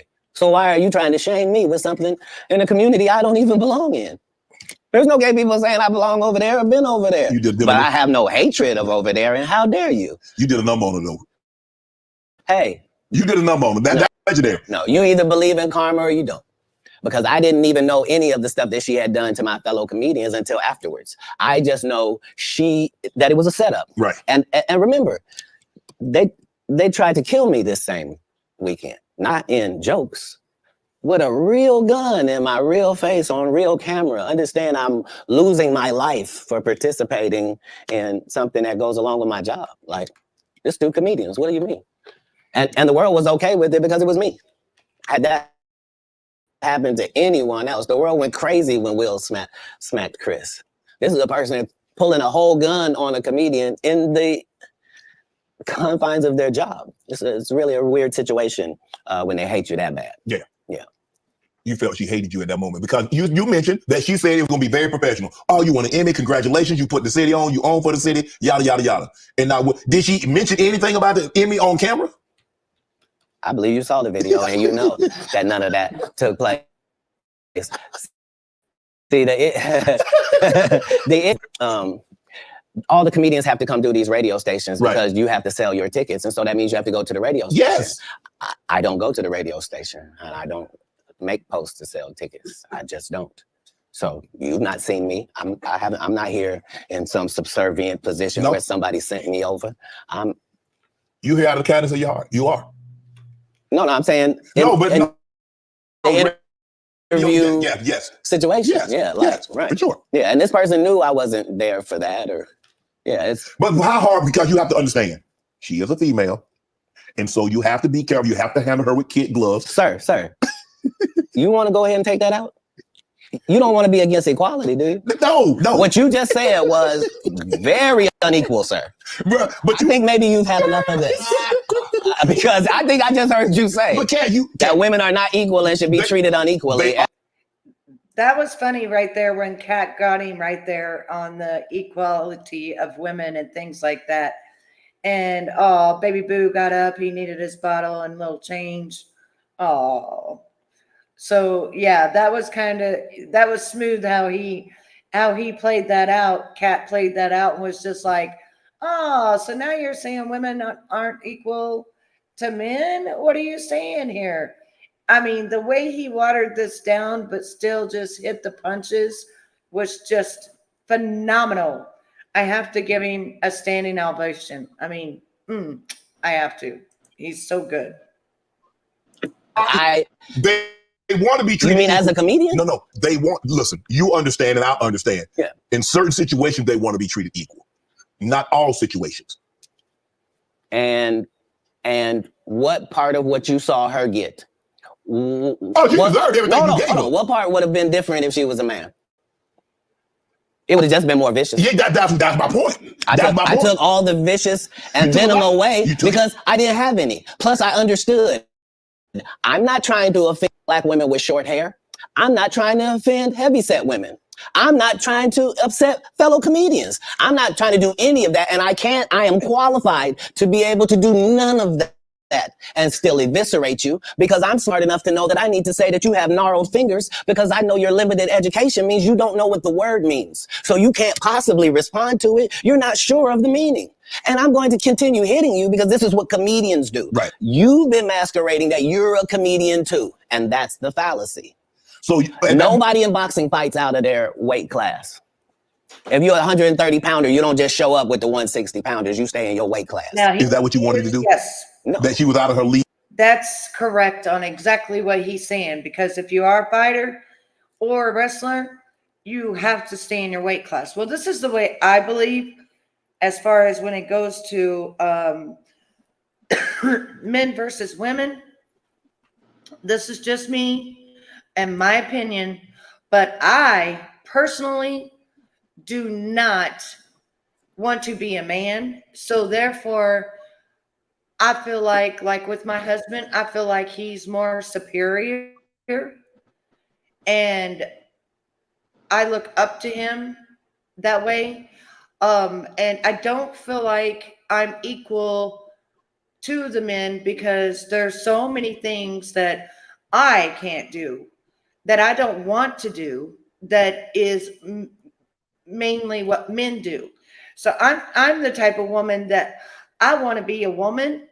I want to get my nails done when I want to. I want to wear my wigs. I want to, I want my cute clothes. I want my cute shoes.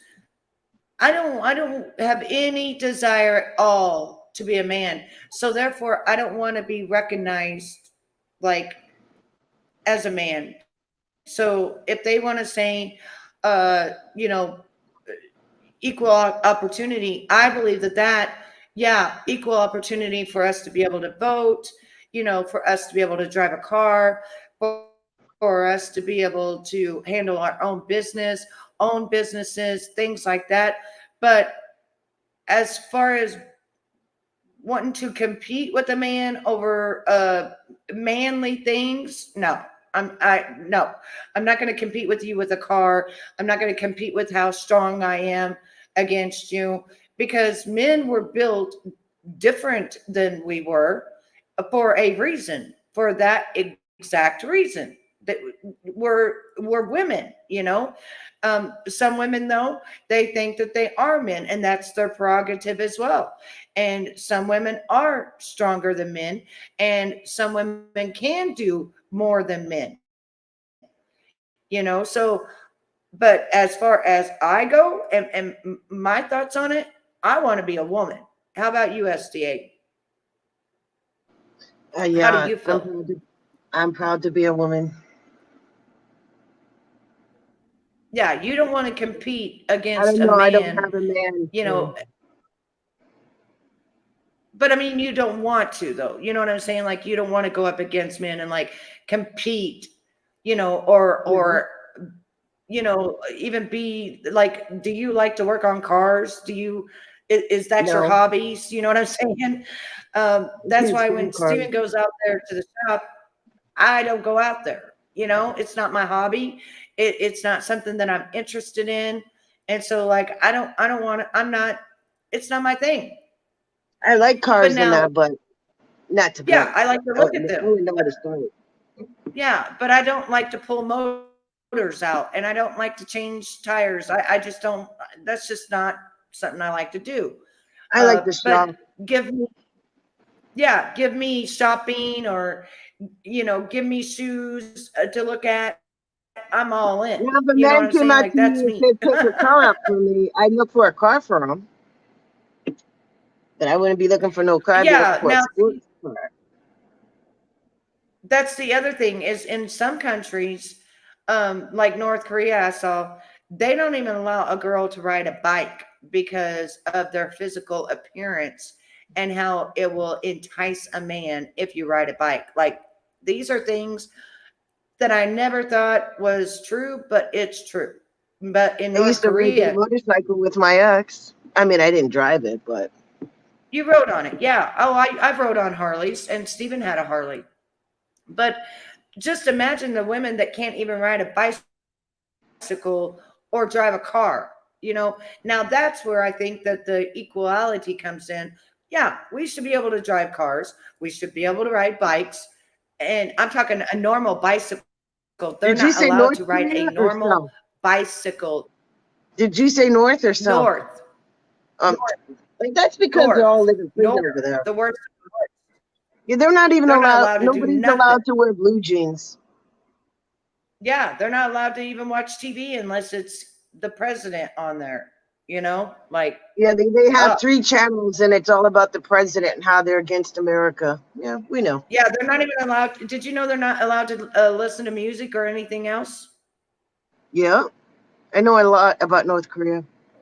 Yeah, I've been studied it all. watching, and I'm like, no, thank After they you. killed, No, after they terminated, what was the word you said I was allowed to use? expired. Expired. That guy, the 24-year-old guy, and his friend that went over there to visit, and then they accused him of stealing a poster, and he didn't. Right. And then yeah. when they sent him to jail, and he was in and all that crap. And then when he came back on the plane, he was dead. Expired. Well, yeah. And then after that, I started studying expired. about the country and everything, and yeah, they expired him. It's just that they hold what they do with their, and even how they're not allowed to have children, and it's just a whole thing. But I'm grateful. You're allowed to have children, but you have to have permission. Yeah, but I'm grateful that we are allowed to vote. Even if our vote doesn't count. And I'm grateful we're allowed to drive and ride a bicycle or drive a motorcycle or whatever. You know what I'm saying? Like, Have you ever I'm grateful noticed, like for in those North kind of Korea, and things. when they're in their stores, they're all dressed up and they're wearing coats and everything, and they're the cashiers? That's because there's no heat, and there's only like one grocery store out of the whole country, and you got to be rich to even go in there. You know what? You know so much about this stuff. You need to do something about this. And people out there, they will actually steal grass, eat grass just to live because they're not allowed food. And they eat other people that are decayed. You need to do a thing on this. This would be good for you, SDA. See, it's stuff like that I was going to talk to you, but I've been really sick and taking NyQuil, cough syrup, everything, because I've really been sick the past 3 days. I was. But you gotta have permission to do anything over there. Well, this is what you need to put on your stuff, because there's not a lot about North Korea on here. You know what I'm saying? To bring in new people and things like that, you need to do that because you researched and you know where all that stuff is. Go back and do it and put it in a video and bring it to our attention, because I just came across it the other day and was like, wow. That's stuff people be interested in. That's what I'm talking about. That kind of stuff. And yeah, and then if one person steals or breaks the law, the whole family goes to the camps. And yeah, that's what I'm saying. This is the stuff that I think would be amazing at, because you've already been researching it and put it out there. You know what I'm saying? We'll talk about it later, but I think you'd be great at it. Start working.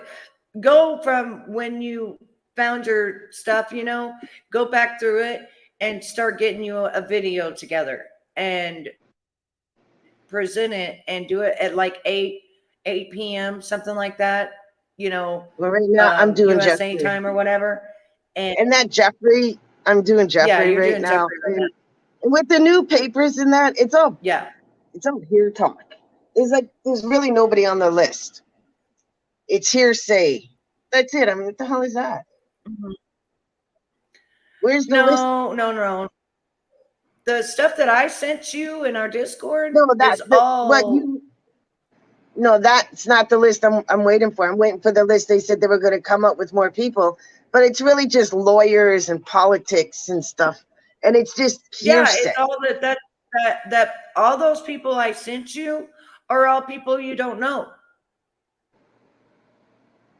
They're like bank owners, business owners, you know, billionaires. They're billionaires. No, They're people I you want, know, I haven't want, heard I of. want I want people that I've heard of. I want the stars. I want the movie stars. I want the singers. That's what I put out I today. don't know politics. That's what I'm I not sent into you. that. No, that's what I sent you today, baby, on your messenger. Remember? And I put it Yeah. on mine for a little bit. Do you remember? That's the names I've had for like 4 years. Those are the names I have.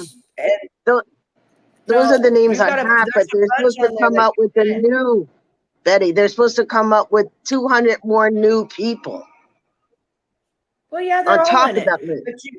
But you don't have Allison Mack on there, and she went down for I trafficking. have it. I just looked. Remember, you were telling me, and I said I didn't know who she was. That's why I'm trying to look through the people I know and people that most people know. That's what Like I'm I'm getting saying. like, if you go into my comment sections, people are like, "Oh my God, that Celine Dion, yeah, she's on the list." And Well, like, yeah, what does and that if mean you to you? I look, didn't put her on the list. if you look though, if you look at Celine Dion, what did she do? She said to have all children wear the same thing, and she switched like that, and then made everything dark and black, and making these kids and got a goat on the head of one kid. Come What people on, you don't know what I'm talking understand, about. what people don't understand Evil. is that this is an island that you go to, and the adults I'm talking about, not the teenager girls, because they're thinking they're going there to massage people till they get there.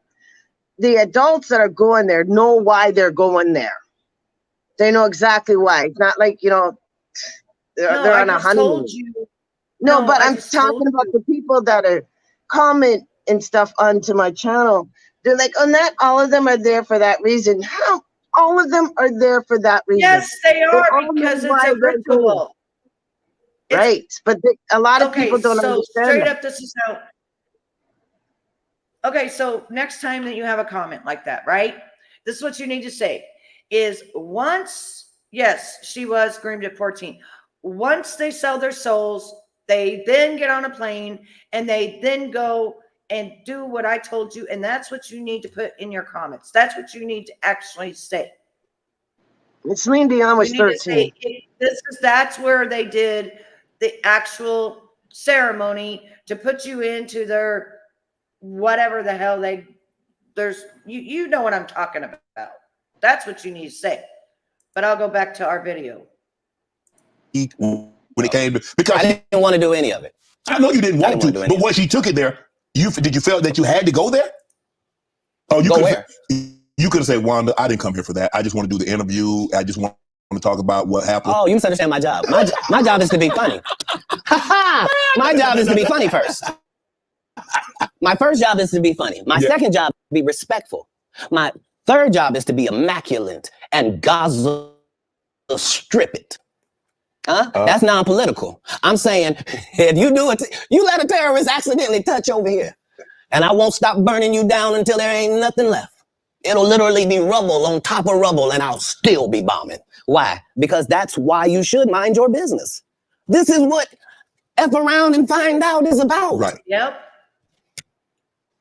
Have you been with Katt? Yes. Yeah. I have. What was that feeling like? Did it like want to give up? Because because when you have, I don't know how early it was in your career. Obviously, it hadn't been I don't think it's in the last decade because you've been immaculate. Gypsy soul. Have you ever dropped a pass? I have.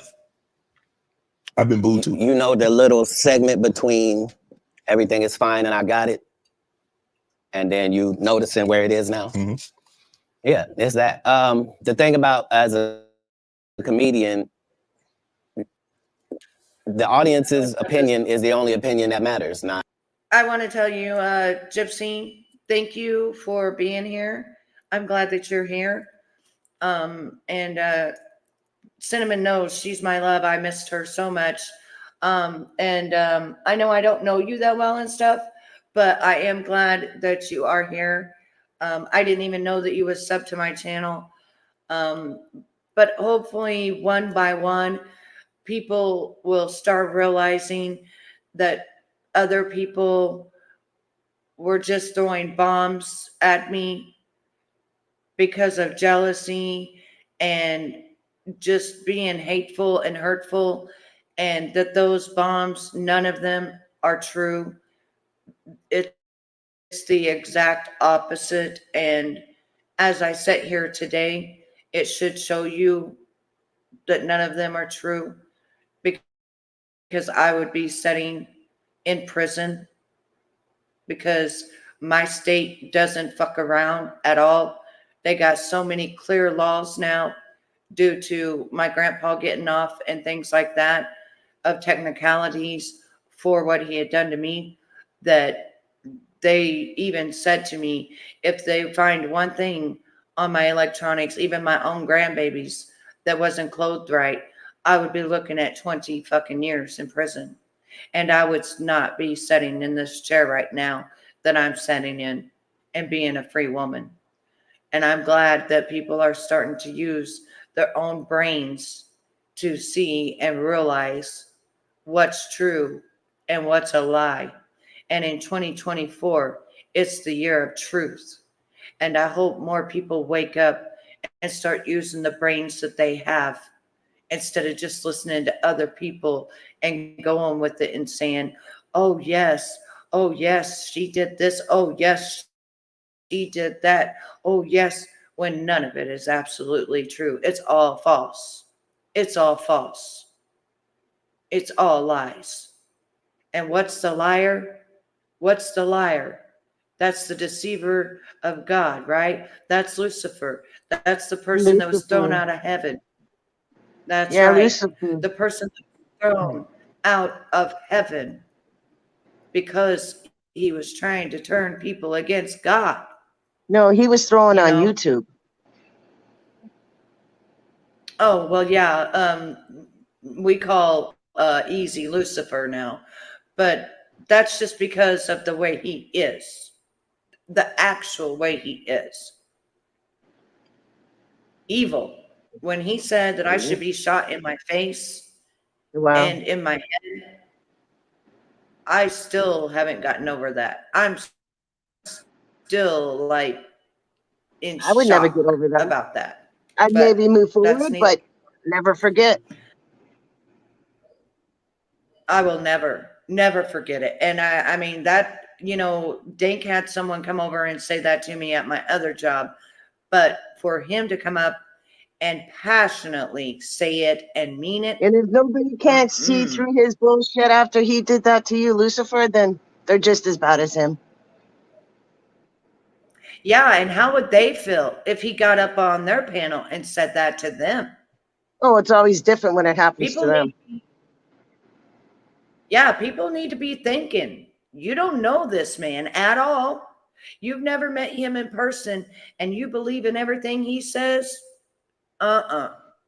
Start using your own judgment, your own discernment, your own mind, and you'll get further in life. I promise you. Oh, man. At first, I liked him, but I started waking up. You the writer, not none of that. And so I don't think any. Yeah, and I told you Nick wouldn't be gone by Christmas, and she wasn't. I knew that she would not be gone because she could just make another channel. I was just listening to him to see what he could do, and he did exactly what I thought he would do. That's it.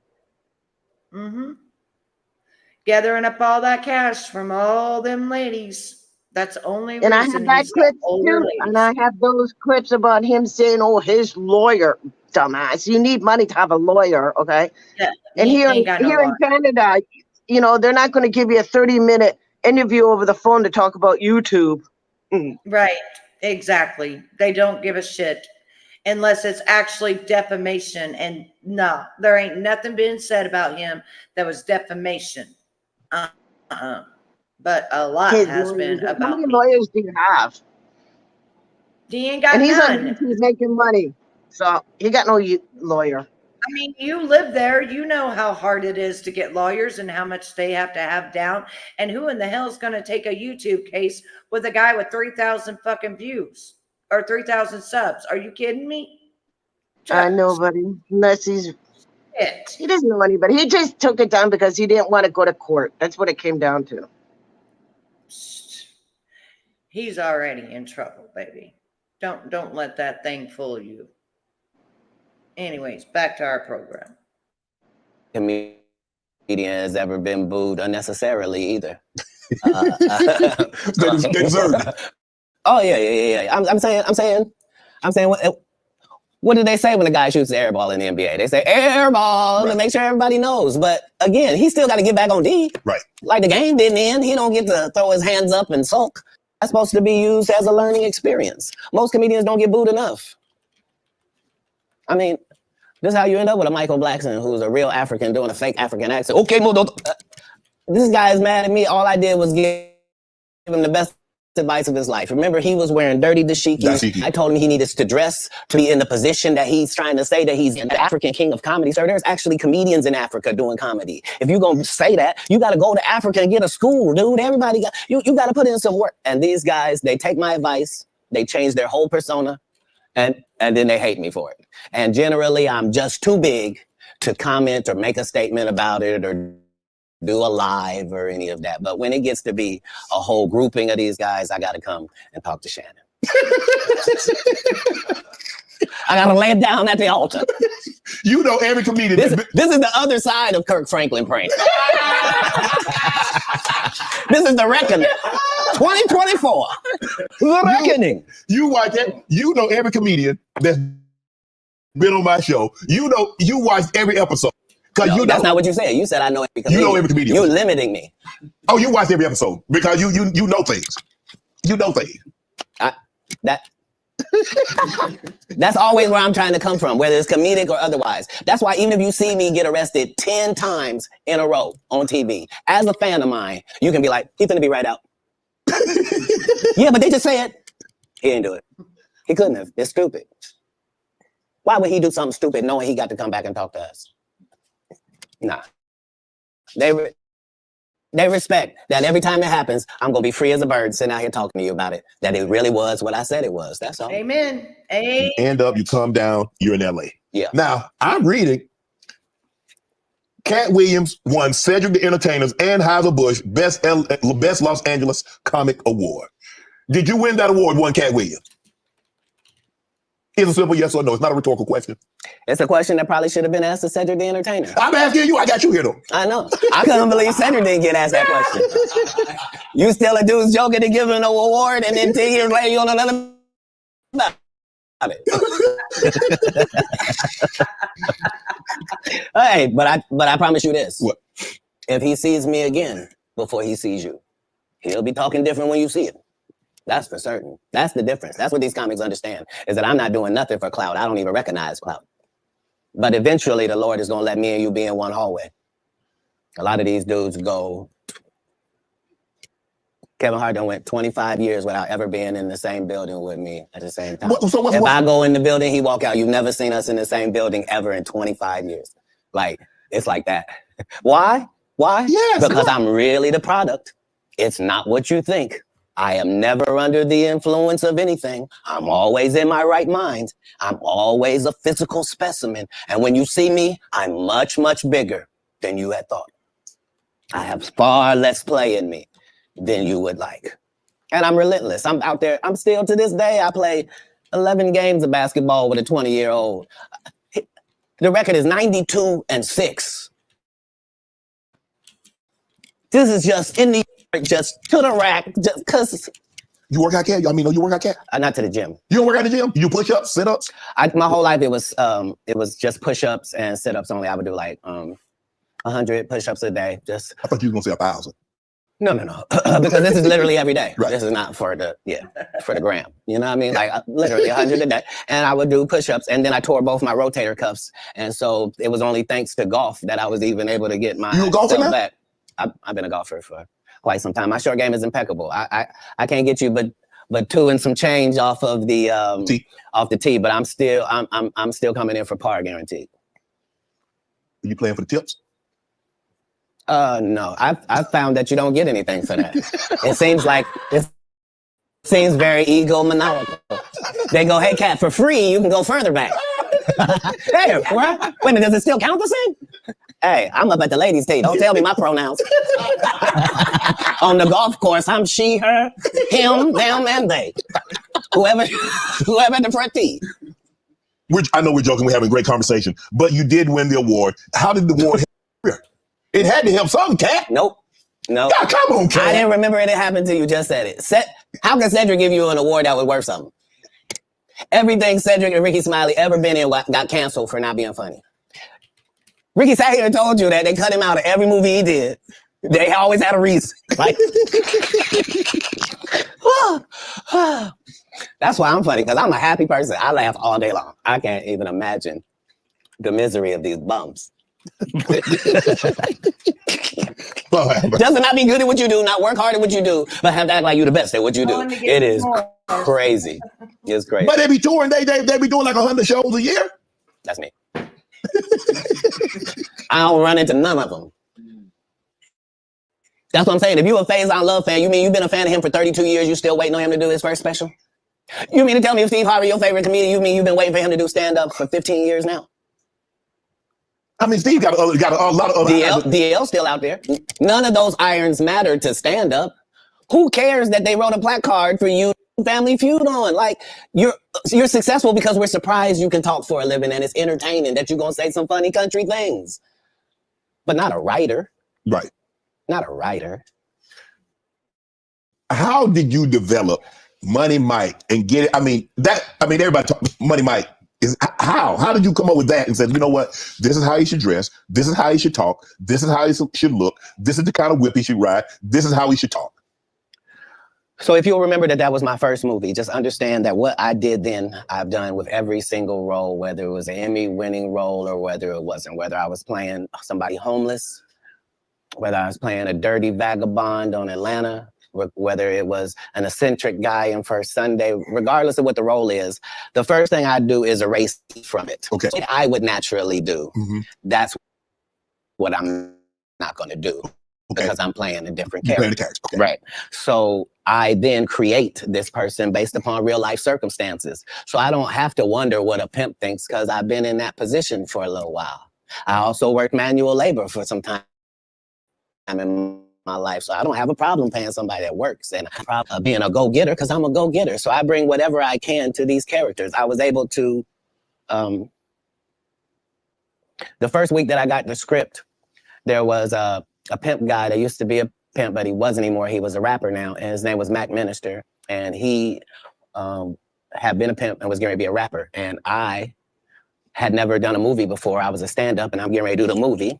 And so I was able to craft what a real pimp was like, what was too much. I didn't want to be stereotypical. Right. I did the research. I saw how many times people played pimps and they were always, it was always something weird about them, right. I guess, you know what I mean? Right. And I wanted somebody that didn't seem like none of that he really thought it was a business and treated it like that. And so, you know, adding those levels to acting is what all actors do if they're not Steve or Cedric or Ricky. Like, you're trying to create a character. You can't just be Faison in every movie. Like, you're just gonna take your shirt off on every movie. Like, why does it say that in your script? Man, let Big Worm live. Let him breathe, Katt.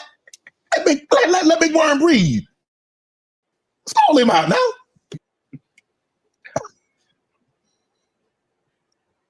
You having an unnatural allegiance to losers is not like you. No, I ain't got no allegiance to the man. But you got to admit the role that he played, Big Perm and Friday Night. You got to give him credit for the role now. Come on now. Let me ask you a question. Yes.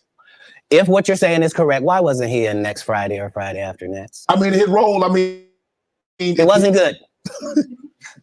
Sorry. There was a lot of people that appeared in the first that weren't in the Katt. I'm telling you why. I'm sorry. I'm sorry that there's a news flash that there are reasons for things in a business. Yes. Oh, okay. Well, why did you bench D-Lo? He had 2 points. What are you talking about? Shut up. But I like him. Nobody cares about that. That's not what we're talking about. These are business conversations that deal with businessmen. And that is so true, because when you think about it, a lot of these people, like I said, they signed contracts, went with, the Lucifer connection, became overnight stars, and Now what's going to happen to them? Now what's going to actually happen to them? Remember, they're not going to be able to even walk down the street. So what is going to happen to them? Katt Williams is going to be able to walk down the street. The men who did not sell their souls are going to be able to walk down the street. But what's going to happen? Because, see, the devil never tells you that at the end of the road, it's not all beautiful and glorious. He forgets to tell you that part, right? They forget to tell you everything that at good the end of comes the to an road, end. right, that at the end of the road, you could end up in prison. You know, he gave you everything you wanted worldly. If somebody comes up to you and says, hey, you want to come to an island with me, what's the first thing you're going to say? Well, that's not how it went down. No, I'm First just of all. asking. If I come up to you and say, Betty, you come to an island with me. No. I'm going to say Ain't no. you going to say Straight why, up. what's there? Everybody wants to go into an island, but I'd be like, okay, that's cool, but what do we do? Like, when we get there? Like, everybody knows why they're going there. Well, yes, that's what I was trying to tell you. Okay, so you've got some of it, SDA, but some of it you don't know. Okay, so for instance, when they sign their name on the dotted line with their blood, they sign their name on that dotted line with their blood. They are then arranged to get on the plane at a certain time during a certain month to go and finish getting put into the, how do I say this without saying this?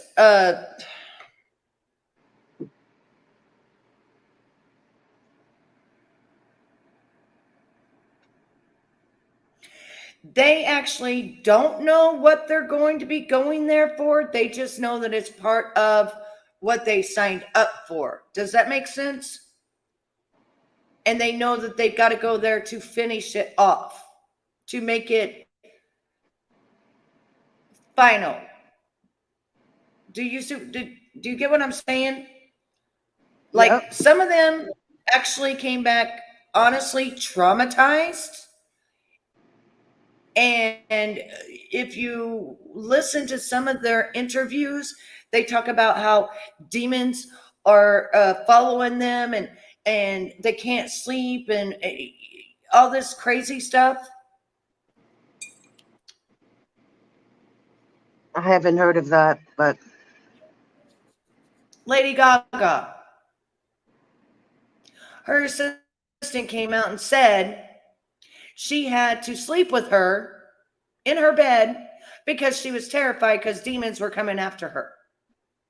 Yes, you get it. You got, boom. This is what they tell them.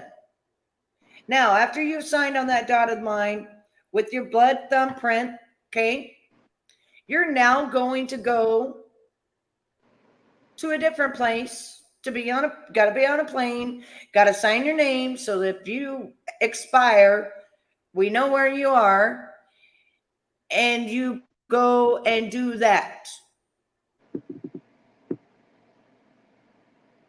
Does that make sense now? They still wouldn't do it. They'd have to kill me first. No, we wouldn't do it. We wouldn't. Hell no, we wouldn't do it. But what I'm saying is that they know that they're going there for the final thing of it, but they don't know exactly what the final thing of it is. Does that make sense? Yeah, until they get there. Right. And then they're sworn to secrecy, or they are going to be expired. Well, it's too bad because Jefferson there had everybody's name in the black book. Well, Jeffrey is still alive, and you're going to be hearing from him and directly. Videos of them too, you know that, right? There's videos of them in all the rooms. Videos. I can't hear you. What? He has videos of them. Of everybody that was there. Why can't you hear me? Oh yeah, oh yeah, oh yeah, 100%. No, you was muffled. Something was going on with your mic. Oh, 100%. He's actually what took it all down.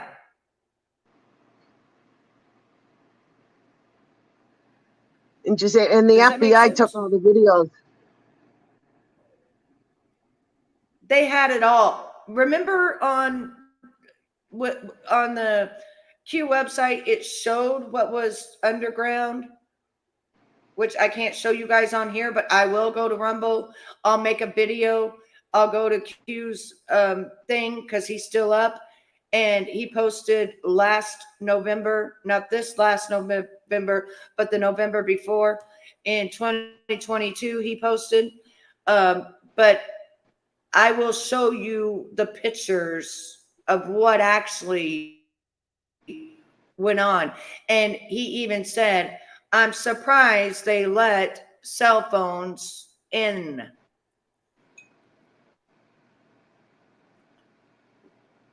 I'll do it on my Rumble because that way I don't have to worry about it. I got freedom of speech. So everybody sub up to my Rumble. It's under Betty Ennis. Sub up to it. I changed it from Betty Washam to Betty Ennis. ENNIS. Go to Rumble, sub up, because that's where I'm gonna lay it all down. That's where the real shit's gonna come out of my mouth. Where we ain't gonna tinker totter around with little bitty, words and stuff. We going to get down to the nitty effing gritty, okay, to all of it and what it all means. And you'll be able to see a little bit of what they seen and what was actually cohabiting around there. Put it that way. I have to watch everything I do on here because everybody wants to report Betty. Right. Right. When you're good at something, you should progress. The guys that are not as good, they should fall down by the wayside. That's natural. So you believe if your talent doesn't support it, you should fall by the wayside, and the guys that have the talent and they get elevated, they should move. No, that's what water says. That's what the universe say. The universe say the levels. No, I don't. Not I say. Who am I? I'm nobody. But I'm working every day as if I think that's what should happen. Is how it should be. And I'm choosing comedians that also write and work hard and don't steal other people's material. And I'm making sure that they all make $300,000 a season. And I'm making sure that they're not ever signed to me or my conglomerate. And that's why they're successful. No, you can work with me and still be an independent businessman, boss owner like you came in. But I don't need you to be subservient to me. That's those other guys that make you pay dues. That's right. That's right. You said earlier that you rewrote a lot of what Money Mike was to say and how he behaved. So they allowed you. Would they allow you to just make an interception if didn't nobody talk about it? So see, this is the thing. Okay. Now he's going to go into, being able to rewrite his stuff like as if, and explain it to Shay Shay as if, if you fumble the ball, you're allowed to catch it. It doesn't matter if you're playing defense or what you are. As long as you can touch that ball, you can touch that ball like at any time. I just put my Rumble on there. Right there's my Rumble. Because when we go there, we are going to be actually rumbling and the truth is going to be spoken and we're not going to be tiptoeing around like we're in a house that, we can't wake nobody up. Okay. I can say whatever I want, however I want, and show whatever I want. So sub up there because that's where we're going to be getting to the nitty gritty. SDA, I'm letting her take care of the Epstein stuff pretty much because that's what she wants to do. I'm going to be showing other things Betty, that's your YouTube channel. No, it's not. That's my Rumble. You see it right there. Rumble.com/C/Betty Ennis. I don't know. It's stupid. I went to a YouTube channel. That's my Rumble, baby. That's my Rumble. But over there, we're going to be just like Betty was when Betty first came here. No holds bars, baby.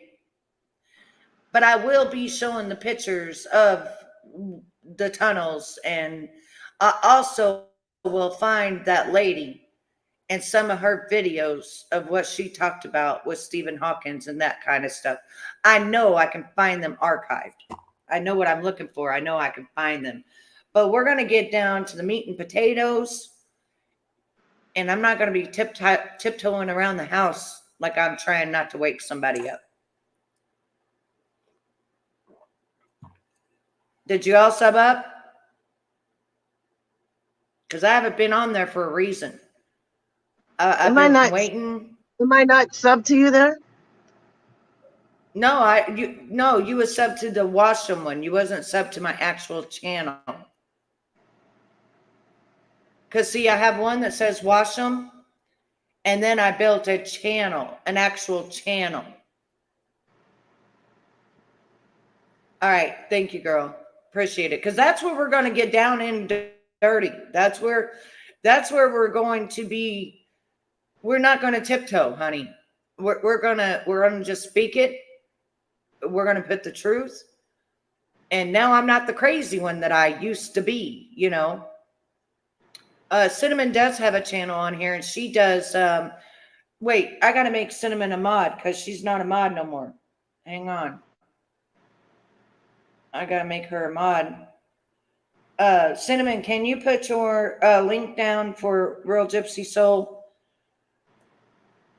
so she can sub up to you? She does a lot of little short videos and stuff of recipes. Yeah, she does recipes. Real good stuff. I get confused on this. Is it follow or unfollow? You follow. So I was sub to you. Yeah, you was sub to me because you're my mod over there. Yeah, even your other channel I'm sub to. Yeah. Yes, you are. Uh-huh. Yep. But I'm going to change everything on the one with Betty Ennis. I'm changing all the logos and everything. Like I said, I'm rebranding myself to my actual, I'd rather have my maiden name than a married name of a person I didn't even marry, if that makes sense. I'm tired of that. Does that make sense? I'm sick of it. It's a horrible, horrible name that I never wanted, and I'm not producing it no more. It's going out the window. She died 8/14/2022. I am now someone else, and we just go by Betty. That's it. And if you want to call me by a last name, call me Betty Ennis, because that is the name I was born with. Look up Ennis, Texas. Yes, I am related to Cornelius Ennis. Period. Point blank. All right. Let's get back to it. As a football player, if the ball comes your way, can you just grab it? Can you make an interception anytime? Are you allowed to pick up any fumble? Are you can do any hustling, right? Oh, okay. Same here. Same here. Here's the thing, though. Even as an offensive player, they might let me ad lib once I get a couple of years under my belt. They wouldn't let me ad lib as a rookie. That was your first movie. I told you the conversation in my first movie, just because I'm going to be fair. Gypsy, and I'm going to add you as a moderator. I hope that you're not a sneaky, slimy snake, because I'm going to let you drop your channel. And I've never heard you say anything bad about me, but if you have, I forgive you. I've never said nothing bad about you, honey, ever. Even when I've heard other people talk about it, I go, uh-huh, and I leave. Because that's about how much I believe in it. Okay, and I'm out. So if you have talked about me because you wanted to be friends with Nicolina or whatever, I forgive you. You know what I'm saying? I forgive you because everybody has to find out for themselves. And I know you wanted to fit in, just like everybody wants to fit in. Everybody wants a place they can fit in. And that's why here we're called beauties, because everybody fits in. Everybody who was thrown out of anywhere is allowed to be here, because I know what it feels like to be thrown out and treated like shit and lied about, and just the bullshit that goes with it, if you know what I mean. Ain't none of that damn shit true. None of it. So I'm going to trust you to be one of my mods. And just know that when you're one of my mods, they give you hell. You know, yeah, I met you when we were watching Ernie, but I was the first one that came out and said that motherfucker was a scammer. First one. First person. And then I, got into watching it, and I was just like, it's just what I said it was, on his birthday, I went by and I said, happy birthday, and I'm out. And that was it. Because, I mean, your birthday, I listen, I have a different soul than most people. I can forgive. Sometimes I can forgive and not forget, and you won't ever see me. But sometimes if it's your birthday or something like that, I might stop by and say, if I even have a way to know where you are, stop by and say, hey, happy birthday, but I'm out. You know what I'm saying? I don't sit there and watch him every day. None of that shit. Nothing like that. Nope. But I did say happy birthday. Didn't tell you this. What it required is I had to watch all 300 comedians 10 times a piece. I watched your set 10 times. That's what you performing, whoever you were. In order to be better, he took all 300 comedians and watched them 10 times a piece. Now he's going to tell you that he also watched how many times they laughed, or people laughed at their jokes and everything else, and that he counted the laughs. Like, this dude's smart. Counted how many laughs you got every time you did these amount of minutes. So if you told me this comedian and told me he did 30 minutes, I could tell you that he got 26 laughs in that 30 minutes, because I had done the numbers on everybody. So I was funnier. I knew I was funnier than the comic you liked, and I could tell you how many jokes funnier I was, because that's how we judge stand-up. You do 15 minutes, I do 15 minutes. How do I know I'm funnier than you? Because you got 6 laughs and I got 16. I'm almost 3 times better than you, low-key boy, but I'm never going to tell you the formula. So you going to keep just going out there telling jokes, not understanding that psychologically, the audience by 10 years is convinced that I'm funnier than you. They just don't know why. Because I'm putting out more content, better. I had Terry Crews here. He said at the time that you did the movie, you were homeless. This was my situation. 5 months prior to me getting this first audition for Friday After Next, I got this baby son. I'm holding him up above me. He grabs my little chain. He's playing with it, and he accidentally drops it. It breaks out my front 2 teeth. I'm in a situation now where when I go to the dentist, they telling me this is gonna cost thousands and thousands of dollars to fix this right.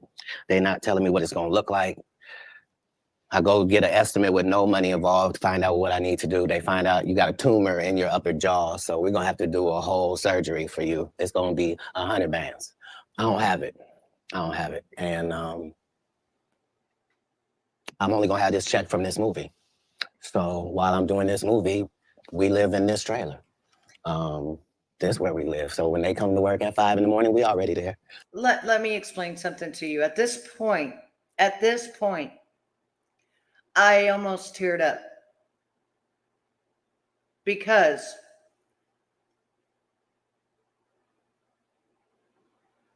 here he had his son.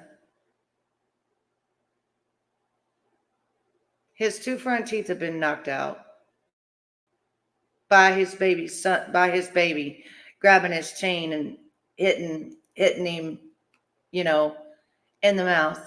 And believe me, I know about the mouth. That shit's expensive. And it ain't nothing to laugh about. And the way that he says it, he didn't say, yeah, I was homeless. He said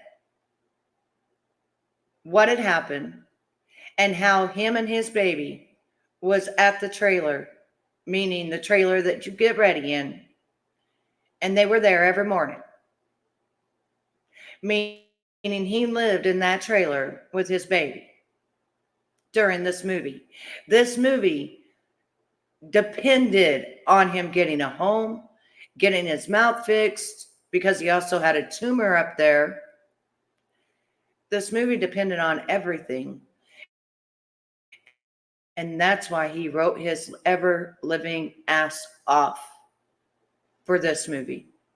That's why he tried to do the best acting he possibly could, because he needed to make as much as possible. And then they loved it so much they kept making different spots for him to be in the movie, when Money Mike was only supposed to have just a little bitty part in the movie. Money Mike was supposed to actually be raped and be made fun of as a pimp.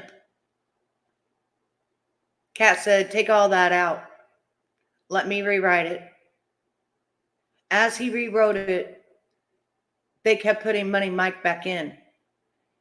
And Money Mike was throughout that whole movie because Katt made it possible. And then Katt took that money, got his teeth fixed, got that tumor taken. Yes, Will Smith is on the list, and got him and his baby a place to live. That's exactly what he even said. Divine intervention saved his life. That baby grabbed his chain, busted him in the mouth, and then when he went to go see what was going on, he actually had a tumor in his mouth. Now, had that baby not busted out his teeth, he'd have never known that he had a tumor up there. Never. And that would have been a disaster, and he probably would have been gone, because that could go straight to your heart and expire you. Oh, exactly. They were never together like that because he's zesty. We'll get into all that too. We're getting into all the meat and potatoes. When they leave at night, we still there. We just double back. How about this?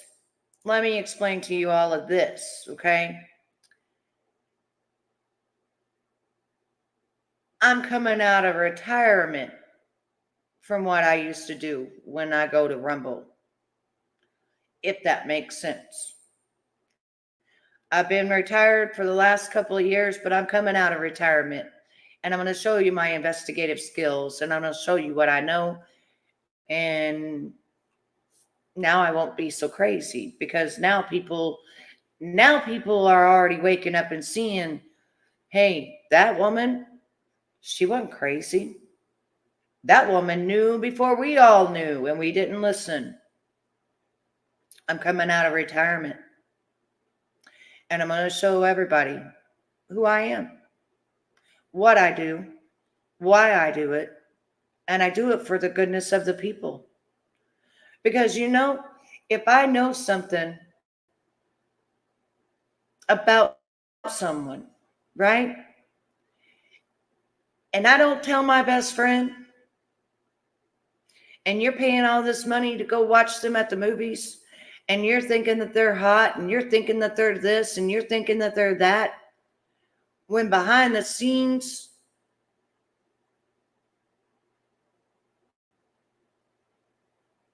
let's just say things like children, people, all that you would expire them yourself. And and I keep my mouth shut and I don't tell you, and you're my best friend. Now, what kind of best friend would I be? See, I didn't come on this platform to be called everything that I wasn't, which makes me step back and you got to think about things, right? I was bringing out the facts and the truth of Hollywood, okay? And YouTubers that were registered ex-offenders, paperwork. Why were they trying so hard to take me down? Why has Katt Williams tried so hard for 8 years to make people believe that I'm them? Think that to yourself. Wake that up to yourself. Think long and hard about it, and you'll come up with your own answer. Because most people would be like, yeah, go, Betty, go, go, go. They wouldn't be trying to tear me down. They wouldn't be making fun of my outfit the first time that they ever did a video on me, making fun of my looks and my outfit and everything else.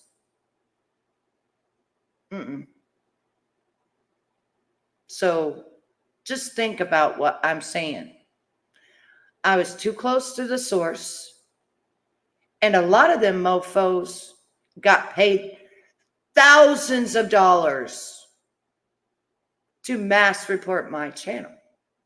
And I'm talking one of them got paid $20,000. You think I'm joking? I'm not.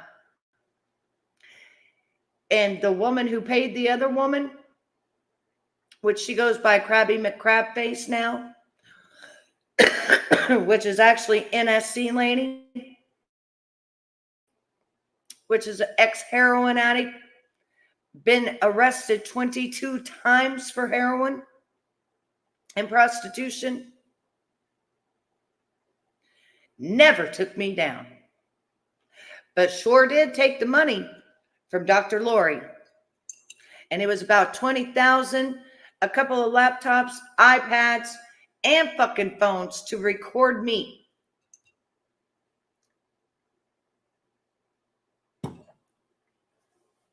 Think about that. Is she still For around? what reason? Remember, she said that, yeah, she's under Krabby McCrabface. And her whole channel is me. Remember she called me a spy? Uh-huh. That was funny. Remember, do you remember when she broke down crying on my panel, saying how sorry she was? Yeah, and then 2 minutes later she went on live and then did her shit. Yep, and she's the one that called the CP division and talked to the guy that was at my house that looked at the electronics for 4 hours, and she was on there recorded for 30 minutes as she lied afterwards, saying that she never talked to him. It's recorded, bitch. It's recorded. And she accused you and Neil of going through her pharmacy. Yeah, she also came out and said, well, that was a lie. That was an actual, absolute lie. He didn't do that. She lied about that shit. So did the other one. Cause that, she lied too. That shit wasn't true. None of that shit was true. They were just mad because he had threw them out. They were getting too mean. They were too mean. Like way too mean. Oh yeah, honey. And just think about it. Why would someone who used to be a psychiatrist at a prison that had another inmate start a fucking war with another woman inmate and lose her motherfucking license to come here to pay people to take me down? Who the fuck was she? And she ripped off those veterans that she was getting their monthly check and never checked on them. Oh, yes. Oh, yes. She should have went to jail for that. She should have. They made her go to Bank of America and sign her damn name right off that shit. But go look up Krabby McCrabface. I'm all over it. Or just go look up my name is what my name was. You'll find her. You'll find her. Mm-hmm. And then she even told the police that I was set up, that she was paid money, that Dank was paid money, that I was set up. But to come to YouTube, totally different story. Isn't she friends with Dan? Yeah. Oh, yeah. Always has been. But I found that to be funny because just like the officer said, I have her on recording of 30 minutes. If ever you need that for a lawsuit.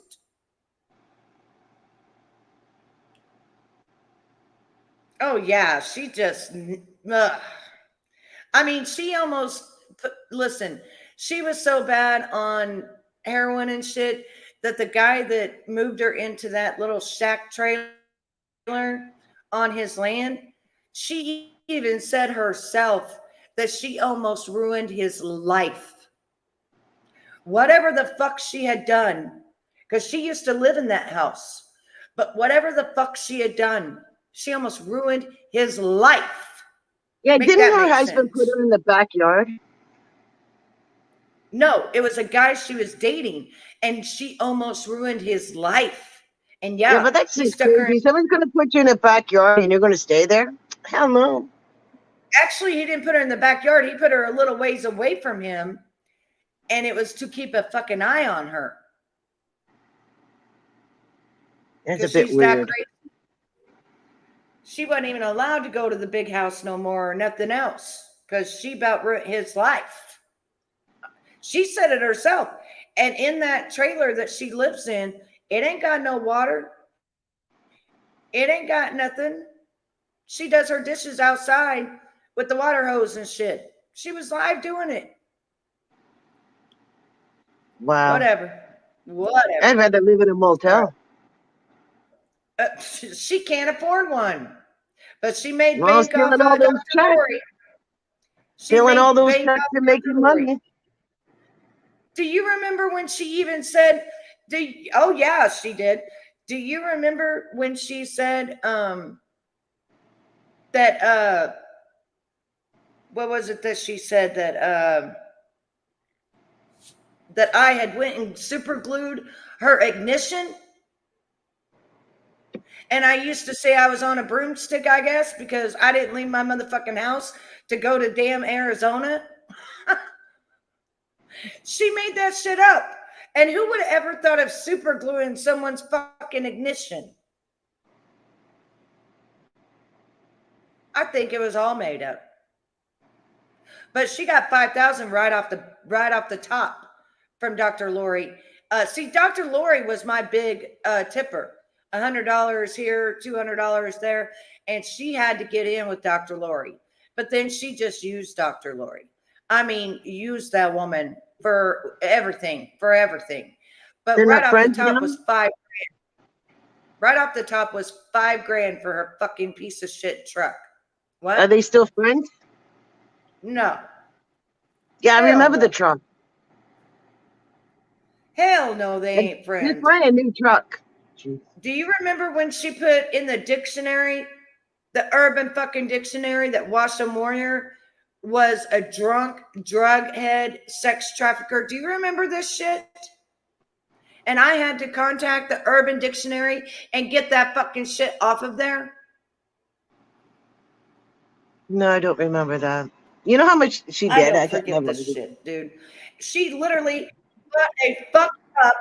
She bought a fucking cup of it, and it said Washam Warriors, and then it had the definition on the back: a drunk, a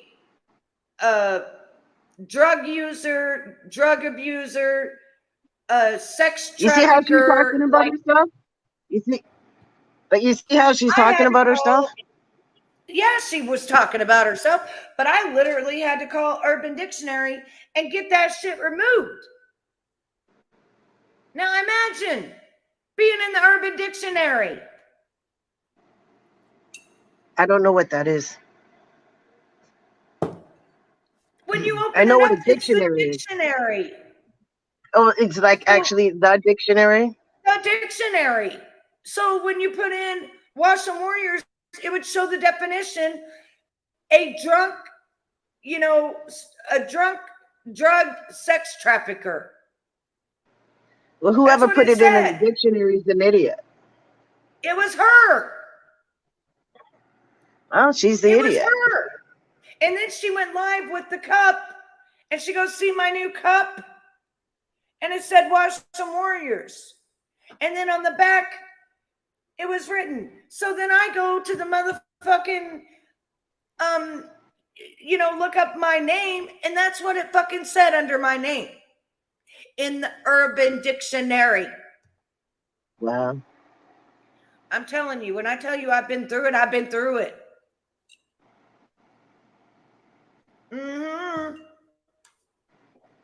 That's what I'm talking about. Yeah, shit like that. It was crazy. It was motherfucking crazy. God, these people. And she went after, she even went after your friend. What's his name? Oh my God, I can't remember his name. She went after all my friends. Yeah, but it's that one guy, the singer, the guy that, no, he's not a singer. What was he? I forget what he was. You talking about Thomas? When they're trying to say that Thomas X went to prison and it wasn't even the same person? The guy that helped you with your channel. Made that video for you.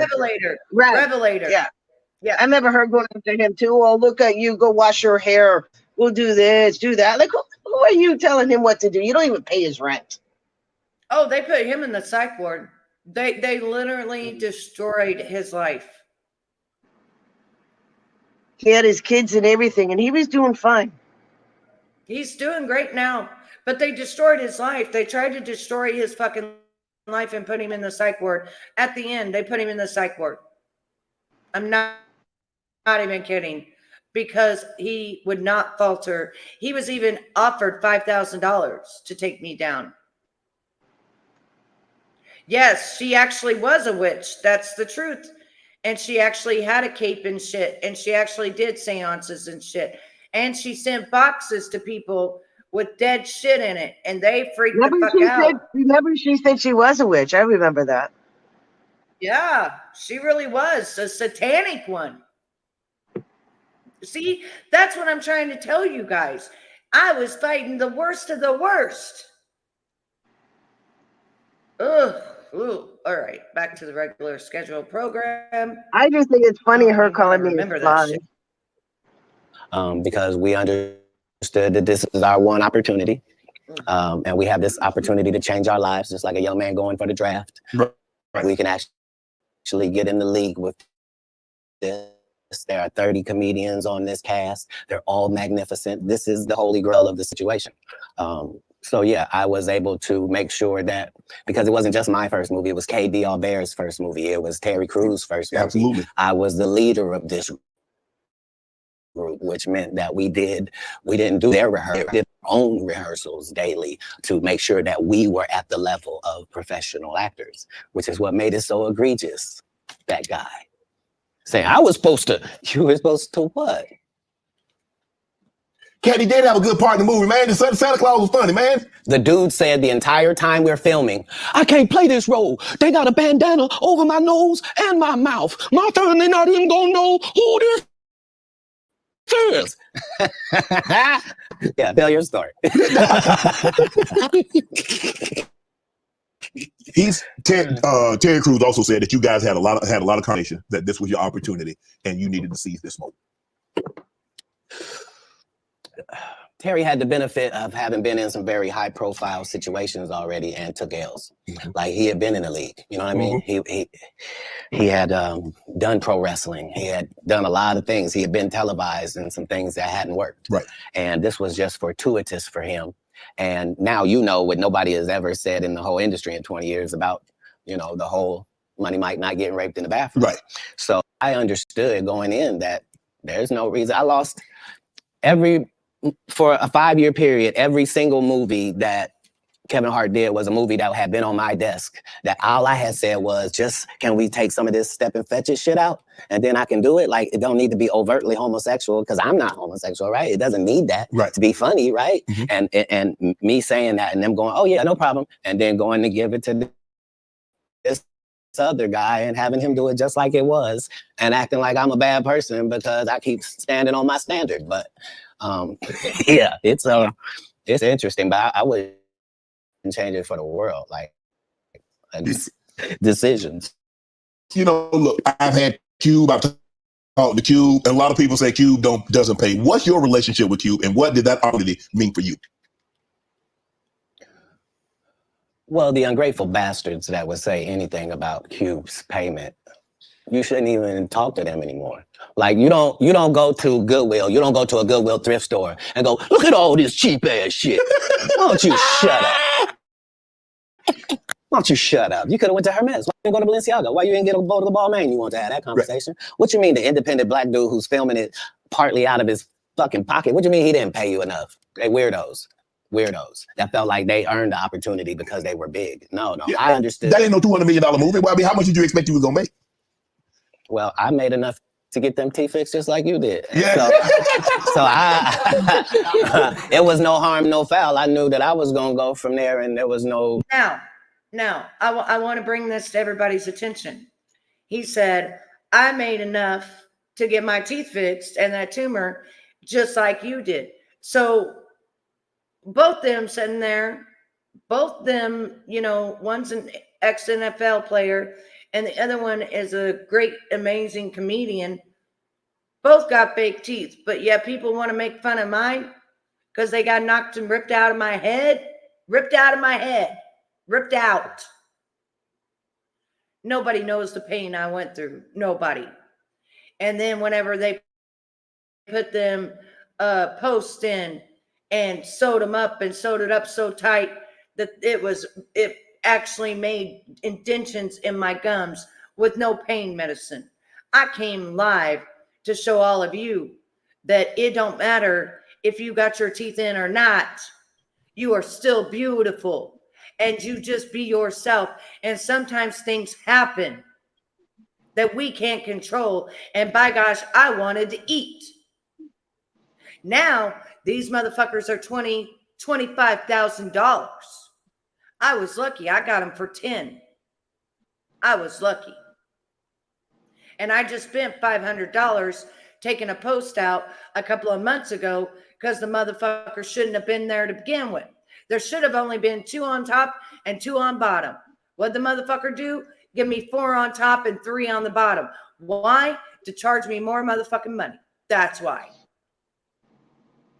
So I should have done my damn research, but I didn't know what the hell I was doing. Or I would have said, nah, 2 on top is just fine because your top always fit well. And 2 on bottom is just fine as well.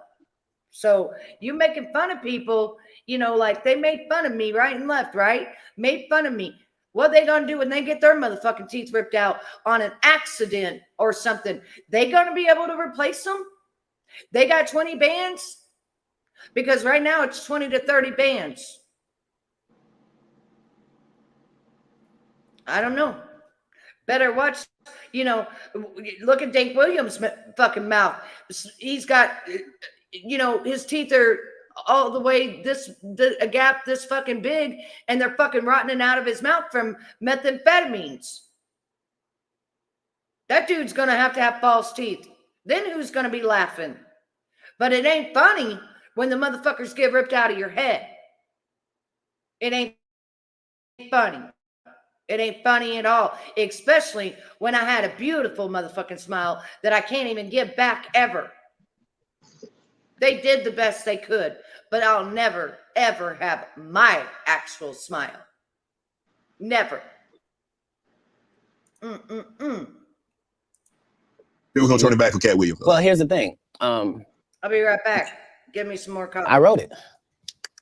what I'm saying. I'm saying if I did it and I did a good job at it, you can thank me. I was involved. Right. I'm not gonna come later on and tell you I never even read the whole script. So how you know what roles? What?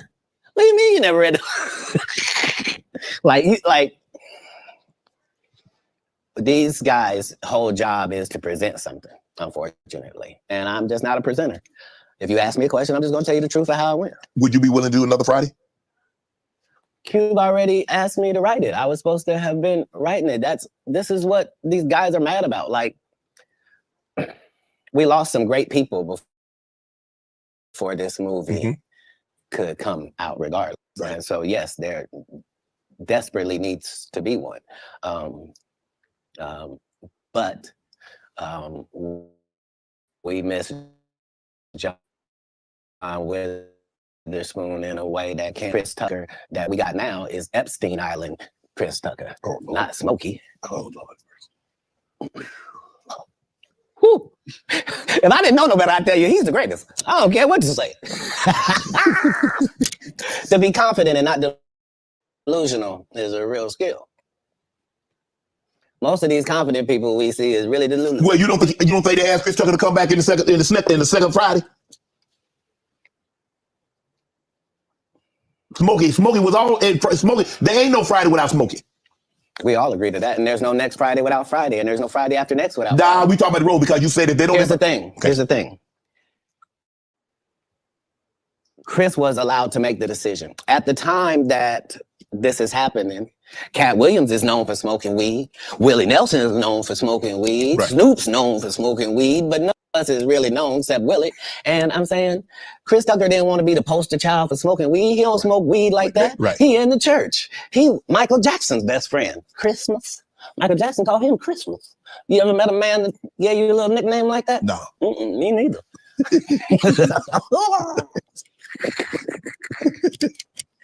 Must be the greatest.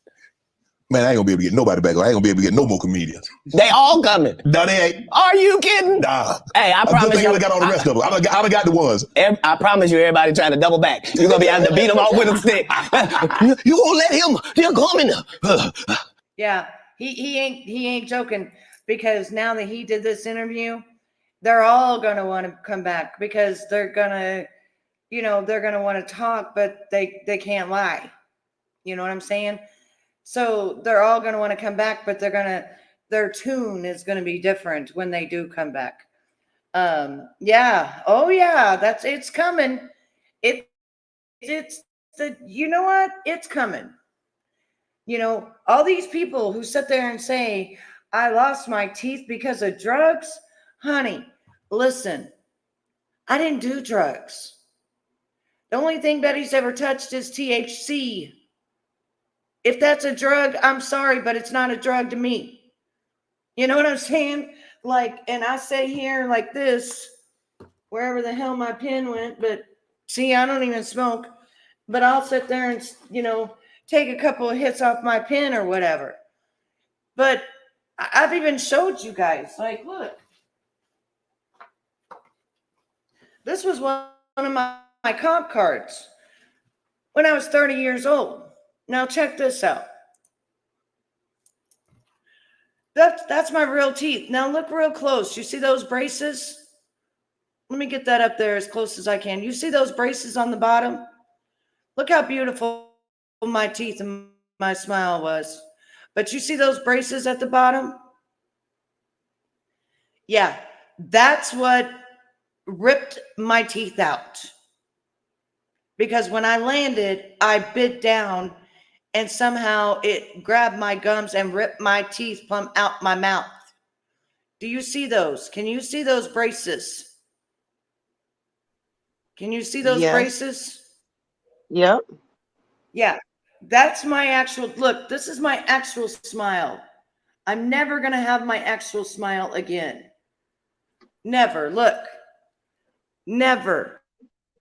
See? Never. It's never going to happen. It sucks because I look at this and I'm like, and I was very particular about my teeth, very particular. I was always at the dentist. I was always cleaning them. I was always bleaching them, root canals, you name it, everything. And when it ripped my teeth out, and I looked at myself for the first time, I thought my life was over. Because I was such a teeth person. I was such a teeth person that I rubbed off on my daughter, and she works at a dentist office.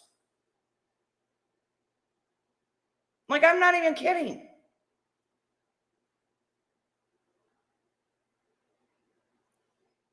And it's just sad. Thank you, Cinnamon. I appreciate that. But it's never, ever, ever going to be the same. And my mouth just stopped hurting a few months ago when they took that one out that wasn't no good for $500. You know what I'm saying? So for the last fucking however long, I had to have those dentures that didn't even fit my mouth. And it made my face look all sunk in and stuff when you first met me, SDA. And people thought I was on meth because my dentures were not big enough for my motherfucking mouth. And then they wouldn't give me these until I'd had my dentures for 5 years or some shit. It was just oh my God. Like, honestly, it was traumatic, and I wouldn't wish this upon no one. No one.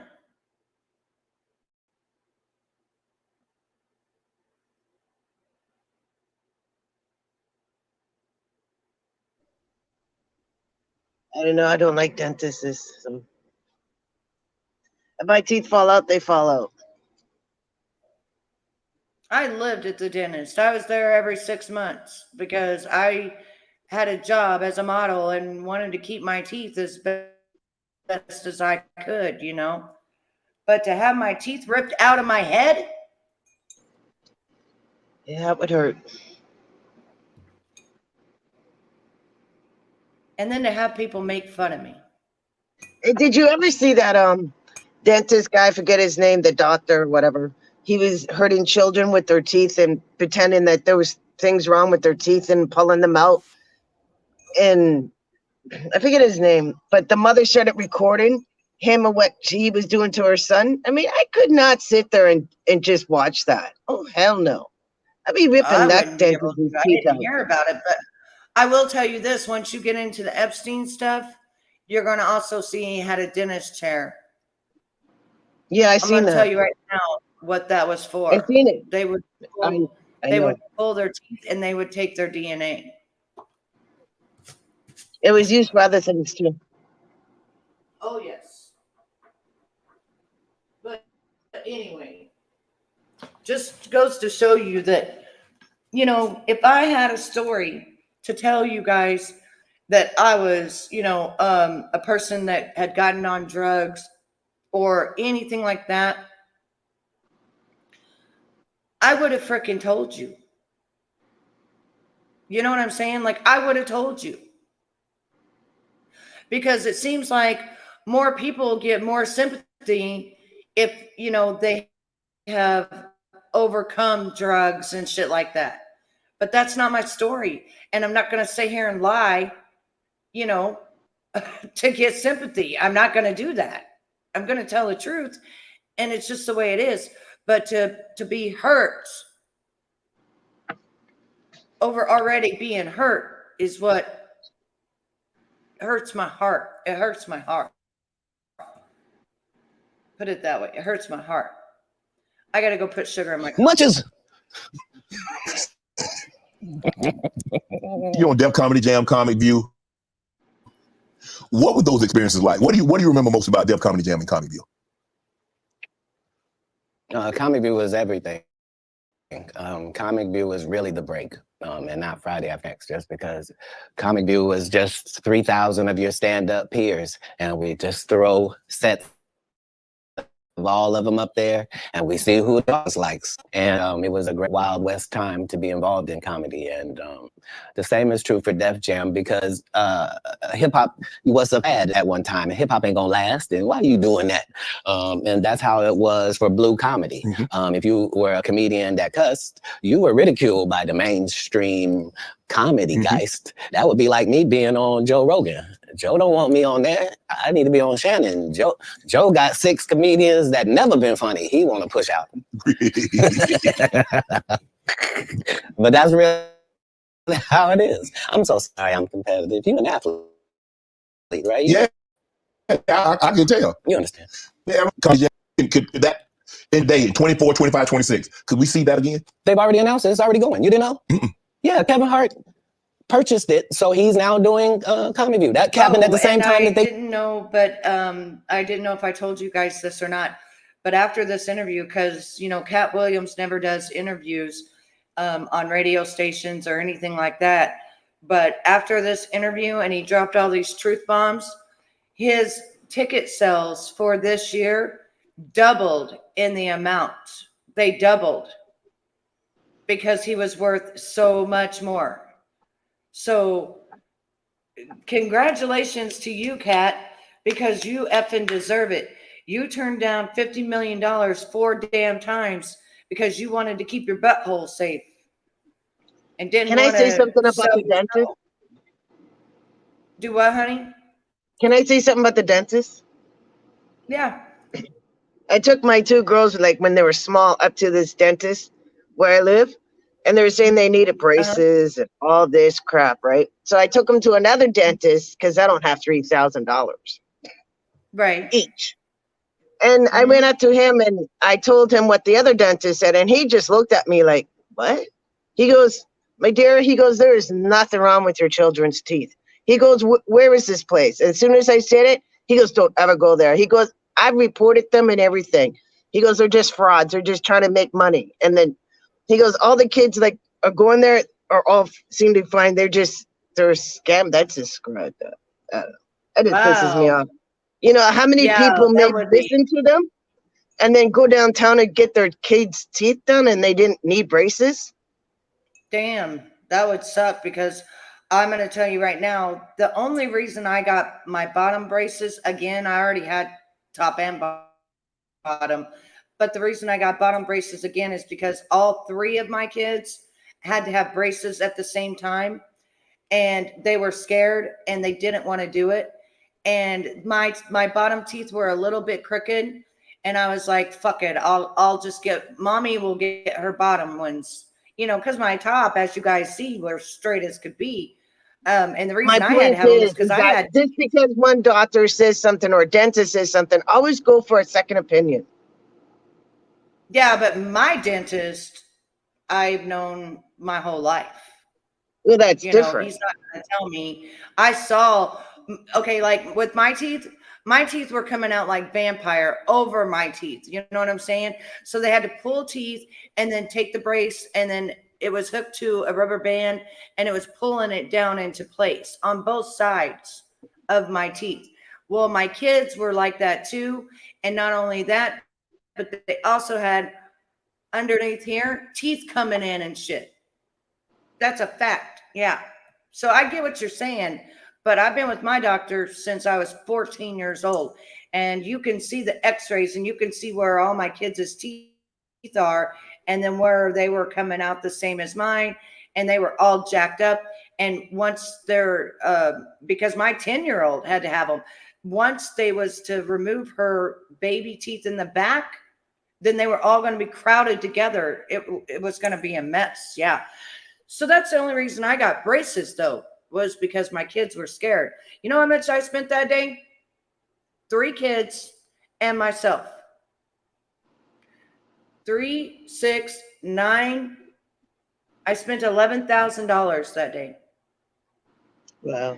My kids' braces and me getting braces on the bottom, where mine had went a little bit crooked, right? But it's just the way that it is, right? And now Madison, my youngest, who had braces, she now has Invisaligns because her bottom teeth went crooked again. And it's just the way that it is. And really, nobody sees the bottom, but she is so much about teeth like me that she literally has Invisaligns. Yeah.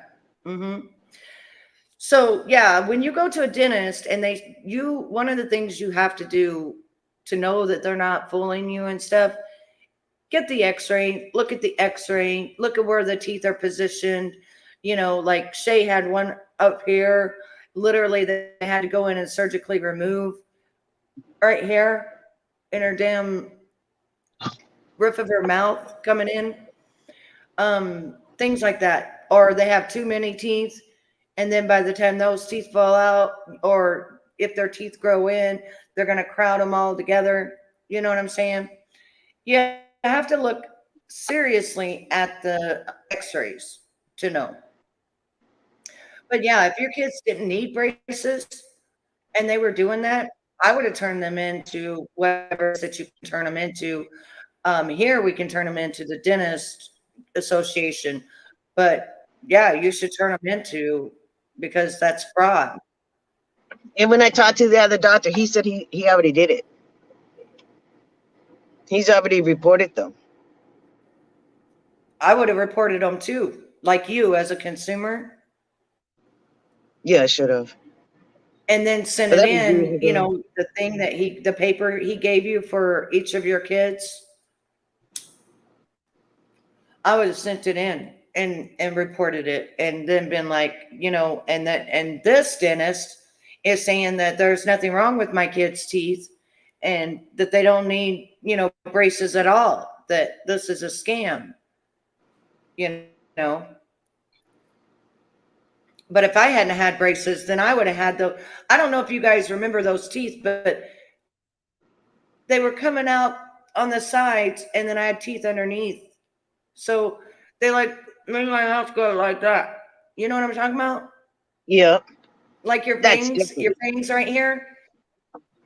Yeah, they were literally coming out the top over these other teeth. So this tooth had to be pulled, and they had to pull this down, and I had to wear rubber bands from here to here. Right here. Yeah, and then they're trying to convince my older daughter. She was like 8, I believe, at the time, if I'm right. 8? And they're trying to Jesus. Yeah. And they're trying to convince her that her teeth were crooked and this and that. And I'm like, no, they're not. And then I just called another dentist, made an appointment with him, and that was it. And then I said, see? And I even told them what they were trying to do to her. And he told her, no, your teeth are fine. Damn. She could have been 9, 8 or 9. Well, Madison was fairly young when she got her braces, but her mouth was messed up, and they had to pull 3 teeth back here because she had perfect straight teeth, you know, as a baby. But then once them baby teeth were to be pulled, it was going to make it to where they were all crowded by the time her big teeth came in, because her mouth was too small for them. They even had to pull some of her teeth, like when her teeth came in, they had to pull them too. So far, she did have to have He still hasn't had some teeth come in yet. Yeah, neither had Madison. Madison got them early. She got them early, but even her dad was there looking at the x-rays with me, you know, and I've known my doctor since I was 14. And actually, he didn't even want to put braces. He didn't put braces on Shaylin or Cody. He didn't put braces on Shaylin or Cody until I think Shaylin was 13 and Cody was 14, something like that. He made sure all their teeth came in and stuff, but Madison, there was so much more going on. But yeah, there is dentists out there that will do that to you. You got to be careful. What about the dentist that was cleaning my mouth and took my mouth off right there? And I didn't sue them. That shit happens every day, man. Every day. I had a scab on my lip for a year. Doctor says you need something or this and that. No, go for a second opinion. Or and if that doctor Yep. says, okay, no, then if you're not comfortable, go for a third opinion. Yeah. Yeah, because doctors are just doctors. You know what I'm And saying? that doctors are always right, because my best friend's daughter, she was but anyways, she had a tube in her when she was like, she had to have a feeding tube. So when she got older, Sick Kids Hospital was saying, oh, she's gonna need this for the rest of her life. And my friend's like, no. Because every time I feed her through the tube, she throws up. And she's older now, right? So she can eat.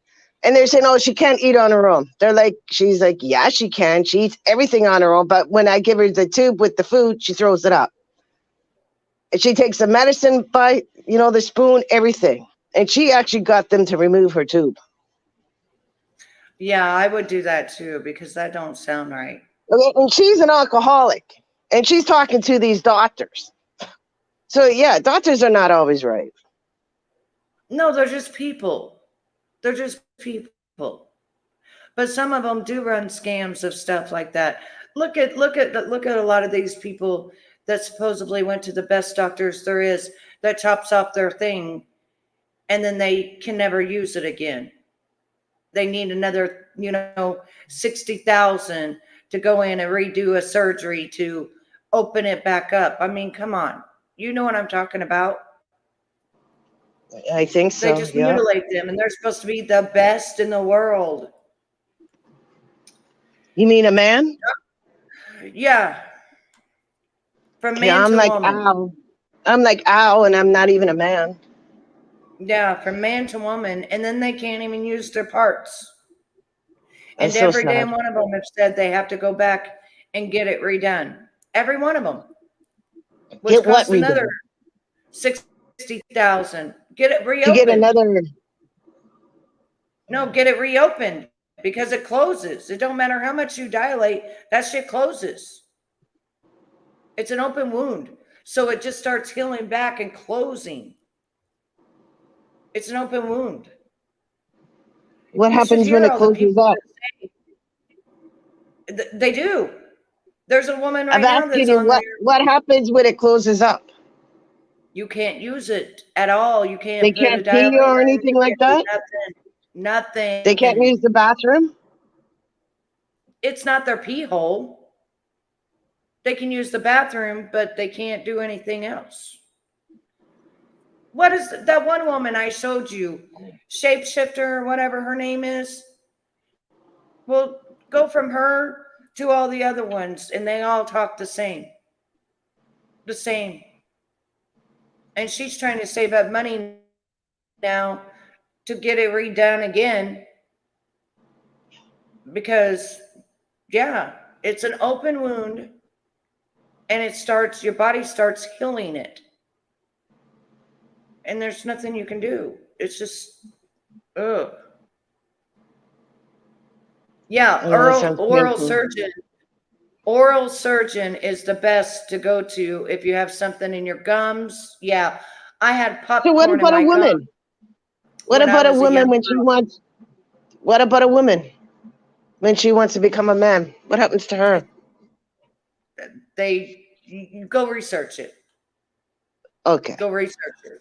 That's the best thing I can tell you, because it's horrific, heartbreaking, and they never get to have an ever again. It's horrific. I don't like doctors. I feel so bad for them. And a lot of them feel like, because people were telling them, oh, go do this, go do that, go do this, go do that. And then once they did, and then once it didn't work, they were out. They just threw them out like they did me, when I got my car, just threw me out. Like that was a piece of shit.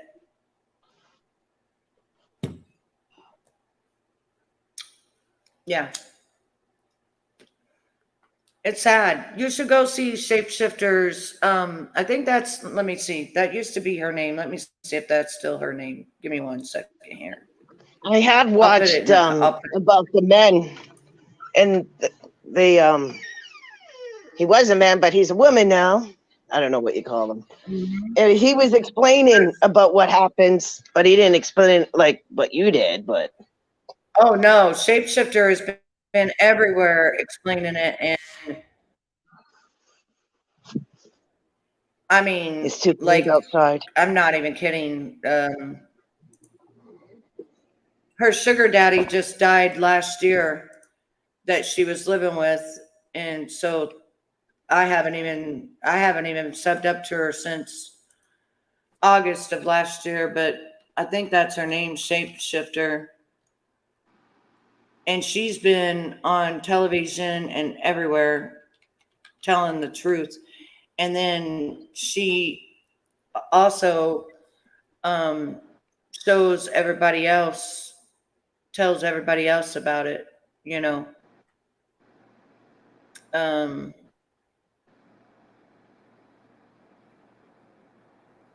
think that's her name. Let me see. I forget how I put this in. Let me see. I thought it was Shapeshifter. Let me see.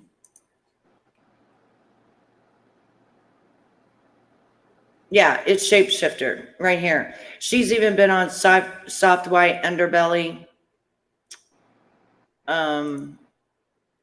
And here is her thing, and it's horrific. I don't know if she ever got the surgery yet, because she said she actually wants to become, she wants to look like the woman, but she don't want to go back to, she actually wants to be called a man. You know what I'm saying? Like, but that's her channel. And she's been everywhere trying to explain how it ruined her life, and it ruined her sex life, and it ruined everything, and that she wanted to be a woman, she thought, and she had plastic surgery, her breasts done, everything, and she can't even really keep relationships because she don't want to do it, in the a-hole. You know what I'm saying? Yeah, bless her heart. You just have to really go and watch her story. And I hadn't watched her in a long time. But when her sugar daddy, she called him sugar daddy when he died. That was pretty much the last time I had watched her, because everything changed on, my channel and stuff like that. And I lost contact, but she went on Soft White Underbelly, I think right after, not too long after he had died, because she was in California doing a song or something for sugar daddy and things like that, but yeah, she was on Blair White's channel, which Blair White is trans, but she won't cut hers off either. She won't. But yeah, just really sad that these doctors, and she'll tell you these doctors lied to her face. And she's highly against anything to do with children, and just everything. It's just horrible. I just feel so bad for her. And all of them that have been through that, I feel bad for them. Gave DC Young Fly Hollywood Squares. Yeah, because they tell you that there's no gatekeepers, but we keep seeing the same people open the gate. Didn't Kevin open the gate and let Tiffany in? Ain't he now opening it up for, don't such and such open the gate? What do you mean ain't no gatekeepers? There's 100 gates out here. Would you Everyone I've seen got a keeper. when you do comedy, Def Comedy Jam, would you have wanted to be? I think we just mentioned I did them both. No, I'm saying he purchased the rights and refranchise it. Nope. They didn't offer it to me anyway. Like Comedy View did a couple of disservices to comedy as well. Mm-hmm. So there were people like me that were out there getting 2 and 3 standing ovations in one set. And that wasn't good for television. So what they did was they started making everybody get a standing ovation. They would tell the audience, when they get off stage, everybody get up and cheer. And so now the fact that I'm the only one out there going to get standing ovations is now making people think everybody get a standing Yeah, ovation. that's And that's not how comedy is. So Right. I understood why that couldn't go anymore. Because remember, Ricky Smiley sat right here and told you a story about how he was funnier than both. My name lived down. Talk about the special needs. That's good. That's a different That's time. some clever material. That was a different time, Cat. No, it wasn't. It was the time I was there. But I'm saying That time, this time, same times. no. But I'm saying Just like people that tell you the Egyptians, they're not black. Egypt is in Africa, folks. As long as Egypt is in Africa, then Egyptians are African. do you believe you could tell the same jokes today as when you started out? I mean, Eddie Murphy not telling those jokes. Richard Pryor wouldn't be able to tell those jokes in 2024 that they told in the 70s and the 80s. So they wouldn't have told them. But that's my point. They're not inferior people. No. If they were in this time, they would be going according to our time. Just like then, we were going according to that. Like, that's how it is in the world. There are words that we can use for a while. And we use them for a while until somebody says that ain't a good word. We should stop saying that. Correct. That don't make people feel good. And we stop saying the word. And we move on to another word. You can't say the R word. You can certainly say special needs. Yeah. You can certainly say spectrum. He's slow. You there are things that you can say to get your point that don't have to hurt people. Right. But you would know that if what you did. Hang on one second. We're sitting here entertaining you that are in the background, in the bushes. Put your thumbs up. It's free. You're here. You've been here the whole time. You're being entertained or you still wouldn't be here. Put your damn thumbs up. At least have some damn respect. Lord have mercy. I mean, you're going to be sitting here watching anyway. You're in the bushes, literally watching everything that we're doing. And being entertained because you're still here. And you ain't putting no thumbs up. Put a thumbs up for a motherfucker. Okay? Because let me tell you something. It ain't easy being a creator. It ain't easy being up here entertaining people that are in the motherfucking bushes. At least have some motherfucking respect. I mean, didn't your mama and daddy tell you how to take your damn shoes off when you walk into a place so you don't ruin people's carpet? Don't you sign a book whenever you go to a damn funeral or a wedding? Out of respect that you was there? Well, put your thumbs up out of respect that you was there. Here, being entertained for 5 hours and 41 damn minutes. Lord have mercy, where's the respect of these older women sitting here just recording me? Was construct the English language for a living, then you would understand that part. You financed your first stand-up. You had 20, it cost you 22,000. You had 25 to your name. Yeah. Why did you decide to do that? You believe that much in Katt? I believe that much in business. Shit. In business, the goal is for you to become independent and be the boss, take the responsibility, and also get the profit. Okay. That's all. How can I be looking for you to put me on if I wouldn't? And if I can't show you what you missed out on, why would you believe me? Now, the fact that I was able to do it 12 times. And hang on, not only that, but do you see me up here saying, Cash App, gang, gang, give me money now, everybody give me money? No. You ever heard of me frauding somebody? No. You ever heard of me putting fraud shit out there? No. My time is worth money, and I'm not even asking for money. But you can damn sure give me the damn respect for a damn thumbs up.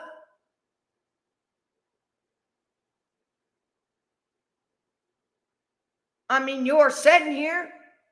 You're in the motherfucking... How do you feel legitimately sitting there in the motherfucking bushes not saying a damn word, trying to see if I'm going to say something that you can twist and turn into something that ain't there. How the fuck do you feel? Like a damn Nimrod? Most of these motherfuckers on here are only on here for fucking money.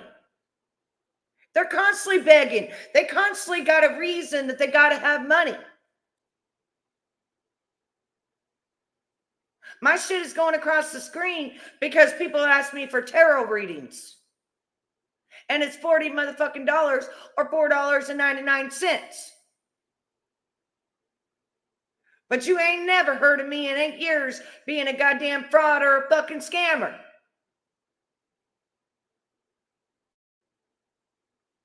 But at least put the motherfucking thumbs up.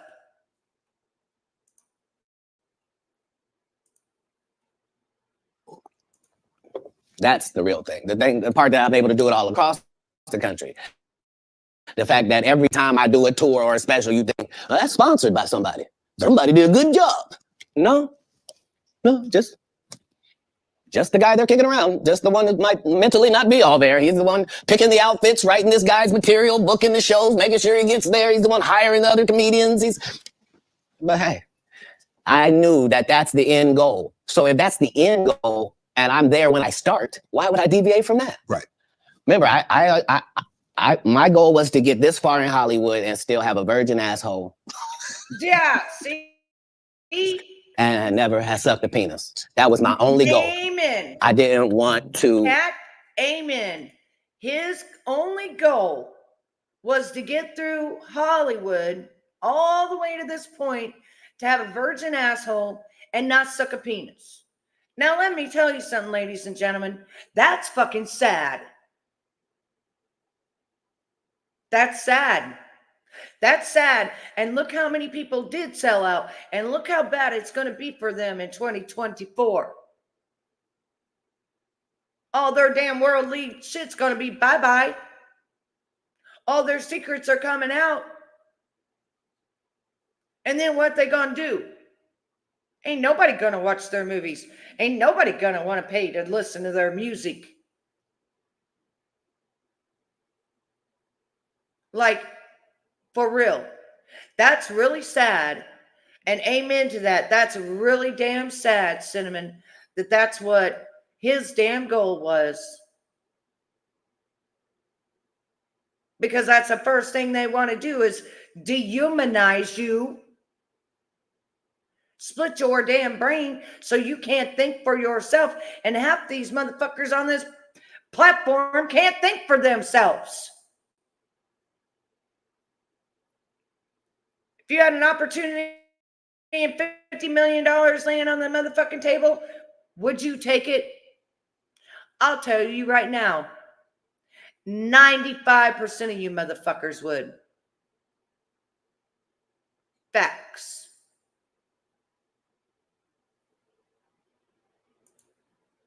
That's facts. Because look what you do. Yeah, exactly. Look what you do now. Well, if somebody fucking offered you $50 million to be ransacked all over and everything done to you and you got to continue on and on and on, you would motherfucking do it even if you had to sacrifice things. Because ain't none of you got a damn brain.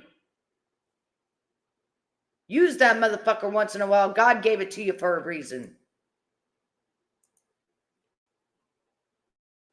Get with a white woman because I was scared she might have me running down the street like Jonathan There Majors. you go. See, come on, Katt.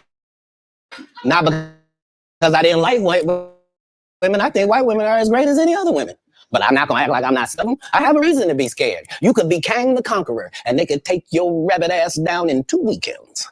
And that's the truth of the matter. So I stayed away from that. And remember, I told you the drug story from when I'm in the park. Yeah. So these are just the things. I had all of those when I came in. I already ready for that. That's what they don't like.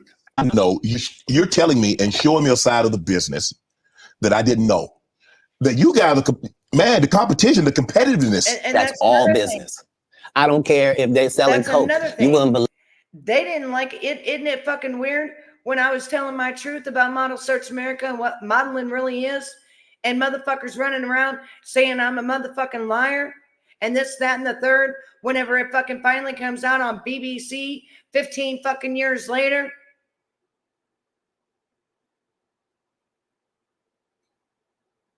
Yeah.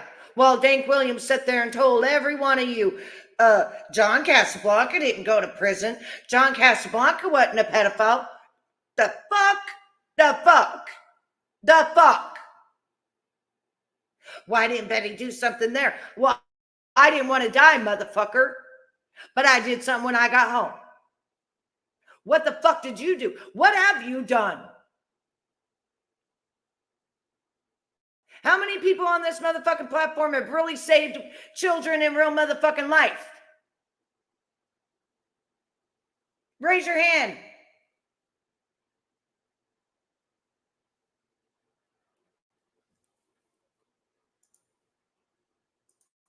The things that Coca-Cola says about Pepsi. You wouldn't believe the water conversations between Dasani and Liquid Death. Like in all business, in all sport, competition is a driving force. And I don't require anybody to be better. Who am I? I just require if you're a loser. Amen. And you've taken shortcuts at That's every right. chance. And you've made sure that you didn't put anybody on that really had a work ethic and was a God-fearing person, and you helped it. If that was never you, then don't act like that's you. Don't get out here now that you don't do stand-up and start acting like, oh, you're not sure why you don't do stand-up no more. I heard you got run off. You better be careful. The nigga that run you off gonna show up and he gonna tell everybody. Man, what you gonna be able to say? Nothing. Mm-hmm. Why you think I speak with such clarity? I'm actually involved in each one of these stories I told you about. right. Right, Katt. The one comedian that we've been sitting here doing this interview that you hold in there. That's right. I want you to tell it. No, you're No, I want you to tell it. You really are the best. You're proving it here today. As much as I'm proving it, you proving it. You proving it. Yeah, that wasn't the thing. It wasn't. People say that he lost $50 million. No, that's not even close to what happened to this dude. And until you understand what happened to the dude, you don't understand what happened. Like, no, not they offered him 50 million and he turned it down. Who gonna turn down 50 million? Now I've had to turn down $50 million 4 times. 4 times, just to protect my integrity and that virgin hole I was telling you about. Right. Because P. Diddy be wanting to body. And you gotta tell him no. What did he You say? got to tell him no. I What did. did he say? I did. See, I got the receipt. P. Diddy wanted to buy it. P. Diddy wanted to buy it. And you got to tell him no. I did. He said, I did.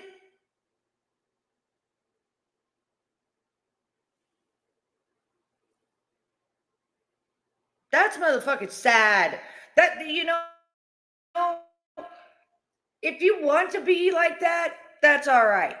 But to make people do that shit and to make them sign contracts to do that shit and dehumanize them and just the sick ritual shit that they just, wow. I pray for all your souls, and I'm talking the whole entertainment industry. If you can even get your soul back. Because nobody knows exactly what the hell you really done. But God knows. God knows all. He knows the truth. Our Lord and Savior knows all. And I'm telling you, you ain't promised 5 minutes in this world. Not 5. So if you can do it every day, treat it as though it's your last day. Because you don't know. This may be the last time you guys see me. I may croak over and have a heart attack. I don't know. But at least I'm going out with a bang of something I believe in. And I'm still waking people up. Of something I believe in. That I know all of you want to know about. And a lot of times we get shut up and called everything but what we are. So people don't listen to you. I mean, why the hell do you think they took my motherfucking mom's obituary and said it wasn't my mother? Because he wanted you to believe I was a liar. That's how desperate that motherfucker was. Desperation. Well, I'm going to tell you, baby dolls. This woman behind me was really my mama. 155,000% my mama. Okay? His dumbass made his dumbass look stupid as fuck. And guess what? He now will have that karma. He will have that karma. And you think not? He will have that karma. Karma don't forget your name. They don't forget your address. And especially when you're messing with the dead, when you're messing with deceased, but they're still alive. And some people understand what I'm saying and some people don't. But the ones that understand what I'm saying, you get what I'm saying. You get it. The ones that don't, well, go research it. Maybe Google might tell you.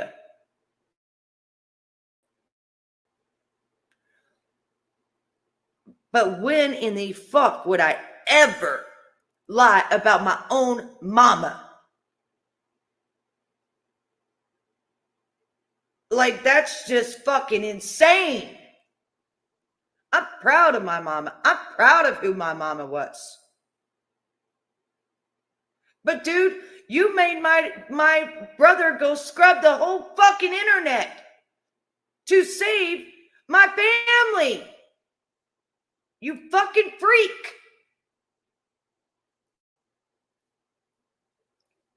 He probably does lie about his mom and dad.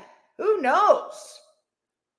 But for fuck's sakes, you could have came up with something better than that. Oh, Betty's such a liar. Betty's such a liar that look here.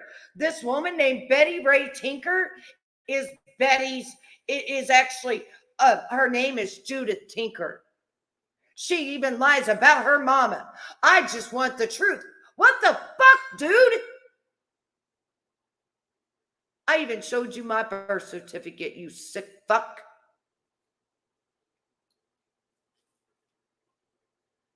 Ooh, motherfucker. For everything I'm telling you. That's why I just say them so freely. Can I need another one? You here, get you another. Thank you, sir. Thank you. Come on. Because early on you was accusing me of being. Katt, man. Yeah, it's crazy. I mean, but you know, some of these people. Martin tried to put me in my first dress. When he had to go on his hiatus, he tell me, Katt, when I come back, I need you. You my young partner. You my brother in comedy. When I come back, just promise me that my next movie, it'll be me and you. We're going to do it together. We're going to do some buddy cop shit. I said, Martin, you got my motherfucking word, my nigga. Go do what you got to do. When you come back, I'm in your movie. Don't trip. I don't need to see the script or nothing. You know, we get in that office and this fool pull out Big Mama's House too. I almost died. And I got to read this script from all these good white people. Where this nigga want me to get in a dress with him. And I'm literally saying to everybody, why is he in a dress again? You already played the old lady as an FBI agent. We can play anything now. We can be playing a dog catcher this time. Why do we need to be in a dress? And I get so mad, I say, you don't want me. You want Brandon T. Jackson. And that's who they went and got. Twice I said it, they went and got him. Just like I'm telling you, I had that other dude's work. I had all of it. All I did was say, I want to punch it up so it's not offensive to real niggas. And that's how I got in this position. I sure hope I have Club Shay Shay after this year. It's gonna be in a dimension it's never been. Yeah, it's gonna be the greatest thing floating in 2024. Mark the words. No way.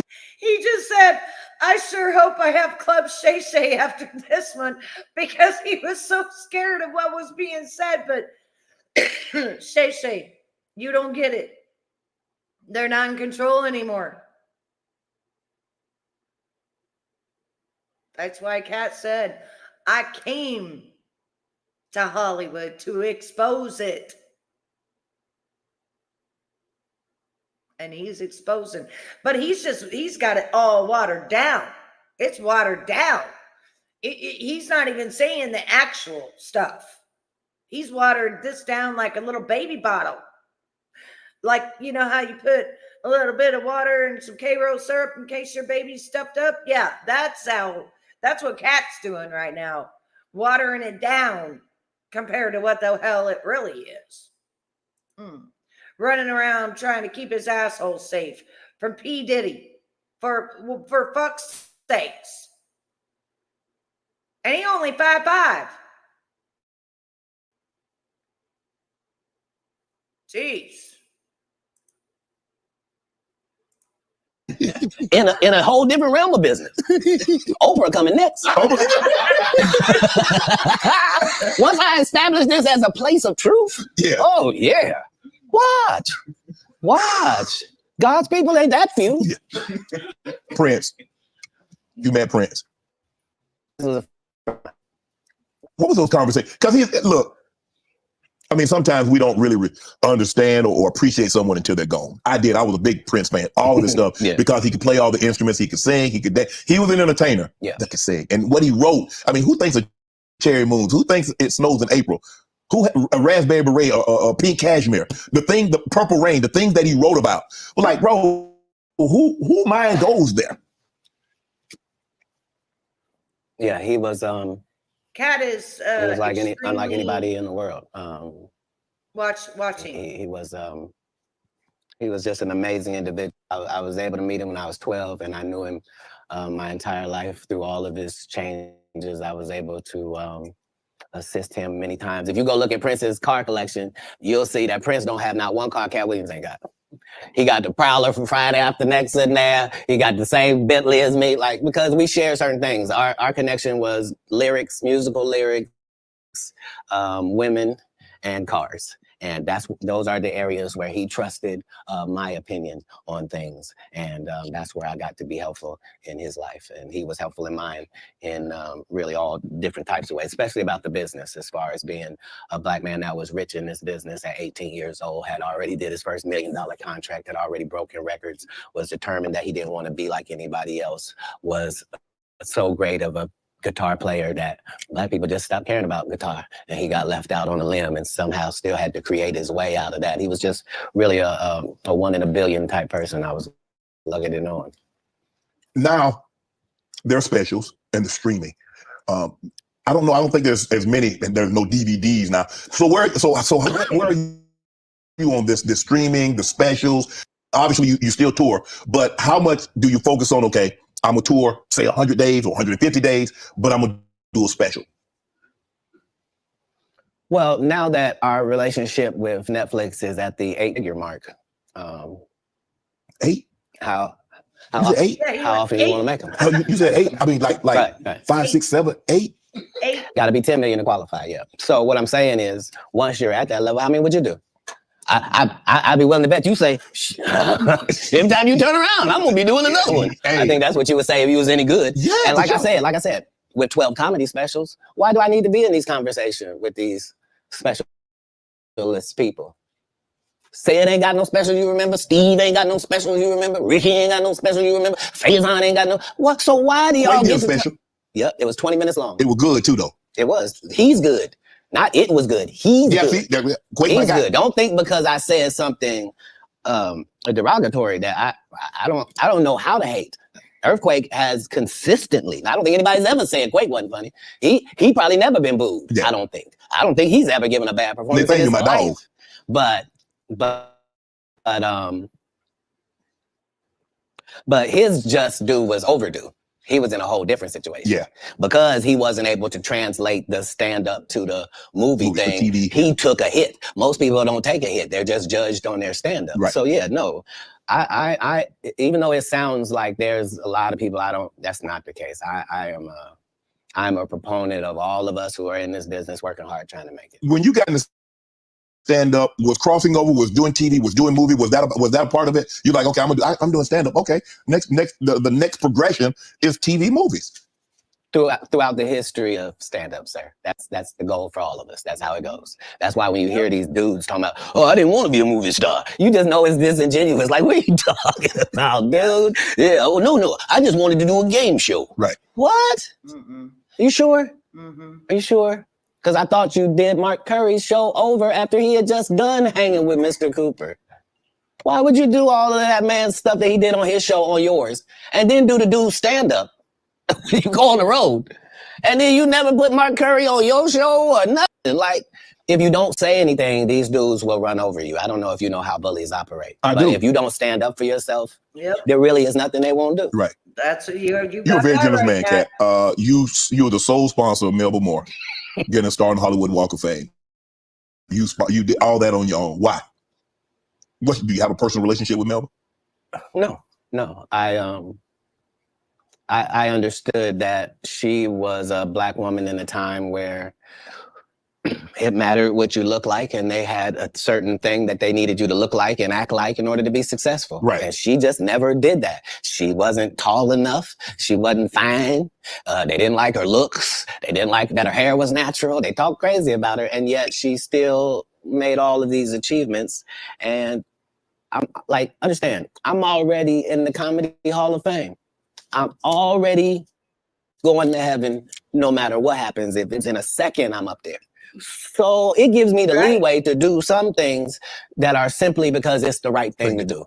So the truth of the matter is they wanted to give me a star, but please don't consider me and this person been sitting on this list this whole time. And just because they have money they can't get, they just do. That's crazy. When do you start? That's hurtful. What if somebody can't afford their flowers? You mean they don't get them? Yeah. No, God don't operate like that. He was sending a dummy like me to come and take care of that. Just so that the right thing happens. That's how the universe works. But because remember, what am I spending my money on? I'm not spending my money on strippers. I ain't spending them on drugs. Why not? Like, Stripper what? box. Because if I go in a strip club, I'm only trying to get her out of there. Yeah. I have no intention of her or any other people being in this position. If I see a girl I like at the strip club, I'm telling her, you know, you don't have to strip no more after this. This could be your last day. How about that? Ooh. What would it be like just to leave it all? You ain't got to be a hoe no more. I don't even want you to go get your purse. Just leave it. Ain't nothing. We get new ID. We get new ID and credit card and social security card. We don't need none of that. None of that. None of that. This life don't look good on you. Yeah, shit. You don't even look like a drug addict. Got me thinking, Katt. Right. You hear these athletes talking about, yeah, we was out there tricking. What? Why? You're part of the problem. You're part of the problem. Yep. Stop paying people that you don't have no respect for. It sets it up bad for us. We got women out here can't find a man because they acting like him. You are alpha. Now the alphas all want these subservient husbands. You can't have one. No. That ain't gonna happen. It ain't gonna happen. Sorry about that. Okay, go ahead. Boy, you done got me canceled. How many times in this program? Where's the camera? I didn't write nothing. I said tonight. It's all been on these cue cards. And I'm just gonna keep reading them. Ask your next question. The Migos, do you help them get out of financial situation? Look how humbled he is. I don't think we ever, as a nation, can remember a time that the Migos were financially unsuccessful. So for the record, I would assume that they've never needed Katt Williams' financial assistance for anything. I'm sure that between Q Deliverable and other things, they were. Listen, every single time he is asked about a good deed he has done, he turns it back to how amazing they are and won't even take the credit for it. Like, you're going to hear a lot more as he goes on. And I'm just like, I mean, this guy is so humbled. And the way that he says it, he will not take the credit for it. He just won't.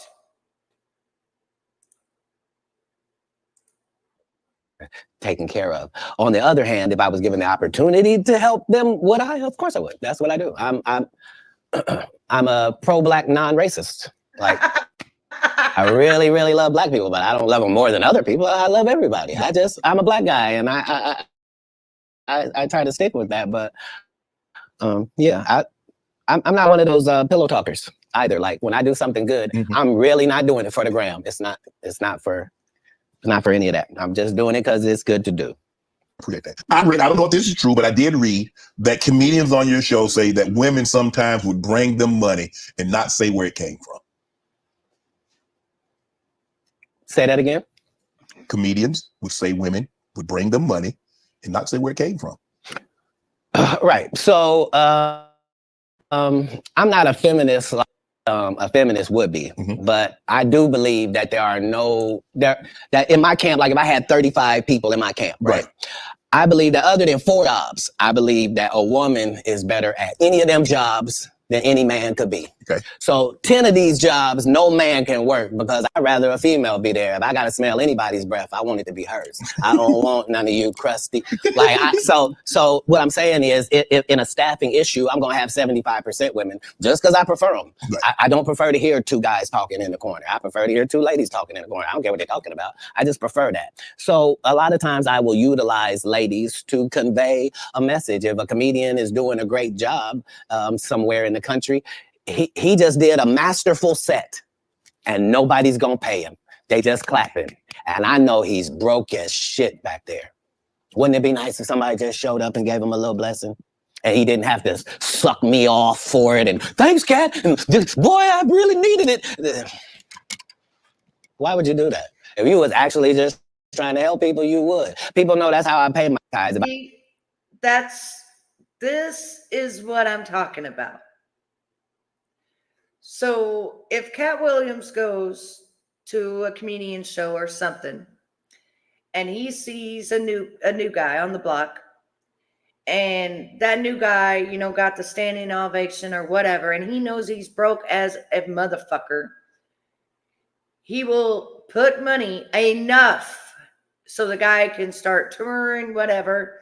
It may be 100 bands, who knows, in an envelope, and have a woman take it to him and not say who it's from at all.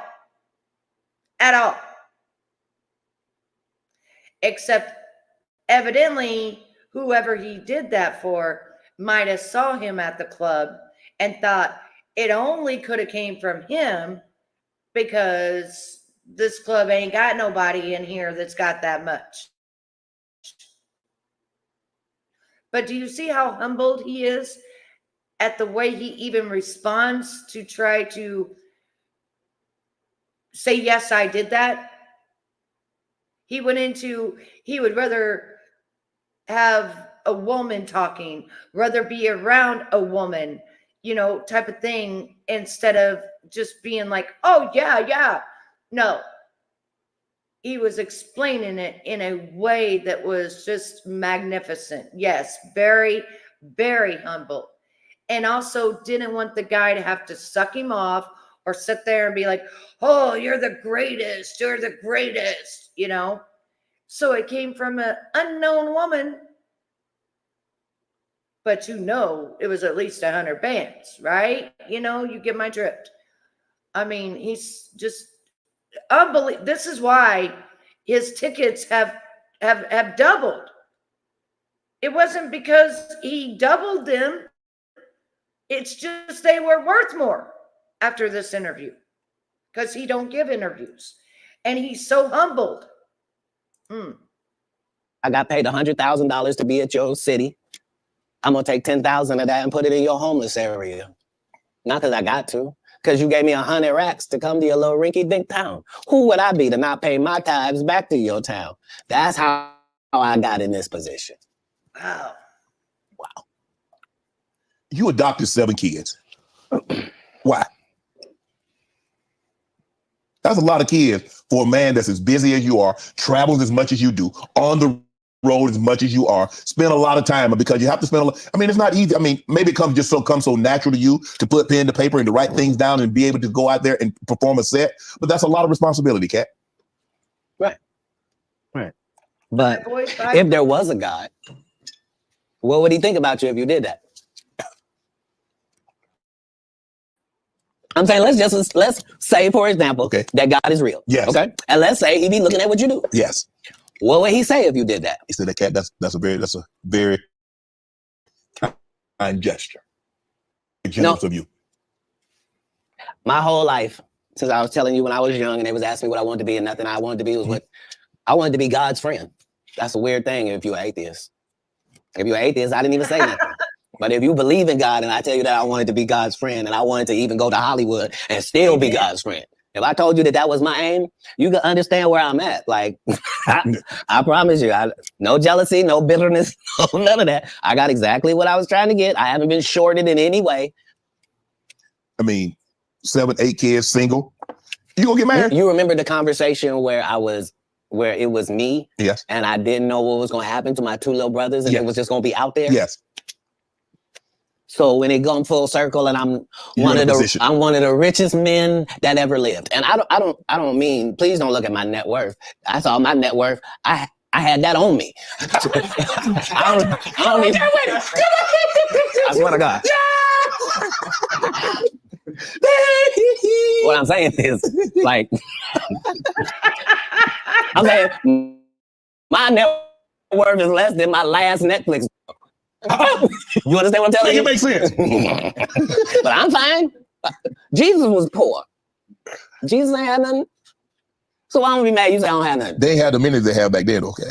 Say it again. We got different amenities now. Not more than gold. Gold was the amenity of that time. We still got gold. Gold still run it. They have the Rolls Royce. They got you can buy an ass. That's what they call it in the biblical time. It was cheap. I'm saying if you really want to say, I'm saying a Cullinan is cheap. So back in the day, I would give my girl a donkey. Today we get her a Cullinan. But I'm saying whoever, whatever it is, I'm saying I'm saying because what we gonna do?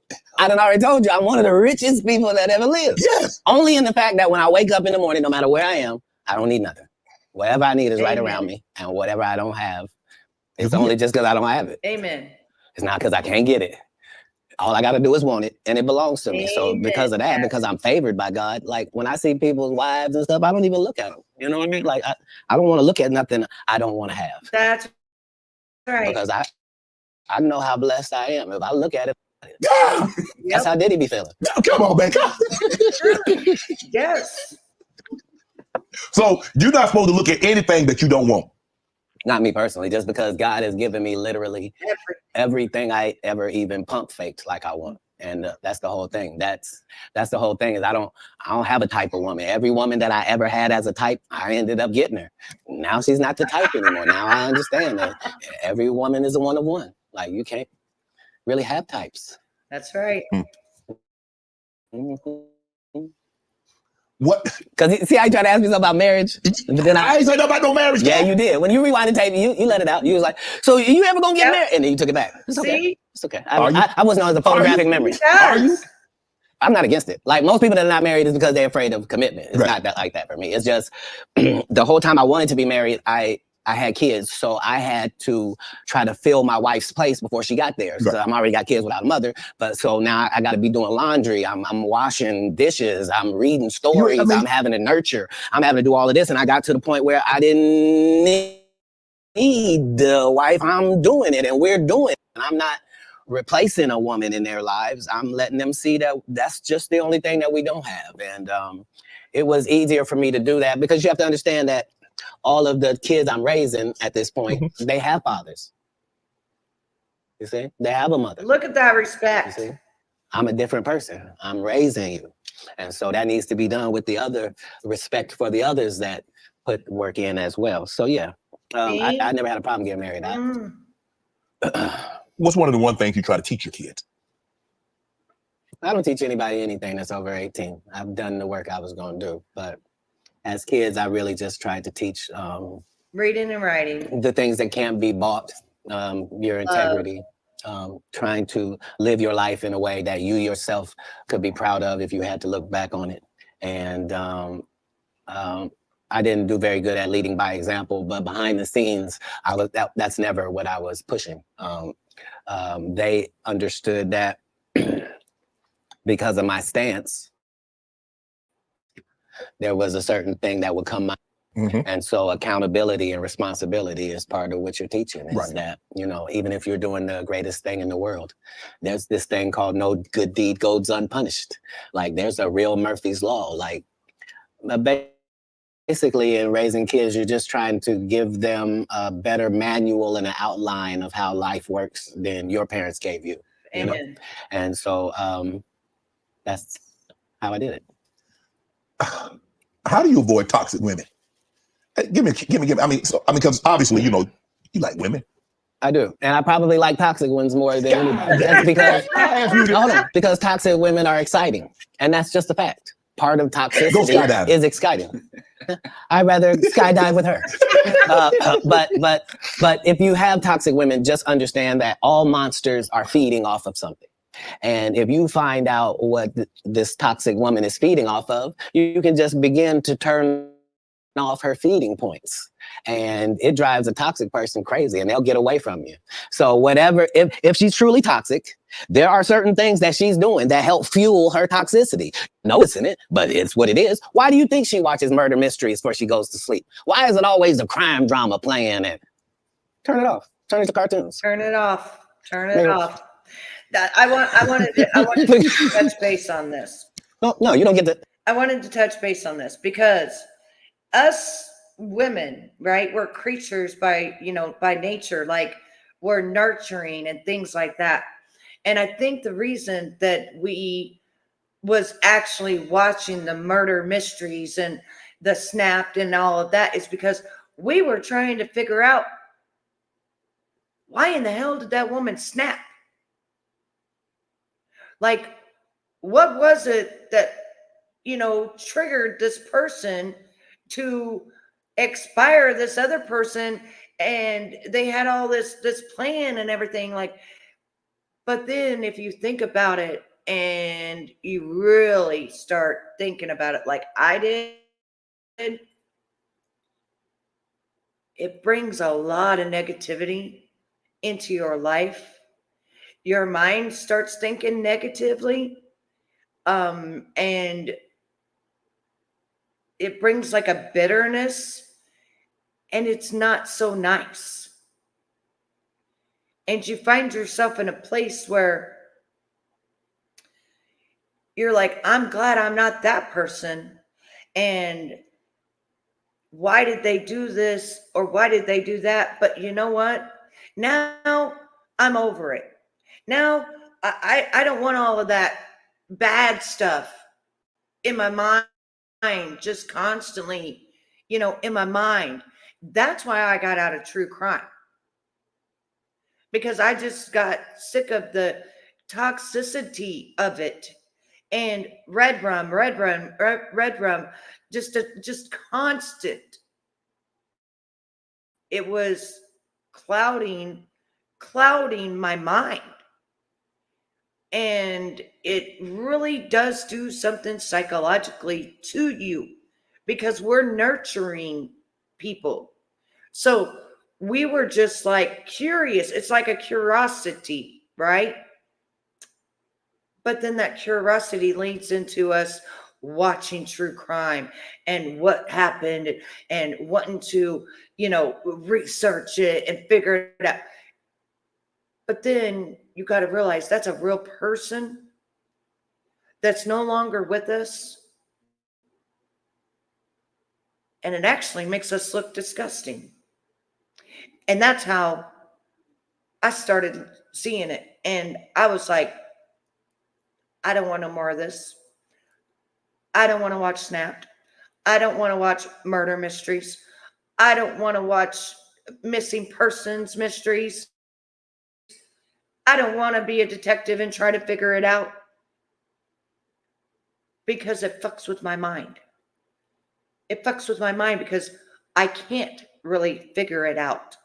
Those people are sociopaths that you can't figure out. So you just got to let it go and you just got to move that out of your mind. So if you got to put on comedy, like I started watching comedy, I started watching things that uplifted me and things that made me happy, opposed to, I wonder how that woman actually really, expired.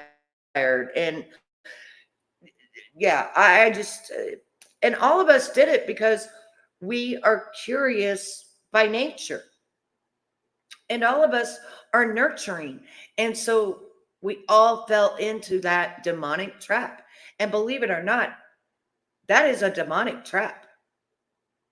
I don't know if you know, like I know, but go into true crime on the internet and find yourself with your brain all scrambled up and find how angry and stuff these people become over time. And then figure out, watch the subs start changing from the light to the dark and with their claws out. You know what I'm saying? And that's the best way I can kind of put it to you. And it's demonic. Because actually, why in the hell did they put that out there, knowing that we're nurturing creatures, knowing that we are curious, to make it into a show of someone being red-rummed, that someone loved, that was a mother, a father, that's never coming back. As I said, demonic entities. And we fell right into it. I fell into it. But then I got myself right back out of it as soon as I fell into it. 6-7 months of it, I was like, I'm done. No. And I used to do what Katt Williams was talking about. I used to put on Snap before I went to bed. I used to put on murder mysteries before I went to bed. The same thing with the Summer Wells, you know. Not one time did I talk about that little girl that I had my monetization on. Matter of fact, most of the time we were in my Discord talking about her. Not making no money, And we still don't know what happened, you know? We still don't know. And guess what? I can't cloud my mind to try to figure it out. And I honestly don't want to, because little Michael Vaughn has never been found either. And he was taken July 31st, the month after her. So that's when Betty stopped. That's when Betty was like, hold up, take a step back. I can't handle this negativity and trying to figure this out when it's unsolvable at this point. These 2 little children just disappeared off the planet. And that's that. That's that. But for all them people to make all that money off of it, sick, sick, sick, sick, sick, sick. Demonic. That's what I got to say about that. And now I'm not so curious because I want to be that nurturing, loving wife and grandma and mama. You see what I'm saying? Because that shit turns and flips you and F's with your brain and it just does things. And you might start turning into something that you don't know who you are. Because I really believe that it brings demonic entities in here. So whoever thought of, hey, let's make a whole show of people going crazy and red rumming their husbands, and let's make a whole show of missing children and don't know how, and no.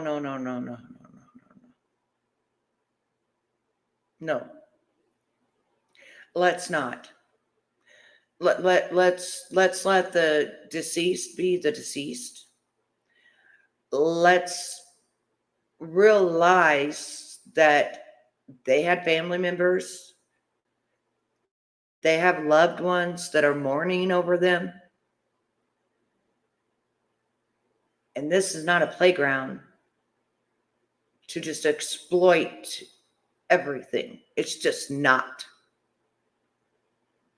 It's just not. It's just not. And that woman that I helped, what was her name? Queen whatever, who we all helped and gave her the bands and shit to put, all the money. and then she went back a year later and got all that reward money?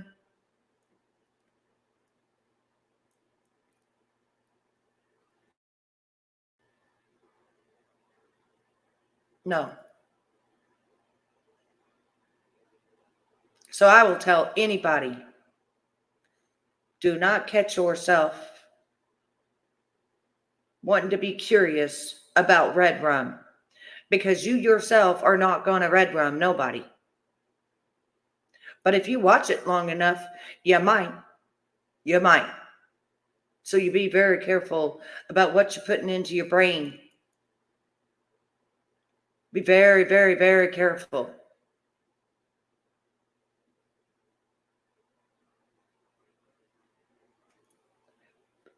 Probably. And at this very point, Gypsy, not my circus, not my monkey. And that child was not taken care of at all before she even went missing. What child gets their hair buzzed off to a boy when they're a princess? What child runs around with one big shoe on and another damn unmatching shoe? What child runs around in every damn picture she's dirty? And her mom and dad's fucking smoking crack and shooting heroin. Come on. And she's not the only child that went missing that year. But she's the only one that got exploited like a motherfucker. Oh, we just want to help. We just want to find the truth.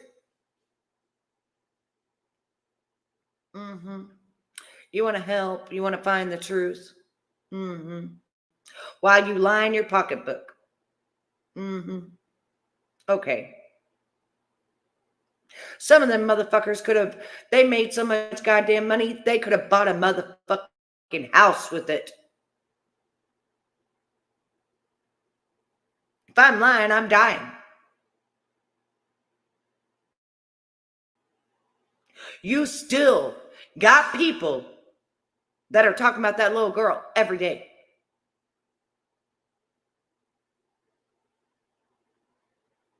Make it make sense. What? Michael Vaughn, he was taken care of by his family, so he ain't worth shit? Nobody ever mentions that little boy's name. They don't ever want to figure out what happened to that little boy. Oh, I know. I know, SDA. And that's that bitch's karma why she not here. That's that bitch's karma. Facts. That's why she lost 90,000 subs. That's sick. That's sick. I'm sorry, but it's just sick. And whoever made those shows and all that other shit are sick. And now that we know that most of them motherfuckers are sick, we got to be the bigger person to say, nah, we're not turning that on. Nah, Because we know that somebody, that was their loved one, and they're still hurting over their loved one.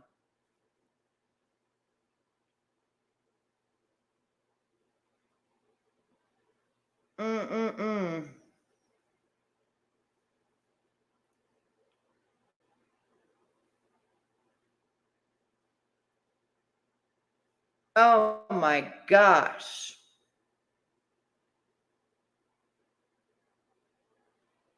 I can't. You see that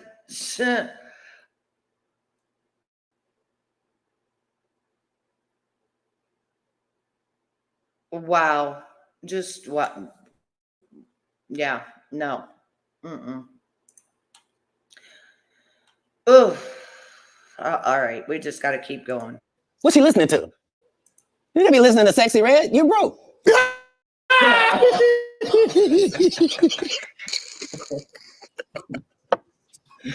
Toxic people are trying to get things. They're not being toxic for no reason. They're gaining something out of how they operate. That's why they operate like that, because they get something. As soon as you find that out, you'll be able to cut off what they're getting, and they will leave. Yeah. You were married once. Never. You weren't married? Never in life. So would you have a cohabitation agreement? Never. How could I be a single parent and be? You know, there are people that like were married and then they get divorced and then they become single parents. That's how that works. Yeah, but a person who's never been married means he's never been married. Okay. I'm gonna take your word for it. Why would you need to take my word for it? Hold on. If I had been married, wouldn't somebody say who she was? A long time ago. Nope. I've never not been famous, sir. I just worked the story out to you. I don't have no hidden mysteries in my life. That was Jesus.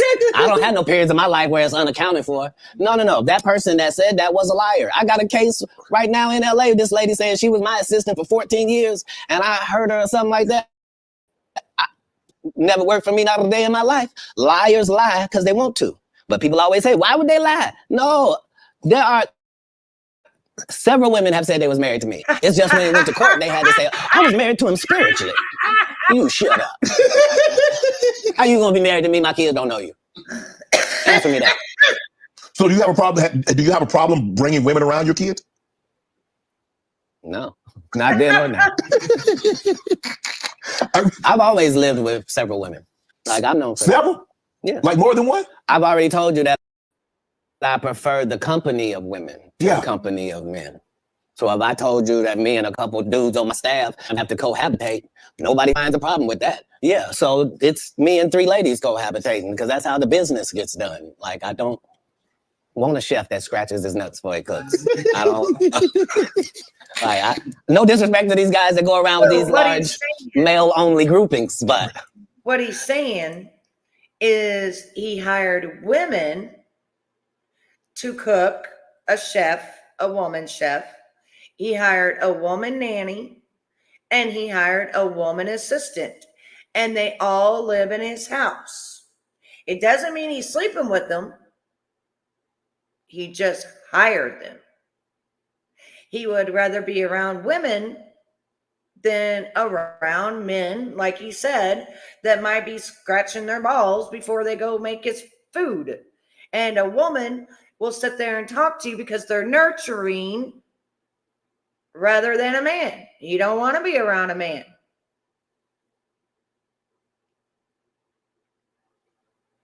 Honey, that's already gone way out the wayside, and not one of them are even filing taxes on that shit.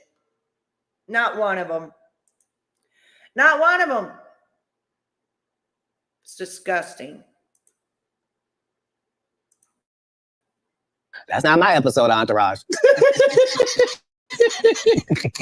Man, you were approached by 7 gunmen. You were robbed, shot in the thigh. Say it again? You were robbed once, correct? No, I never been robbed. You didn't get robbed. You didn't get approached by gunmen, tried to get robbed? They didn't take anything. I wasn't even the target? I wasn't even who they were talking to. And not because I say that. Because if you look at what time period it is, I'm not even making $5,000 a year.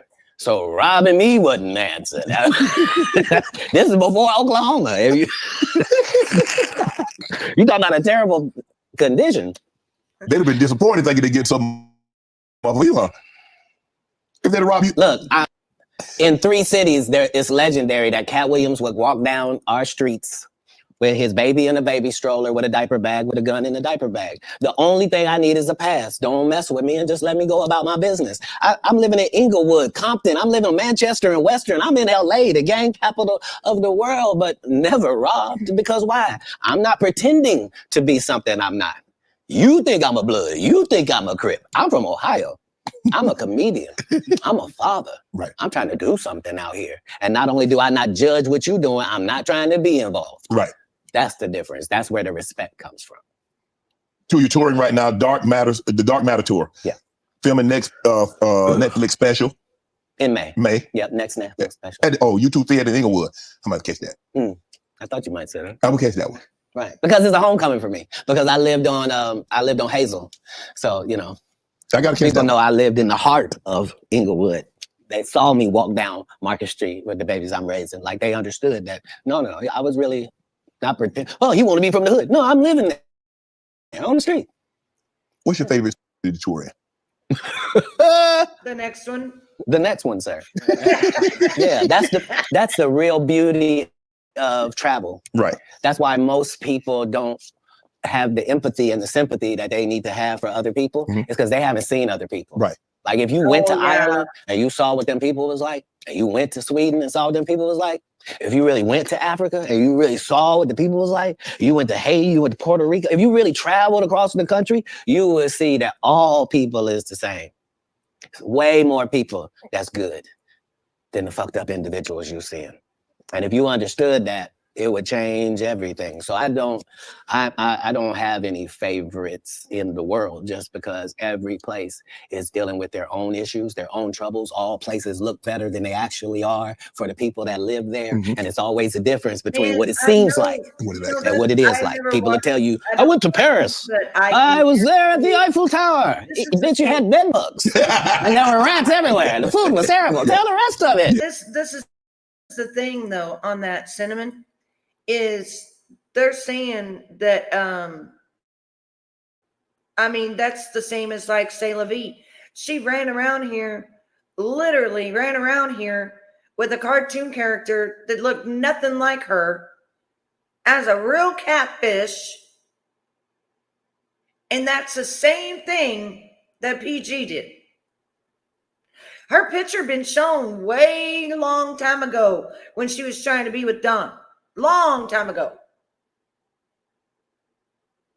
Long time ago. But she went from Ziggy to making her own channel to straight up money. MONEY equals EVIL. If you don't get it the right way.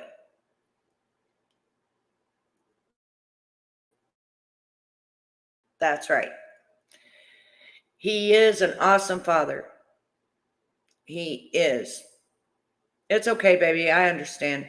He is an awesome father. He really is. And I'm really happy to be able to get to know Katt Williams a lot better than I ever knew him before.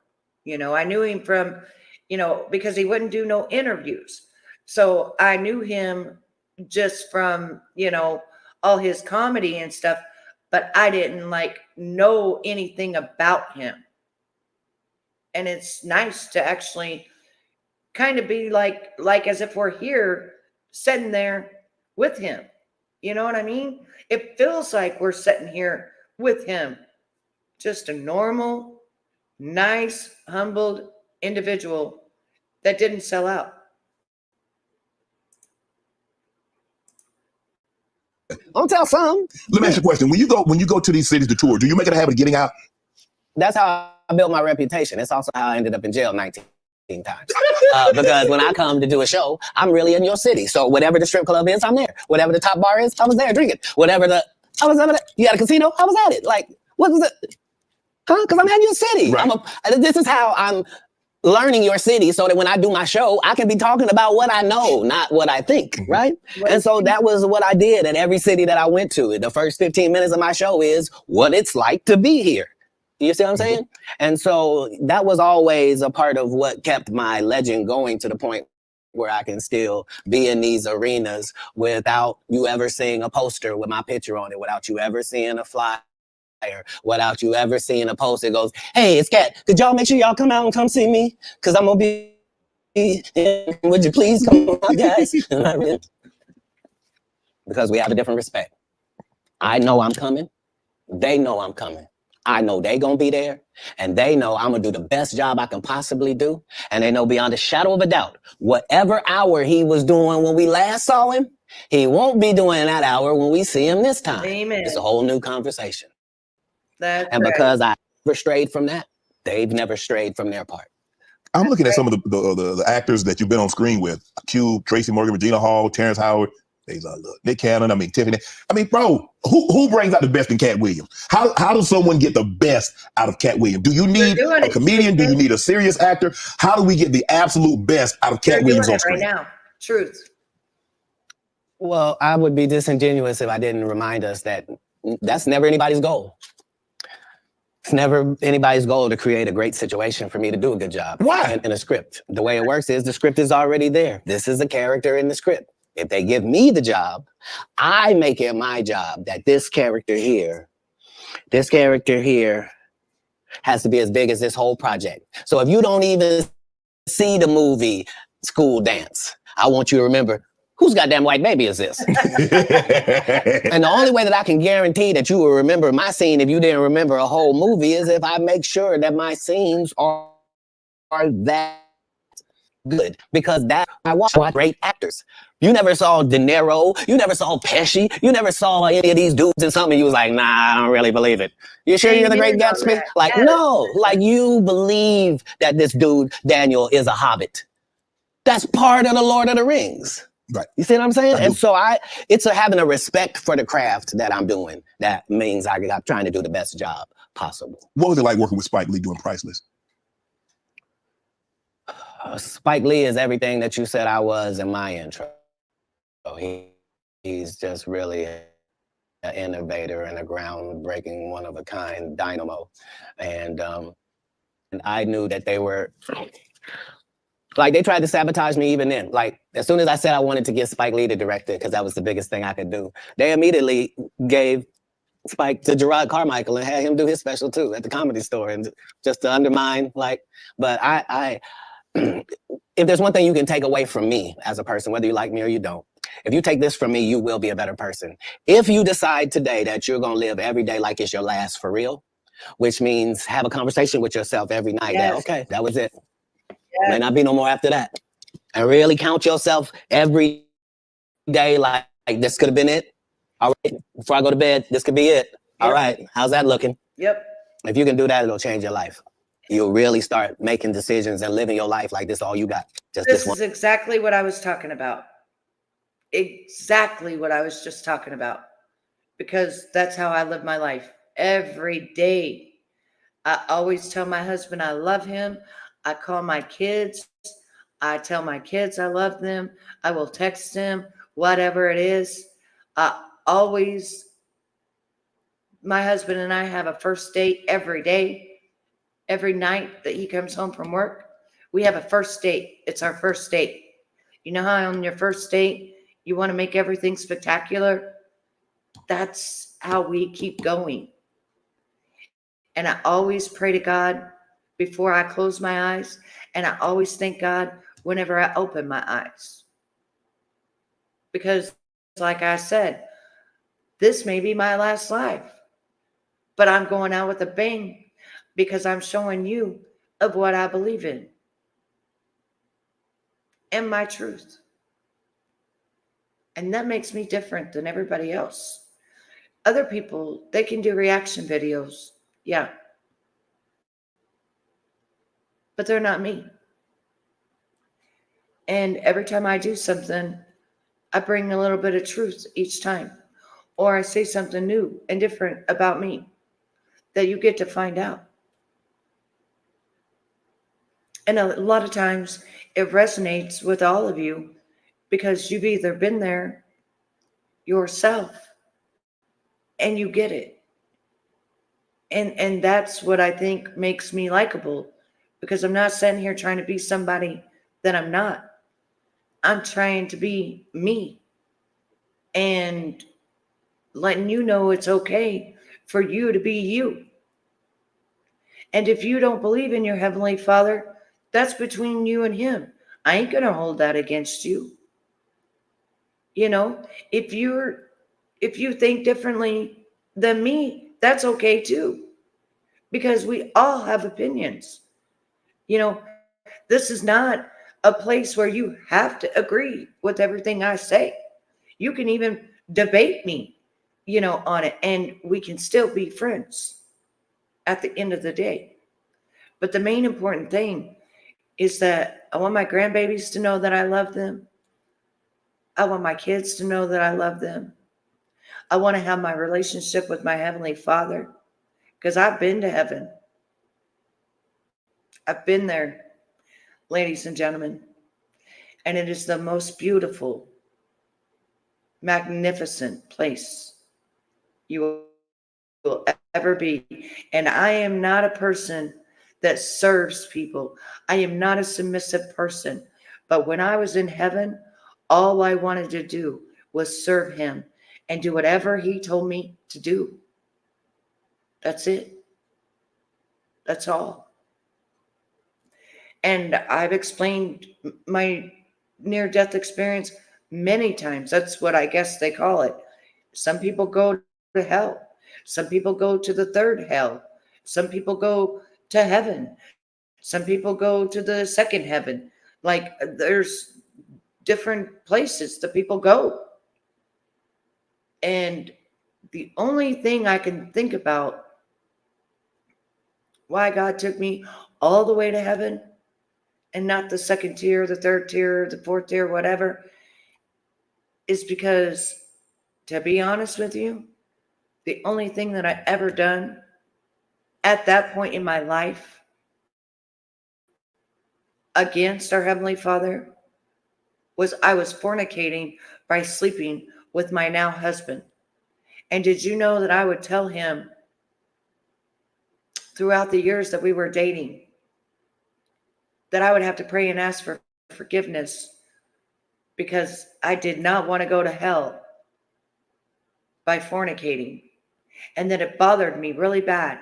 So I even went a year before my husband asked me to marry him, and I became asexual and did not have sex with him at all for the whole year. I don't know if you guys remember this, but do you remember when I said, I'm not having sex with Stephen? And he still comes over all the time. Do you remember that? Because I said, I want to see if he loves me for me or for what I got between my legs.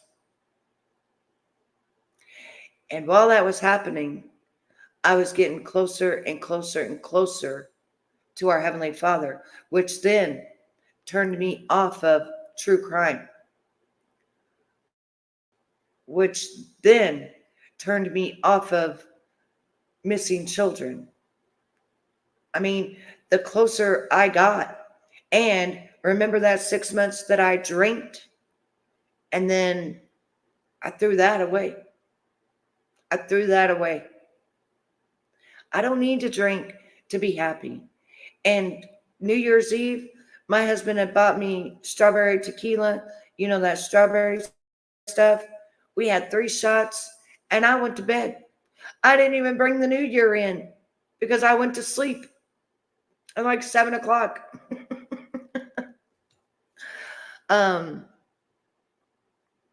Yes, this is one of the wigs that I showed you guys. This was the this wig was the second one that I did an install on, and it was really, really long, and I cut it and styled it and put it the way that I wanted it.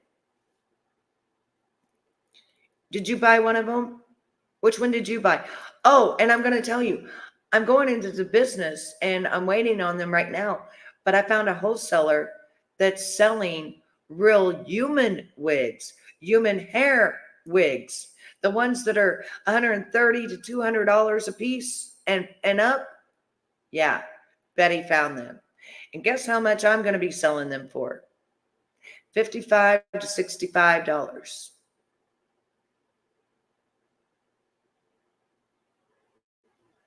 No.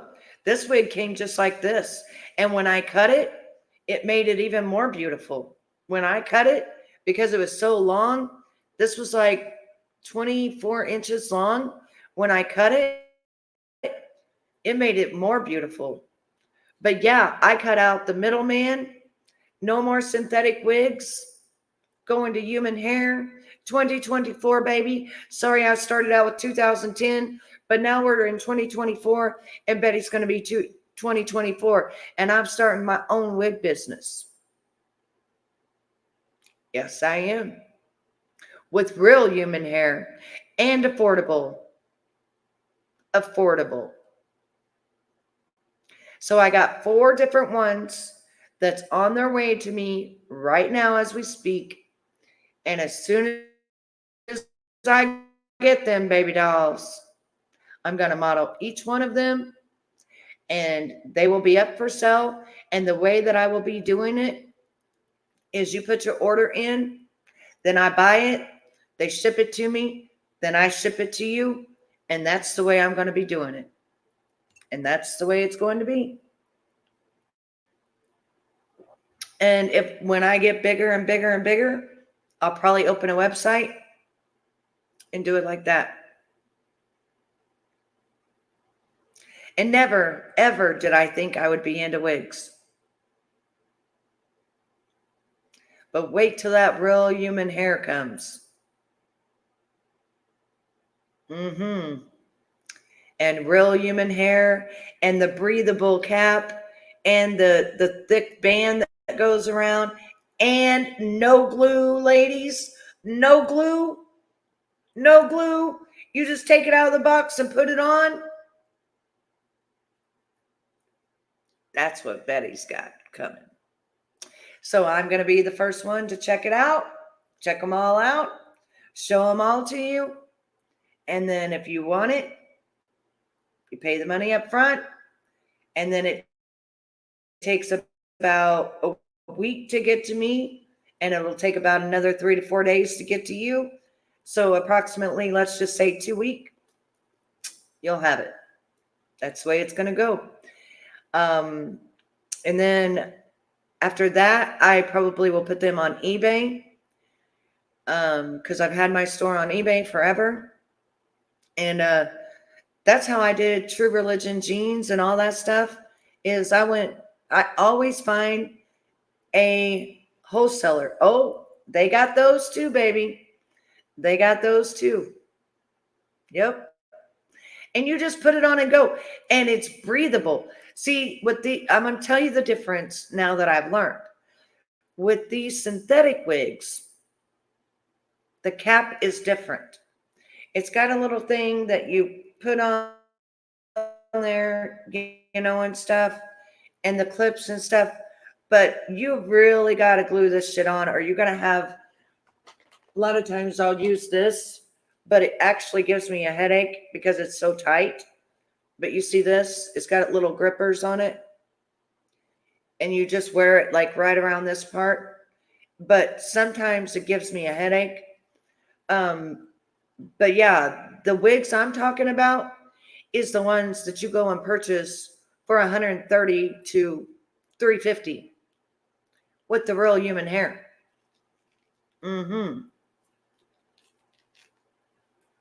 Exactly. You just put it on and you go. You put it on and go. That's it. Put your hair up in a wig cap, and then you stick that right on. I'm going to show you. And then I'll get one of them, one of the dreadlock ones. I'll get one of the dreadlock ones to show you, so that you can see. But I did put my money into it, and I got 4 on the way. 4 of them. 4 different kinds, 4 different colors. And yeah. Because when I started, and about the 2 wigs, I didn't think I was going to be modeling them. I didn't think I was going to be doing reviews for people. And I didn't know nothing about wigs. So I didn't know nothing about synthetic and HD lace and this, that, and the third. And I didn't know nothing. Hey, Real DJ, how are you? I didn't know exactly what was going on. But now that I've gotten, 7 wigs all together, I figured it out really fast. And I figured out what I like and what I don't like and what I don't want to present to all of you. You know what I'm saying? What I'm going to tell you about the synthetic wigs that aren't good. They're itchy. They don't show real scalp. The HD lace is not exactly HD lace. Some of them are so thin and you can see the plucked things, you know, where it's sewed in, and it's so hard to cover it. I had to buy the foam, the tan foam, so that it would match the color of my skin. So I had to turn the wig over and, you know, put the foam on it and stuff. And I mean, I have learned, if I showed you guys my wig collection and all the money that I have spent to just try to learn myself, yeah, you guys would be like, wow. But you know what? I'm glad I did it. And I'm glad I know the difference. And I'm glad I know the difference between the, hang on just a second, between the hair itself, the caps, the other caps that I bought, you know, and things like that. This that I bought that you just stick on your head and it keeps your wig from moving back and forth. The only thing about this, it's so tight that within 30 minutes of wearing this, I get a headache. Now, you guys already know I've got traumatic brain injury, and so I can't sit there with a headache. You know what I'm saying? I can't do it. But I'm going to tell you the ins, the outs, the uglies, the good, whatever, because I want to be honest, right? And wouldn't you rather have real human hair opposed to synthetic hair? I mean, I would. Wouldn't you rather have a cap that breathes instead of one that makes you so hot that you feel like you're on fire when you put it on? Yes, exactly.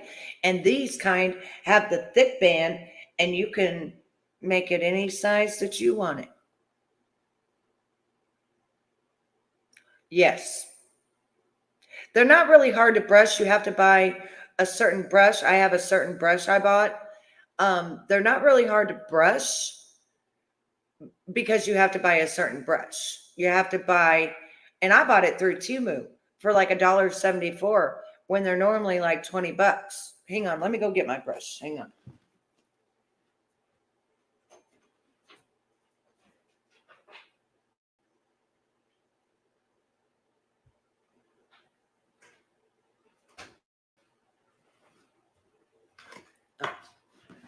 This brush right here, do you see how it's all open? Do you see that? How every one of them are open? Go to Temu though.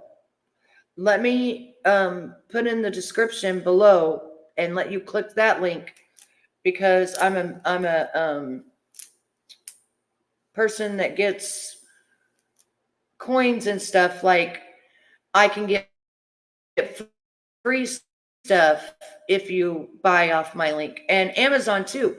If you find something on Amazon that you want, let me know, because I'm an Amazon associate. But look at this. Watch. Look at this. Look at that. See this? Look at this. You see the difference? See? Look at this. You have to have a wig brush. You have to have a wig brush. And these are things I learned. Did you know when I started this, nobody taught me nothing. Nobody. They didn't teach me nothing. You know what I did? I went through and I watched as many videos as I could on how to glue my hair, on how to make baby hairs, on how on the stuff to buy, the different products, and thank God this I got for $1.79. But you have to buy like $15 worth of stuff from Temu in order, to, get it shipped out to you. But yeah, I mean, look at this. Look at how, and since I cut this wig, it's so much more manageable. And did you know that the company that sent me this wig was pissed off that I cut this wig, even though it's mine?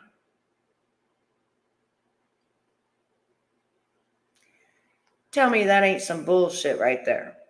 Pissed off that I cut this wig because they wanted to keep it long. I don't wear my hair down to my ass anymore. It is so unmanageable. And imagine how hot it is. On top of this cap sucks. Like underneath the cap of the wig sucks. No, thank you. They just got mad. They were like, you cut it?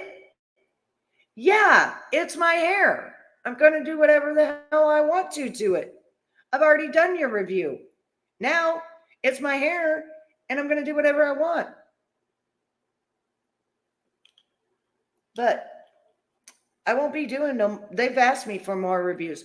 I won't be doing no more reviews because I'm going to 2024 to the people who actually started making the real HD lace, the real shit, the real human skin looking lace, the unitchy, the breathable caps, the wide band in the back that you can make it all different sizes and you just put the bitch on and go. Straight out of the box. And the hair is human. So, yeah. They came to me. I've been an Amazon influencer for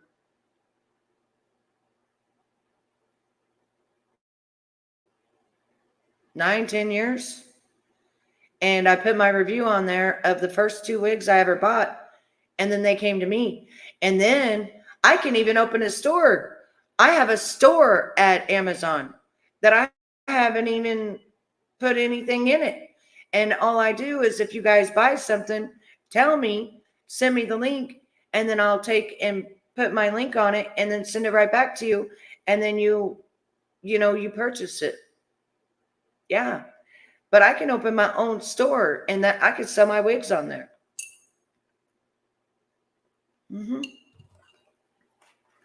Yeah, I didn't know for all these years I could have opened my own store on Amazon. I didn't know I was an Amazon partner. I'm a verified partner. See, all these people lie to you. All these people say, oh, she's not a model. Oh, but she does do product reviews. But what the fuck you think a model is? And I'm an influencer. So I've got 3 influencing badges. 3 of them. Yeah. The other day, or last month, somebody came to me and asked me if I would just tweet out something for $35 on my Influence. And I did it. And I got my $35. It was that quick and that simple. They just wanted me to tweet it. And it was about the FDIC and them allowing sexual harassment. Yeah, I love to do makeup tutorials. I just got sick of the trolls. Now let me show you some new stuff that I bought. I got this hair strengthening oil that I put in my hair now. And it's supposed to make your hair grow and help your scalp and all that stuff. And I've already put it in my hair and stuff. And you just apply it to your scalp and you work it down into the ends, This is normally very, very expensive. I got this through Temu. I think for $1.29. I also got this Botox in a bottle that's selling for like $20. I got that for $1.59. Same exact stuff. Look it up. Ilho.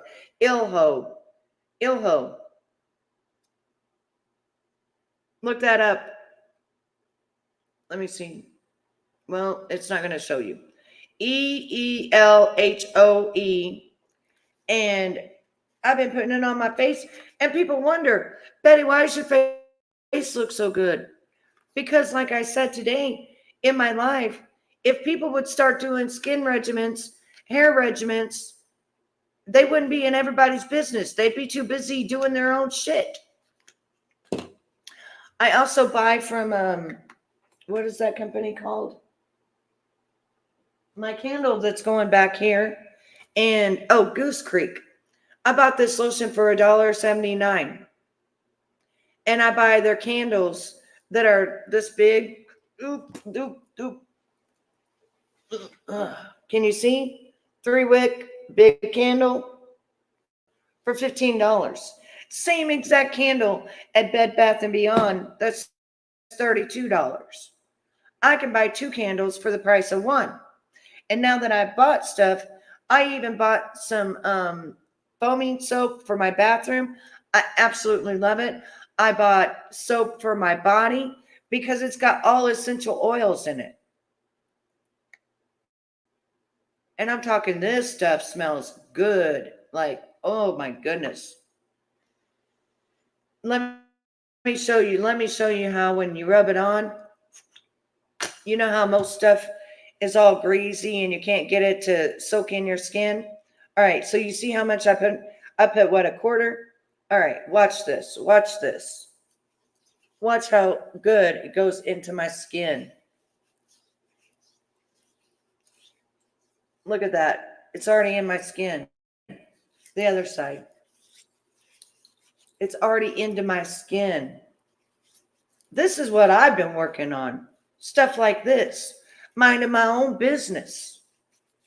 Keeping myself as nice as I can for as least expensive money as I can. You know? Like, this is what I worry about.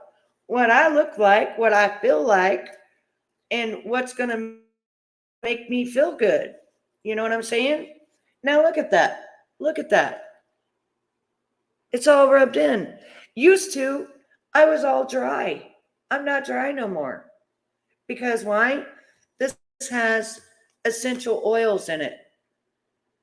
$1.79. Look up Goose Creek.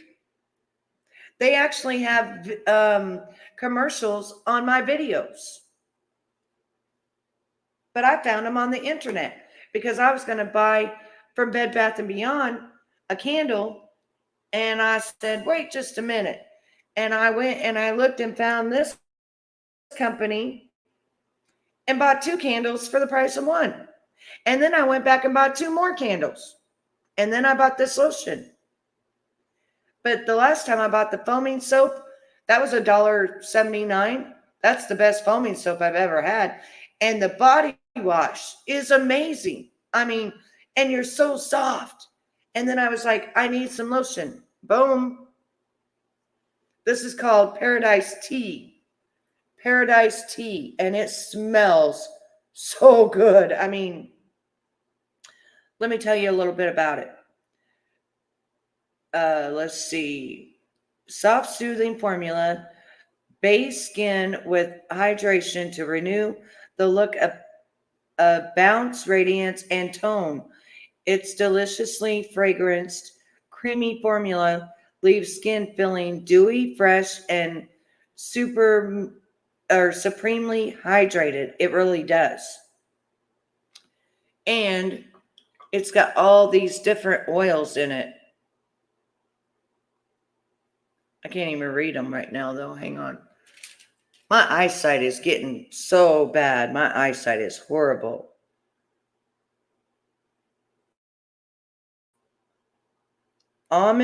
Sweet almond oil.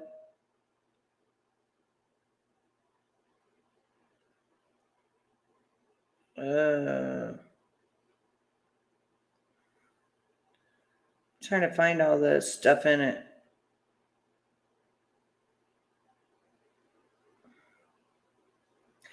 I don't know if you guys can even read any of that, but I can't.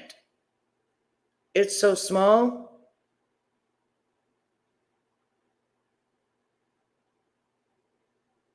I mean, that stuff is small.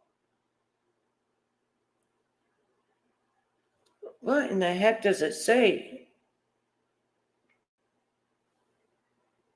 I need a magnifying glass. Almond oil plus no. Oh, Lord. This is horrible.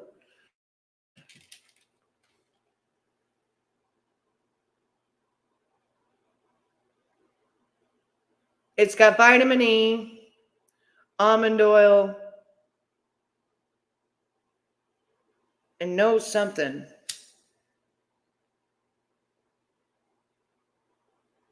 I don't know. I don't know. I know I smell amazing, though. Made in Italy. Made in Italy, but they have. Do you see that? Made in Italy? But it's here in the United States. They're shipping it out, and they just got through writing me. They're so sweet. They just wrote me and said that they're opening up their new. They went from a small place to opening up a new thing. Oh, nice. Almond oil makes me think of Java royal jelly our moms used to use in the old days. Smells so good. Yes. Yes, that's the main thing in this. But honey, I can't see what all that stuff is. I'm telling you, my eyes are so bad I can't see the small lettering. They're in Kentucky. They're in Kentucky. But they have their products made in Italy. And you know things that come from Italy are good. But they're in Kentucky. Liberty, Kentucky.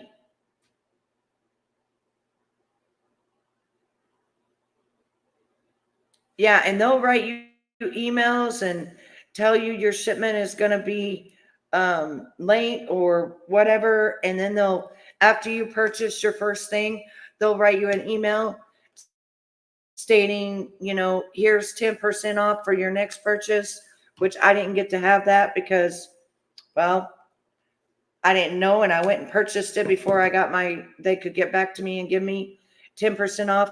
You get, if you do a review for them, then you get, percentage off. I don't know. I'm just telling you what I've been doing and what I like. And this is what I've been doing, my secrets. This is my secrets. My secrets. But this hair stuff, I put it in my hair and it don't take much. And it's strengthens hair, promotes hair longer, and fuller, healthier hair. And I put it in. You put it on your scalp and you work into your roots. And then you leave it in.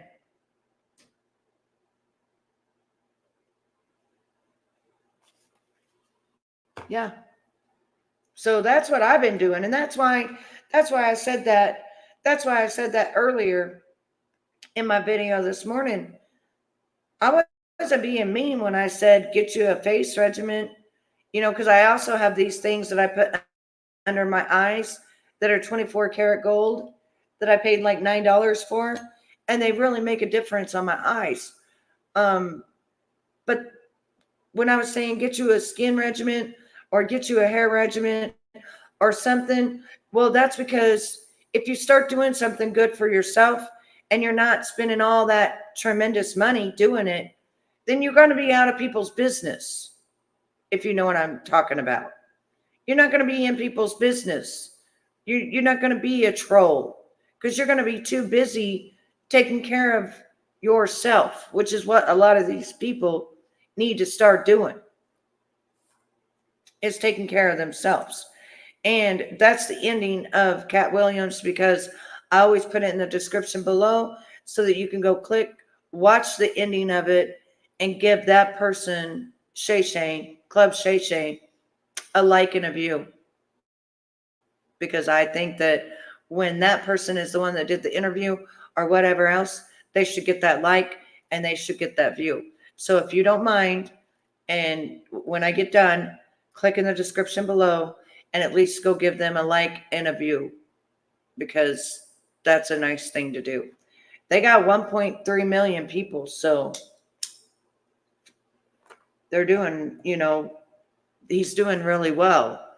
But creators, it's hard work. Then you got an editor, and that's hard work. And just the one that I did, for my new intro, took me 2 hours to edit. 2 hours. A 3-minute intro. 2 hours. People don't give us enough credit when we're actually editing and doing stuff, They just don't give us that credit. Yes, there it is, baby. Thank you so much. Thank you. Because I just really feel like they should get that click and they should get that view. Yeah, and constantly just put on there what you're interested in. And if you build it, they will come. And people laughed at me and they were like, oh, Betty's only down to 10 viewers. Betty's down to 6 viewers. Who cares? You know what? As long as I have 1 viewer, I'm happy. I don't care. But guess what? As time goes on and people see the truth, well, then we'll climb back up and we'll just keep climbing. 1 stone, 1 brick at a time. And that's the way I like to do it. I built this channel 1 brick at a time, and I'm going to continue to build this channel 1 brick at a time. And let me know how your wigs are and which ones you got.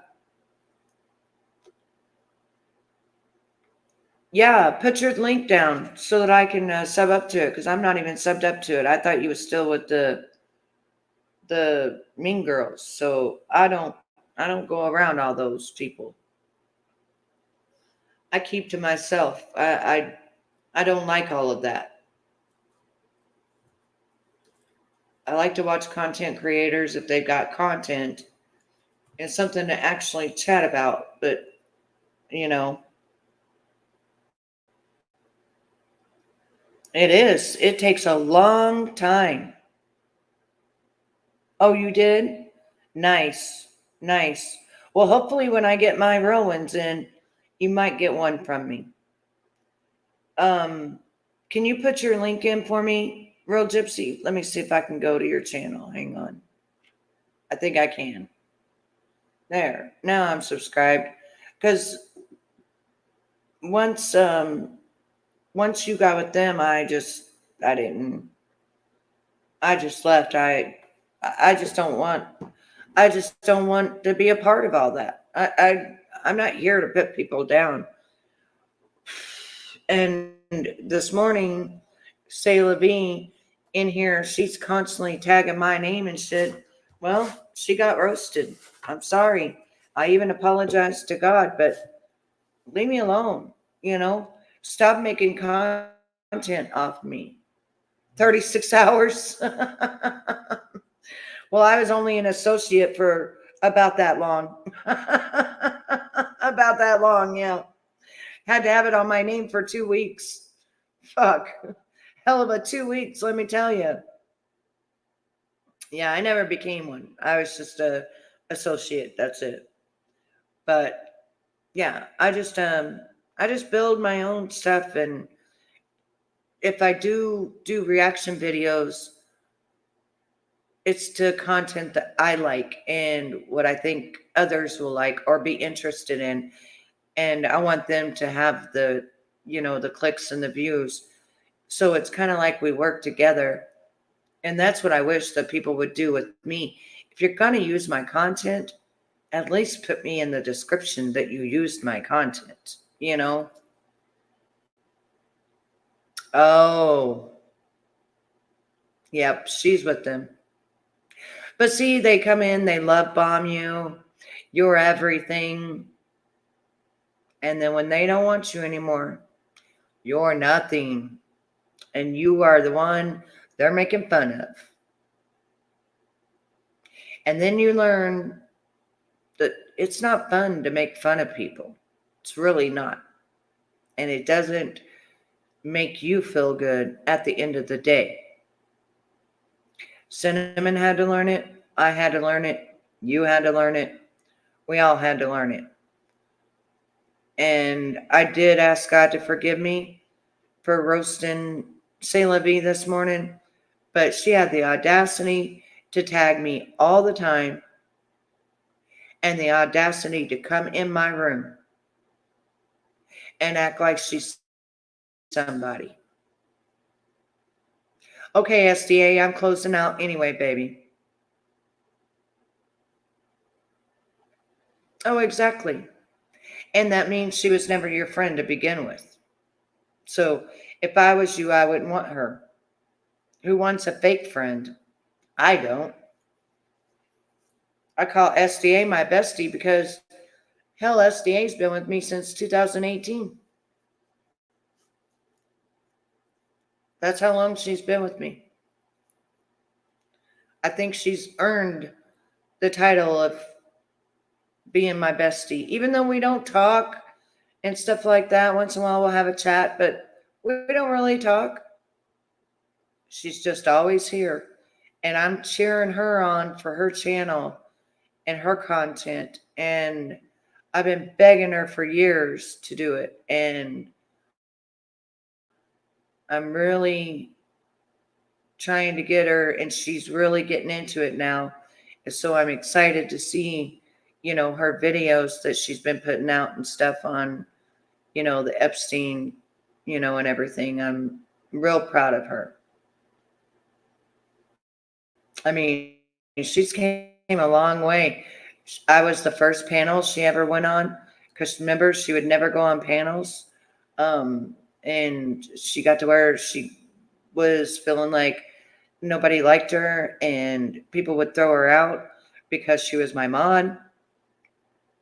She went through a lot just because she was my mod. And it's sad. But like she said, she don't give a damn. They wasn't worth having. If they're going to throw her out when she's actually supporting their channel and paying for memberships, then why does she want to be there? She don't want to be there. And that's just how she felt about it. And I don't blame her. I don't blame her. But all those people that use people, you're going to see. Well, look at it now. Look at some of them in jail. Look at some of them on the run. I mean, it speaks for itself. And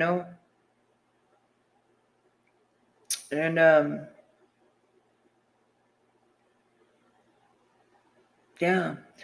So I'm going to go to bed because that's usually what I do is I work nights and I go to sleep. And I won't be here during the day, but I'll be here tomorrow night because I want to show you a woman that was a star and getting ready to be a superstar.